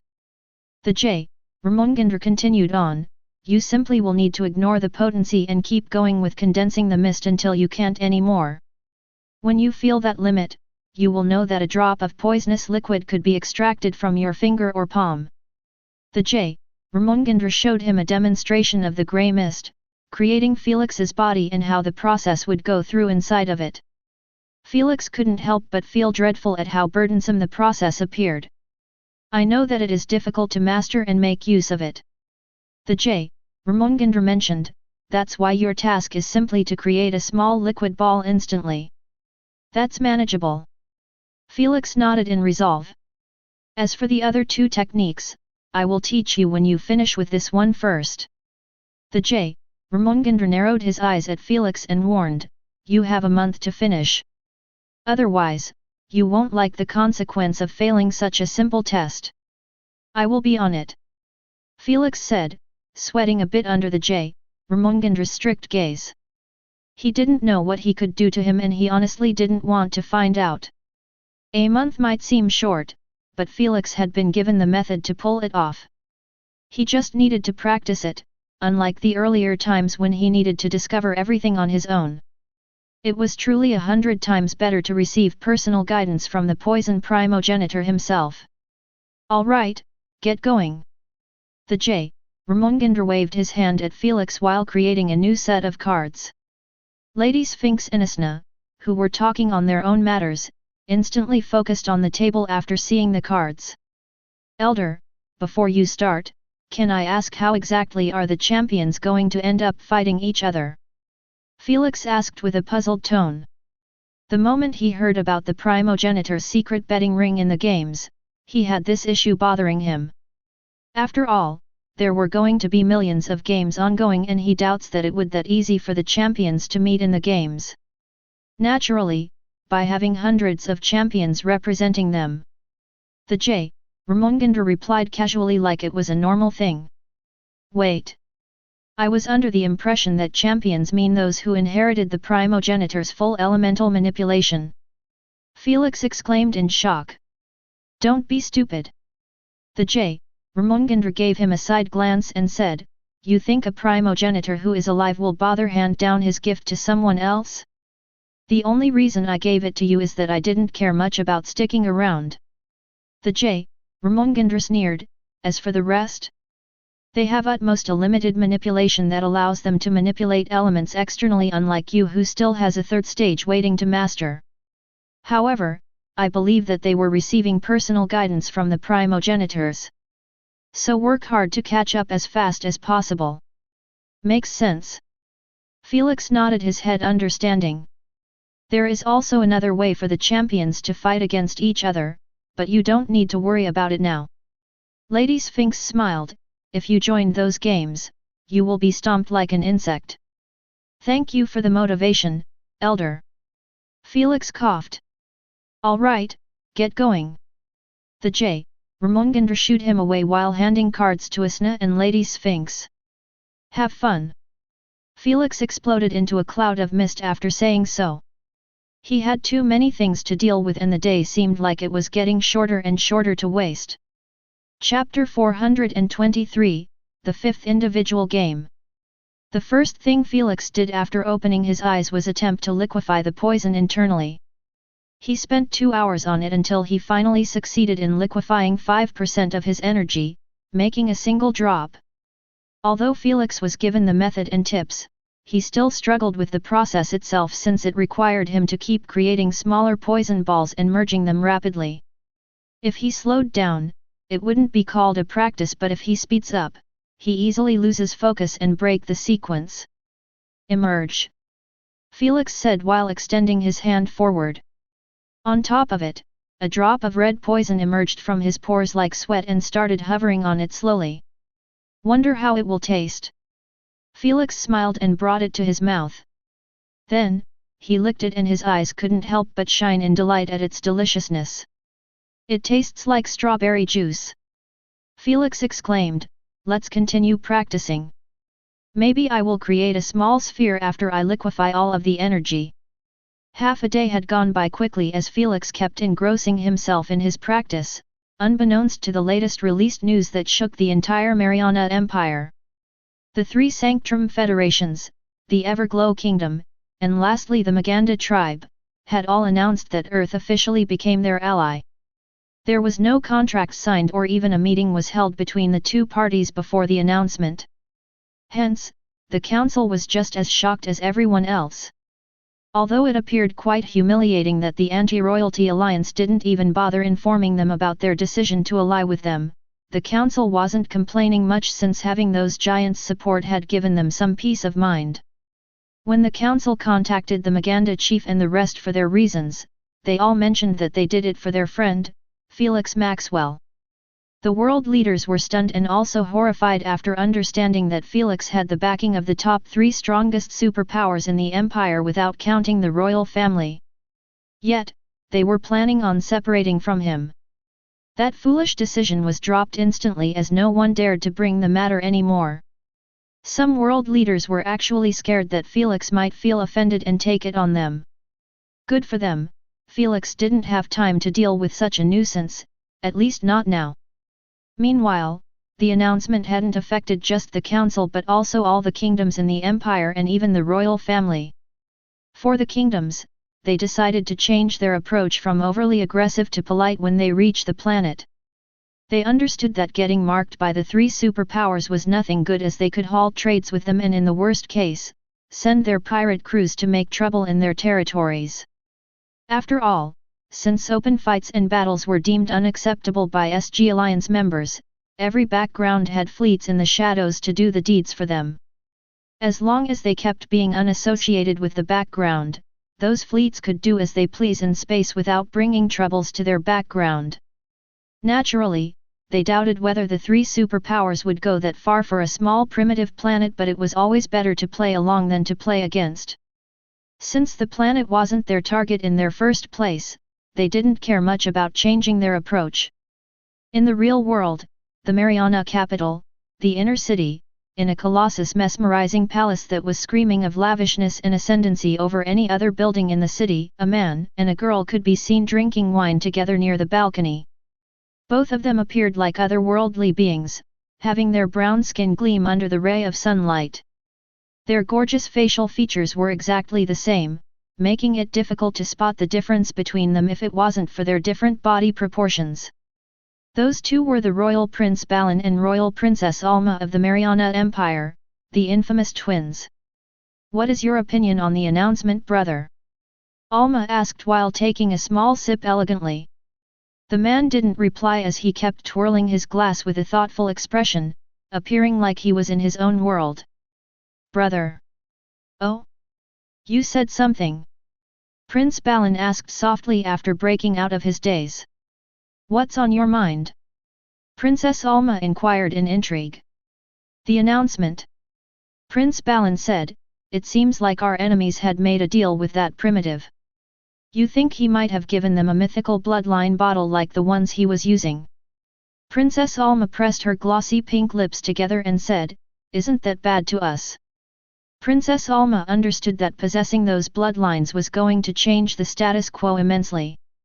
If they ever accepted their war declaration, it wouldn't end up pretty for them. "I doubt he would have given them anything now since it is pretty soon. Unless he is a moron." Prince Balin yawned and said, "Regardless, we can't be left behind in the race to get those mythical bloodlines. Should we stop waiting for him to contact us first and just call him?" Princess Alma asked. "No." Prince Balin said naturally, "The royal family doesn't approach others. Especially not from a primitive like him. He will call us on his own after we leave him without a choice." No wonder the anti-royalty alliance said that the current royal family was filled with degenerate generations. For serious matters to be held back like this due to their superiority complex was beyond irrational and harmful to the empire. But it seemed like neither Prince Balin nor Princess Alma cared much about it. "Should we tell father about this?" Princess asked. "No need to bother him with such an easy matter." Prince Balin smiled lazily, "I will take care of it on my own. I am getting a bit bored anyway." "Same." Princess Alma said with a delightful smile, "What are you going to do?" Prince Balin looked at her L.U.S.True's apple green eyes and said with a faint smile, "You will find out later. Stop teasing and just tell me." Princess Alma looked at him with puppy eyes. "Where the fun in that, lil sis?" Prince Balin said, smirking with a hidden glint in his eyes. The day after, at 8 a.m. "Phew, finally I did it." Felix wiped his sweaty forehead while sitting on his Androxa house carpet.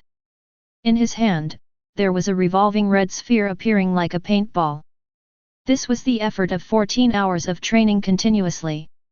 A hypertension liquid sphere that needed 100% of Felix's poisonous energy.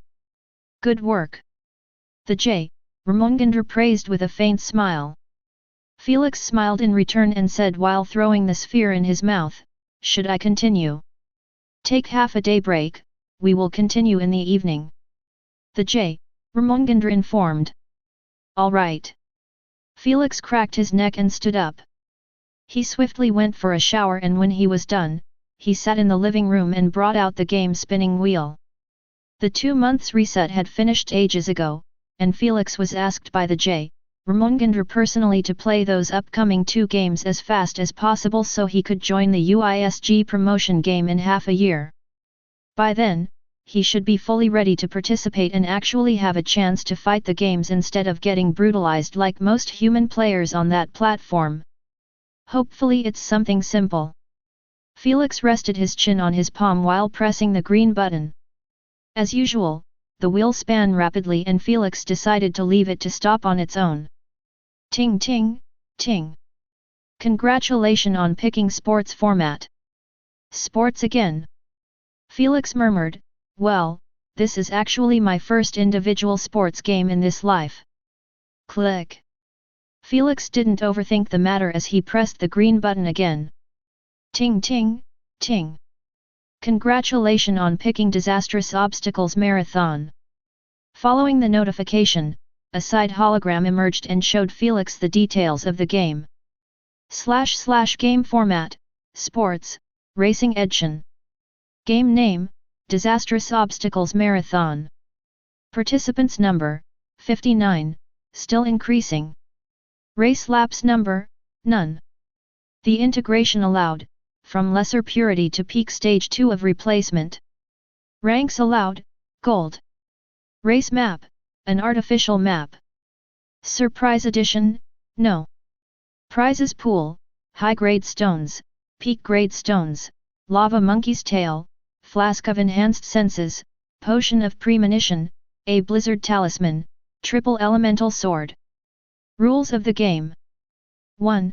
Players will be transported into the starting line. The starting line will be separated into multiple smaller lines that are connected to the main course. 2. Each player will start the race at their own small line. The lines will connect at 500 meters and the course will remain like that for the rest of the game. 3. There is no lap since the race would be on a straight path towards the finish line. 4. The race map is split into 3 random zones. Each zone would have its unique environmental obstacles. The obstacles would range from beasts, disasters, sudden blocks, etc. 5. Game points could be earned from eliminations, 400 GP, and slaying beasts. 5. All types of abilities are allowed. However, flying abilities would be limited to only 10 meters above any surface. Being thrown or such doesn't count. 6.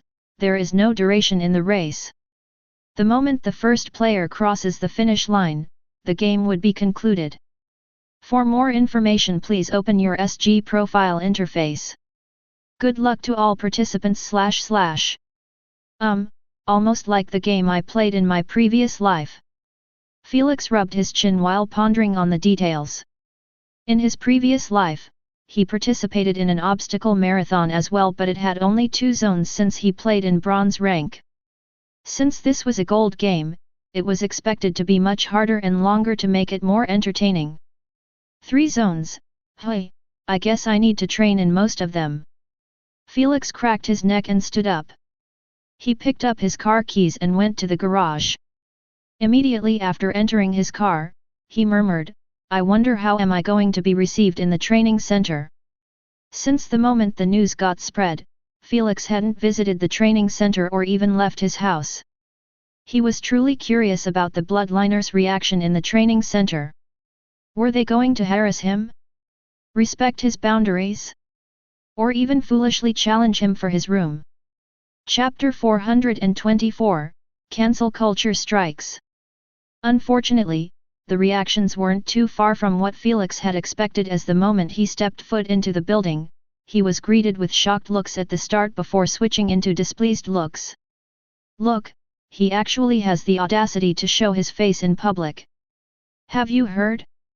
I read in the network that he was offered 50 billion SC to share his method of obtaining the mythical bloodlines. Yeah, I read that too. It says he never bothered to reply to the offer. Heck, he didn't reply to anything related to his method. Tisk, selfish prick. If he doesn't share his method, he should honestly be labeled as a traitor of the human race. We finally found a way for the human race to improve and climb higher in the SG Alliance, but why did it have to be in the hands of that selfish prick? I agreed, we should also sign a petition to cancel him and anything related to him. That's a good idea. While Felix kept walking towards the elevator nonchalantly, the chatter of those around him couldn't help but reach his ears as they weren't really trying to lower their voices. He wasn't using a disguise but his real face without a single modification so he could see the public reaction. Didn't think I will fall one day to cancel culture. Felix mused after hearing a pretty girl say so. The moment he looked at her, she quickly avoided having eye contact with him. If I had a social media account, I would have been bombarded with curses. Felix chuckled while entering the elevator that got emptied the moment he stepped foot in it. Ha ha ha, you are being treated like a plague. Asna laughed in enjoyment. Felix was left speechless by the sight as well. He always thought that tens of bloodliners would group up around him and harass him for answers. But it seemed like no one was foolish to put himself in that situation since it was obvious that Felix wasn't going to expose anything.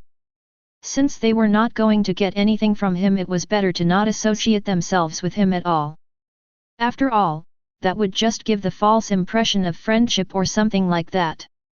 In this state, no one dared to even say hi to Felix since they might get kidnapped the day after for information about Felix or just to force him out of his hiding spot. That's why Felix didn't stop at the 21st floor where his room was placed. Instead, he climbed to the 30th floor and challenged a man for his room. He won it pretty easily since the man straightaway surrendered and escaped. Felix did so to avoid having a connection with Nora as he didn't want to put her in danger. He was already planning on cutting off relations with her since it wouldn't be right to get her killed for sex. Queen, link this room and give up on the old one. Felix requested after stepping inside his new room, uncaring the looks targeted at him. It's done.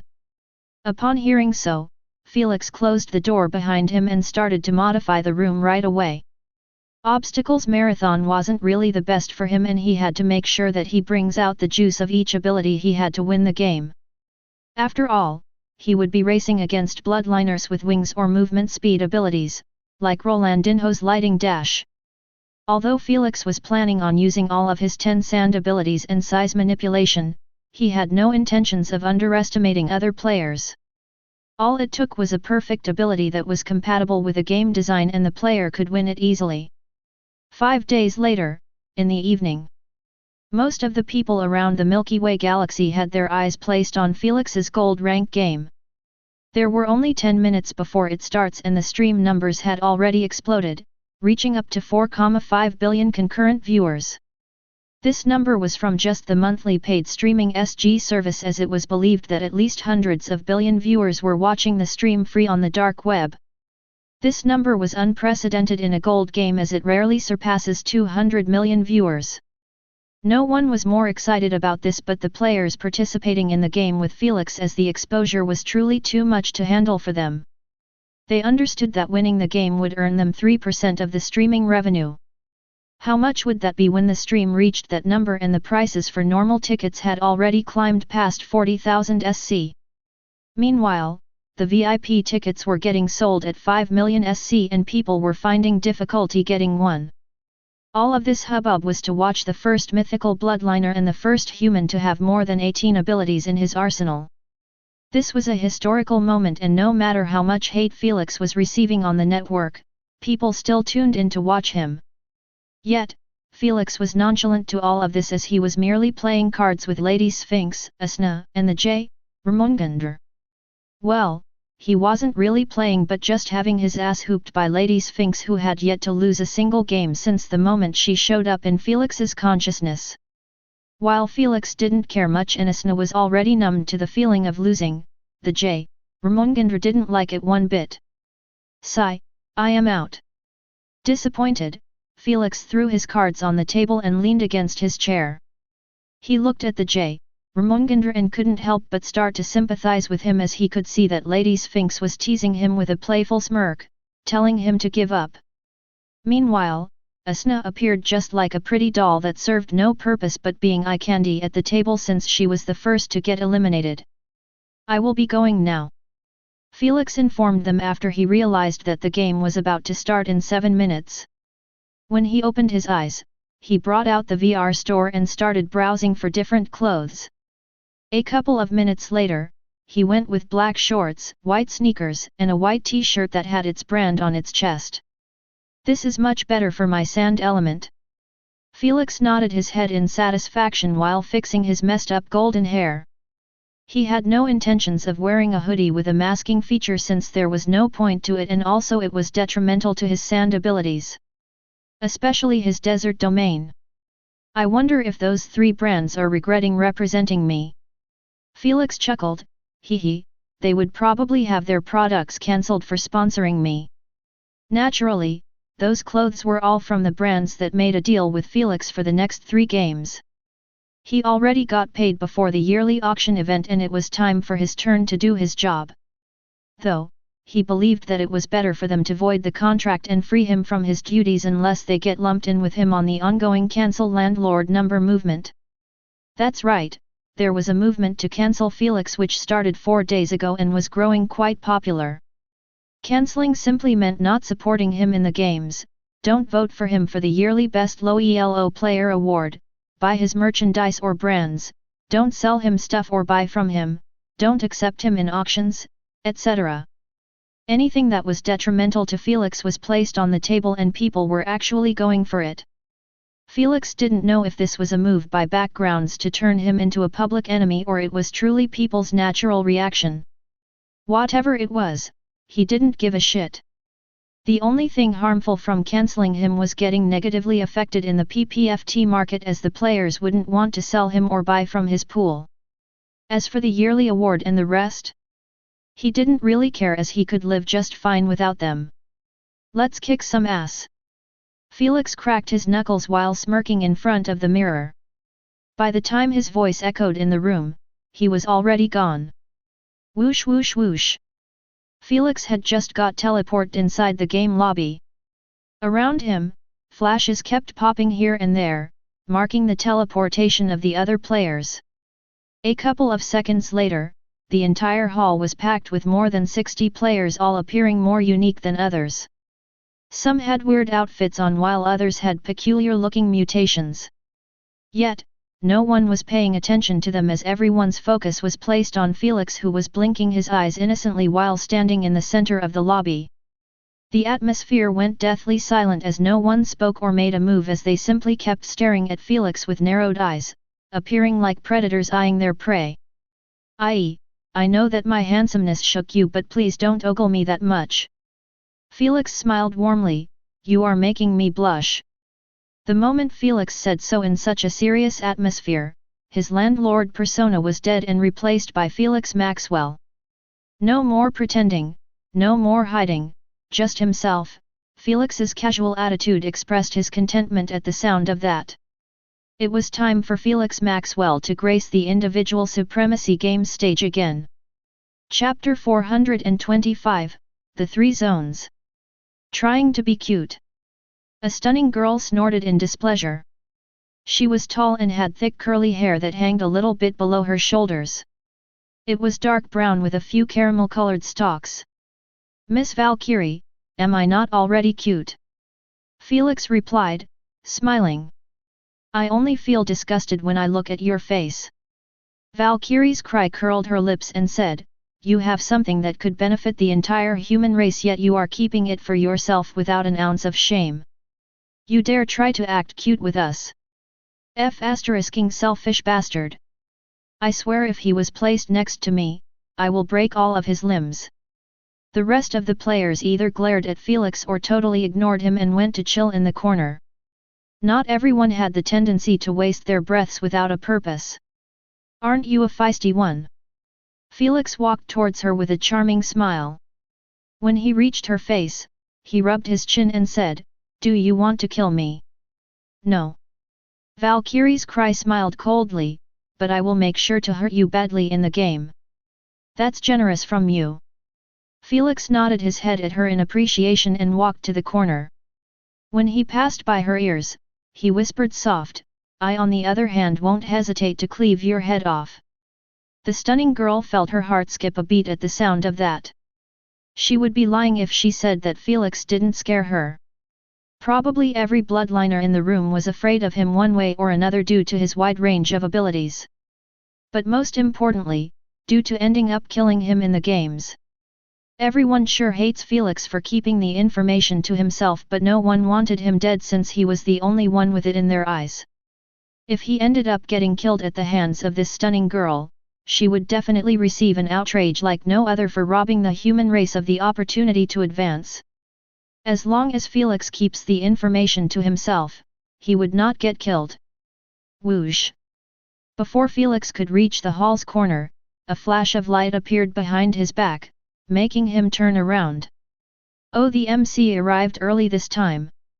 Felix thought while gazing at a tall slender man wearing a white tuxedo and a bow tie. He had a strict expression on, appearing like a teacher supervising a test. Quieten down.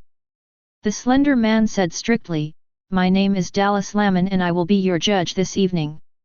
The players dropped the matter about Felix and focused on Dallas. While Felix didn't know about him since he never judged a game of his before, some players were quite familiar with him. They knew that he hated two things from the players, wasting his time and talking over him. As long as one respects those two, they were golden in his eyes. Shall we begin? Dallas said while clicking on a button. The large screen descended and was already turned on, displaying the rules of the game. Dallas pointed at number 4 and said, The track course has 3 zones that were picked randomly. Let's start with the first one. The moment he said so, the screen had switched to showing a futuristic modern city with smooth metallic skyscr.a.p.ers and smaller sizes building erected all around the place. Meanwhile, on the ground, there was not a soul walking by, making the city appear like a ghost city. Roar! Scree! Alas, that impression had changed immediately after the players' ears picked the roars of beasts echoing in the deserted streets of the city. Without needing to guess, everyone knew that beasts must be swarming in the buildings or even in the sewers. This is first zone, the bestial city. Dallas snapped his finger and the 2 bright beacons had emerged from 2 endings of the city's wall. One was red and the other was blue. The red one had the word start rotating around it, making it hard to miss. The other had finish. The marathon will begin 500 meters before the start beacon and outside of the city walls. The moment the marathon begins, you are required to simply cross the finish line of the bestial city and continue on to the second zone. Dallas explained. Before we jump into the second zone, let me show you the starting line. Dallas said while zooming on a white line that had 65 stations standing on it and keeping 2 meters distance from each other. Each station was separated from its sister by 2 translucent walls, making it appear like the starting line was connected, but in reality, the players couldn't mix at all. Felix understood that starting line was done like this to give a chance for the players to decide whether they wanted to be the forerunners or not. The marathon was obviously not going to end in half an hour, since to pass through just the city, it would take at least 15 minutes of constant running. Don't even mention the rest of the zones. For such a dangerous marathon, the players were given the freedom to decide how to run it. If you want to stay in your station until everyone has left, you can totally do so. Dallas mentioned, if you want to ignore the marathon and camp someone's station, you can also do so. But, you can't enter each other's stations. The moment he said so, most players aimed at Felix with a hidden glint, making him smirk in a miss.e.m.e.nt. Trying to scare me. Felix understood that no one would actually camp his station if he decided to give everyone a head start. After all, this game was probably going to reward the winner with at least 40 billion SC, and due to the 3% streaming revenue. Nothing matters for the players here besides securing the win. Hence, no one was retarded to waste his time dealing with Felix when 40 billion SC and was on the line. Moving on. Dallas snapped his finger and the screen had returned to the city.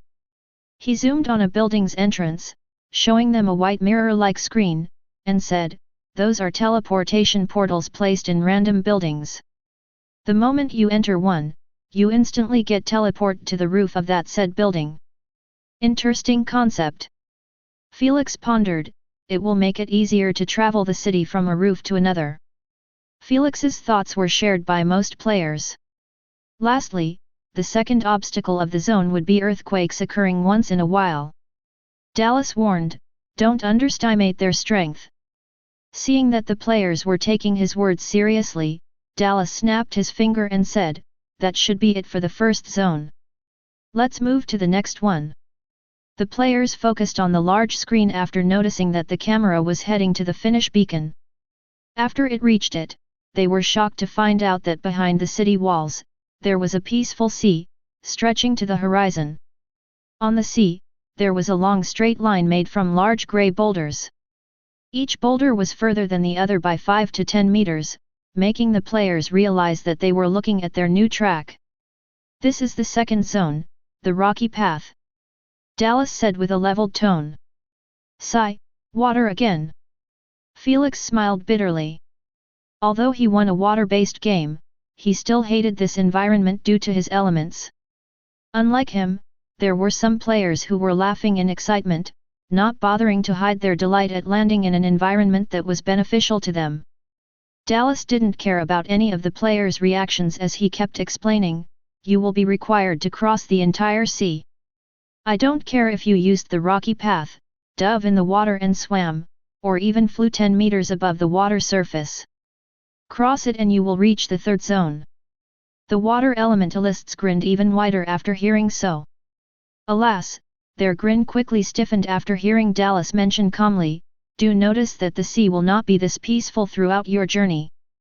There will be tsunamis occurring once in a while."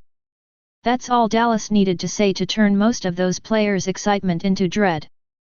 They understood that tsunamis weren't affecting just the surface but also underwater due to the current. Hence, the moment they get caught in one while underwater, they would be pushed back to the starting line. It was depending on the tsunami's strength though. Dallas pointed at the screen that was showing a leveled grass field that was connected with the other side of the sea. He informed, "After you cross this zone, you will be given 1 kilometer of smooth land that had no obstacle or dangers in it." That's good to hear. After those 2 zones, we will truly need a breather.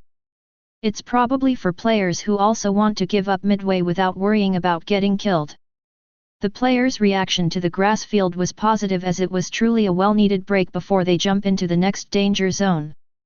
Honestly, since battles weren't forbidden in the grass field, Felix believed that it wouldn't be much of a breather if the players were too close to each other. Last but not least, Dallas expanded the view of the camera, allowing the players to see the entire grass field and what was waiting for them at the other side. The moment they saw it, they looked at Felix reflexively and saw that a wicked grin was shaping up in his face. Shivers coursed in their spine at his expression. "This is the third zone and the last one that is connecting to the finish line." Dallas extended his hand at a golden desert and said indifferently, "Welcome to the damnation desert."